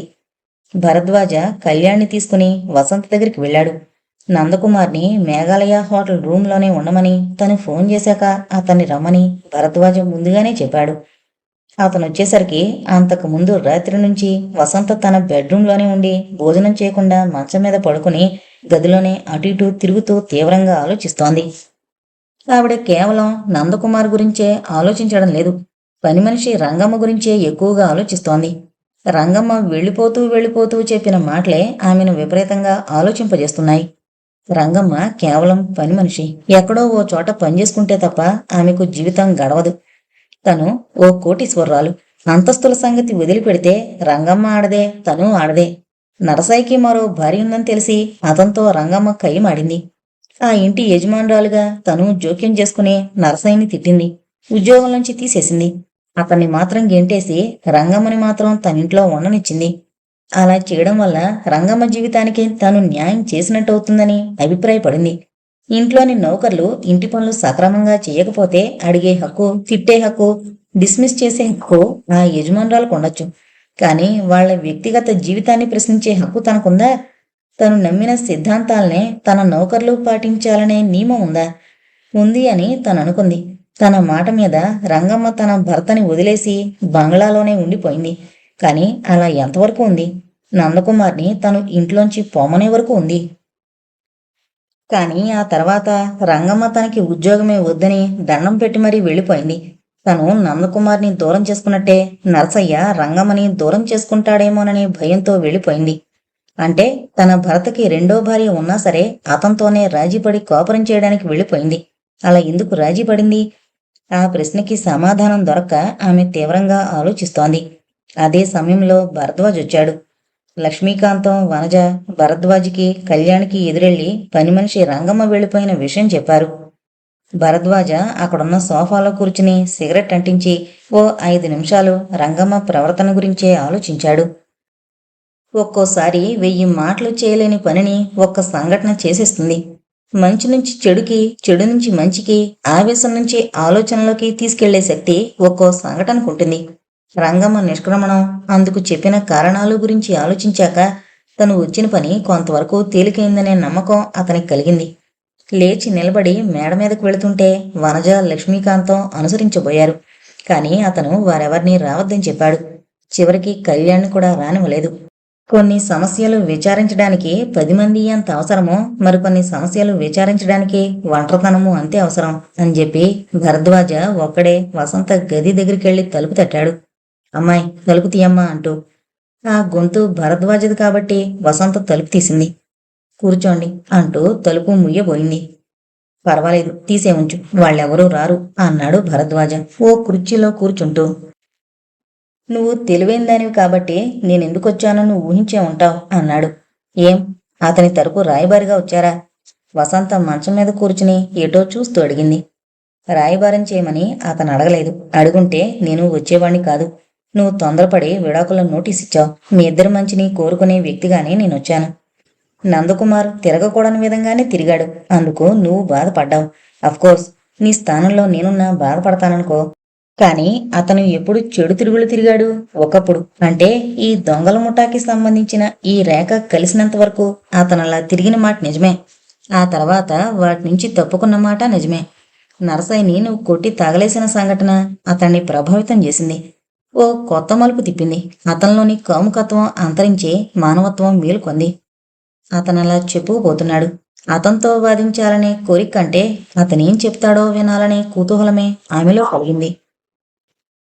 అతను దిల్కుష్ రాజులాగా రసికత్వం అనే గుర్రం మీద షికారు తిరుగుతున్నానని భ్రమపడ్డాడే గాని కాముకత్వం అనే పెద్ద పులి మీద కూర్చుని స్వారీ చేస్తున్నాననుకోలేదు. అతను మగాణ్ణి కాబట్టి నాకలా తిరిగే హక్కులున్నాయి అనుకున్నాడే గాని ఓ ఇల్లాలికి భర్తగా తన బాధ్యతల్ని తెలుసుకోలేకపోయాడు. అందుకే పులి అనే క్రూర జంతువు మీద కూర్చుని స్వారీ చేశాడు. గుర్రమైతే కొంతసేపు పరిగెత్తాక అలసటొచ్చి ఆగిపోతుంది తప్ప దానివల్ల మనకే హాని కలగదు. కాని పెద్ద పులి తనకి ఆకలి వేయనంతసేపు తన నడుం మీద మనిషిని కూర్చోబెట్టుకుని పరిగెడుతుంది. కాని దానికి ఆకలి వేసినప్పుడు అంతవరకు మనిషిని మోసిన పులే అతన్ని కింద పడేసి చీల్చుకు తింటుంది. ఈ విషయాన్ని అతనికి తెలియజేసి అతన్ని మంచి దారిలోకి మళ్ళిద్దామనుకున్నాను.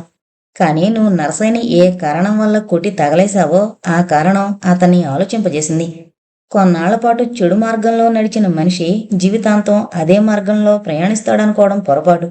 ఏదో ఒక రోజు ఎవరి వల్ల ఒకరి వల్ల అతని జ్ఞాననేత్రం తెరుచుకుంటుంది. దారి దోపిడీ దొంగగా బ్రతుకుతూ పాపానికి, పుణ్యానికి, మంచికి, చెడుకి మధ్యనున్న వ్యత్యాసం తెలుసుకోకుండా మసిలిన ఓ వ్యక్తి నారదుడి ఉపదేశం వల్ల తపస్సు ఆరంభించి వాల్మీకి అనే ఋషిగా మారాడు. అదో పెద్ద మార్పు. ఓ బోయవాడు ఓ క్రౌంచ పక్షుల జంటలో ఒక దాన్ని బాణంతో కొట్టి చంపిన సంఘటన ఆ ఋషి చూసి చలించాడు. అమాయకమైన పక్షి అన్యాయంగా ఓ బోయవాడి కిరాతకానికి బలైపోయిందే అని కలత చెందాడు. మామూలుగా మనిషి స్థానం నుంచి ఎంతో ఎత్తుకు ఎదిగిపోయిన అతని హృదయం స్పందించింది, శోకించింది. ఆ శోకంలో నుంచే భారత వాజ్మయంలోని తొలి శ్లోకం పుట్టుకొచ్చింది. ఆ ఋషే ఆది కవిగా మారి రామాయణం లాంటి మహోన్నత గ్రంథాన్ని మానవజాతికి అందించాడు. ఇదంతా ఎందుకు చెప్తున్నానంటే ఓ బందిపోటు దొంగలో నుంచే ఓ ఋషి, ఓ కవి పుట్టుకొచ్చిన ఈ దేశంలో రసికతే సర్వస్వం అని భ్రమపడిన ఓ యువకుడు తన నైతిక బాధ్యతని తెలుసుకుని మంచివాడిగా మారడం అసాధ్యమూ కాదు, ఆశ్చర్యమూ కాదని చెప్పడానికే. నందకుమార్ ప్రకృతి సహజమైన పురుషహంకారంతో కొన్నాళ్లపాటు వెచ్చలవిడిగా తిరిగినా తన యవ్వనపు తొలిదశలోనే తన తప్పేంటో తను తెలుసుకున్నాడు. తప్పులైతే అందరూ చేస్తారు. కాని ఆ తప్పు తెలుసుకుని, దిద్దుకుని పరివర్తన చెందినవారు కొందరే ఉంటారు. నందకుమార్ కూడా ఆ వర్గంలోకే వస్తాడు.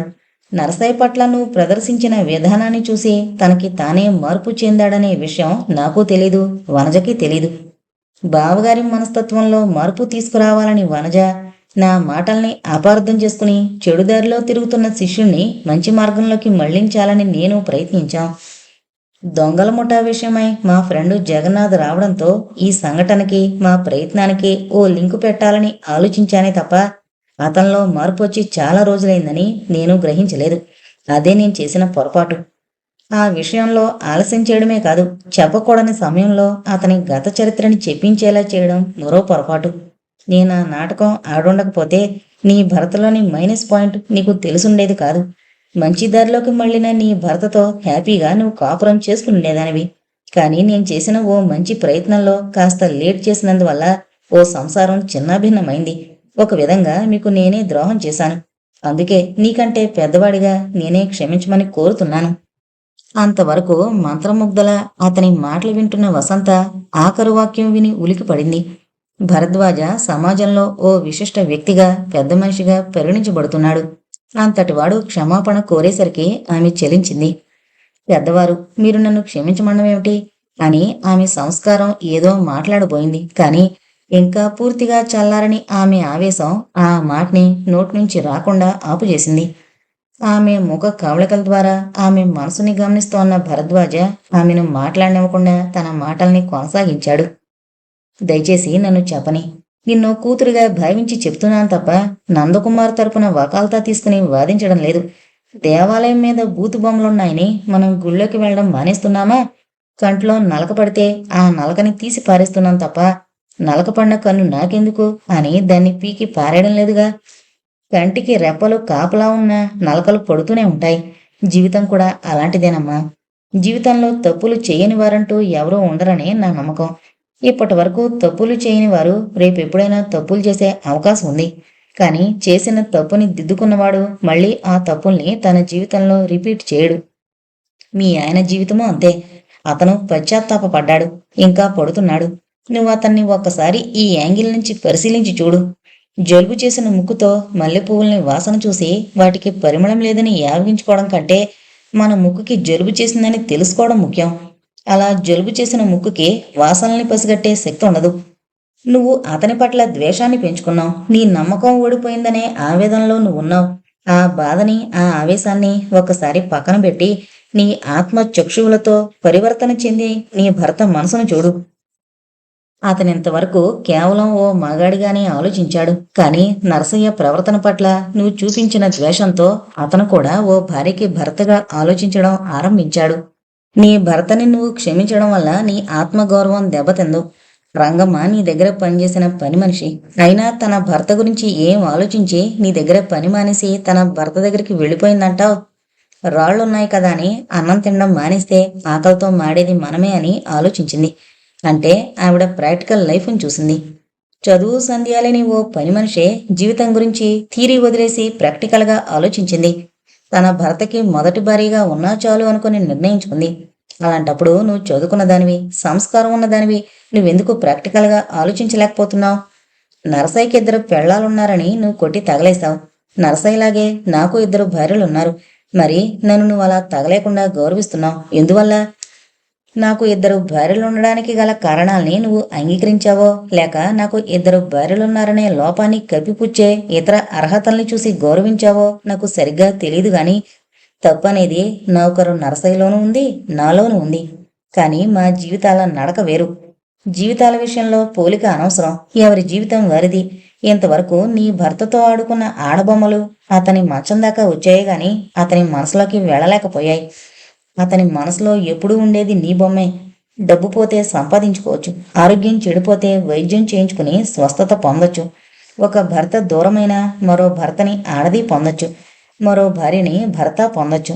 కానీ ఓ మంచి మనిషిని తొందరపడి దూరం చేసుకుంటే మళ్ళీ అలాంటి వ్యక్తి మనకి దొరకపోవచ్చు. మన జీవితమే చాలా చిన్నది, అందులోనూ యవ్వనం మరీ చిన్నది. యవ్వనం తొలి దశలో మీరున్నారు. అర్థం చేసుకునే జ్ఞానం కంటే అపార్థం చేసుకునే తొందరపాటే ఎక్కువగా ఉండే వయసు అది. జీవన మాధుర్యాన్ని తనివి తీరా గ్రోలడానికి అనువుగా ఉండే వయసు కూడా అదే. తొందరగా నిర్ణయాలు తీసుకుని తీరిగ్గా విచారించడం కంటే అవకాశం తీసుకుని ఆలోచించడం మంచిది. ఓ మనిషిని మరో మనిషి అర్థం చేసుకోవడానికి కొండంత సంస్కారం కావాలి. కానీ అపార్థం చేసుకోవడానికి పిడికెడు తొందరపాటు చాలు. నీకు నందకుమార్ మీద పిడికెడు కాదు, కొండంత ప్రేమ ఉంది తప్ప చిటికెడు కూడా తొందరపాటు లేదని నువ్వు నిరూపిస్తావని నా నమ్మకం. నేనింతకంటే ఏమీ చెప్పలేను. నువ్వు పంపించిన విడాకుల నోటీసు నా దగ్గరే ఉంది. దీనికి జవాబు ఇవ్వడానికి ఊళ్ళో చాలామంది లాయర్లున్నారు. ఒక్క సంతకంతో మీ జీవితాన్ని విడదీసే విడాకులివ్వడానికి కోర్టులో జడ్జీలున్నారు. 2 జీవితాల్ని చట్టబద్ధంగా విడదీయడానికి ఒక్క న్యాయమూర్తి చాలు. కానీ 2 జీవితాల్ని ఒకటిగా కలపడానికి స్వర్గంలో ఉండే దేవుడి నిర్ణయం కావాలి, మనుషుల ప్రయత్నం కావాలి. వివాహం అనే తంతు జరగాలి. న్యాయస్థానానికి వెళ్ళి జడ్జి గారి తీర్పే కోరతావో, లేక ఆ భగవంతుడిచ్చిన నీ జీవన నేస్తాన్ని నువ్వే నీ వివేకం, సహనం, విచక్షణతో దక్కించుకుంటావో నీ ఇష్టం. వసంత ఆ మాటలతో చలించింది. తీరిగ్గా ఆలోచించడానికి మంచం మీద పడుకోబోయి అక్కడ భరద్వాజ ఉన్నాడని సంశయించి ఆగిపోయింది. అది భరద్వాజ గమనించాడు. అతను అక్కడున్న ఓ ప్యాడ్ తీసి దానికున్న పేపర్ మీద హోటల్ మేఘాలయ, రూమ్ నెంబర్ 203 అని రాశాడు. దాని కింద మేఘాలయ హోటల్ ఫోన్ నెంబర్ రాసి, నువ్వు నీ భర్తని క్షమించగలిగితే ఈ నెంబర్కి ఫోన్ చేయి, అతను నిన్ను క్షమాపణ కోరడానికి సిద్ధంగా ఉన్నాడు అని ఆ ప్యాడ్ని అక్కడ పెట్టేసి బయటికి వెళ్ళిపోయాడు. ఆ సాయంత్రం లోకమంతా చల్లబడిన వేళ సూర్యుడు పడమటి కొండల్లోకి జారుకుంటూ చంద్రుణ్ణి ఆకాశం మీదకొచ్చి వెన్నెల కురిపించమని నిశ్శబ్దంగా సైగలు చేస్తున్న తరుణంలో హోటల్ మేఘాలయ, రూమ్ నెంబర్ 203లో ఫోన్ మోగింది. ఇంతటితో నాకేంటి మగాణ్ణి అనే నవల కంప్లీట్ అయిందండి. నవల ముగించే ముందు మన శ్రోతలందరికీ ఒక చిన్న మనవి. నేను చదివే నవలలన్నీ కూడా తెలుగులోనే చదువుతున్నానండి. కానీ కొంతమంది ఆడియో ఇంగ్లీష్లో వస్తుంది అని చెప్తున్నారు. దానికి కారణం మీ మొబైల్లో సెట్టింగ్స్ మారిపోవడం వల్లండి. మీకు ఎప్పుడైనా ఆడియో ఇంగ్లీష్లో వస్తే మీ మొబైల్లో సెట్టింగ్స్ మార్చుకుంటే మళ్ళా తెలుగులో వస్తుంది. ఈ విషయాన్ని శ్రోతలు గమనించగలరు. Thank you.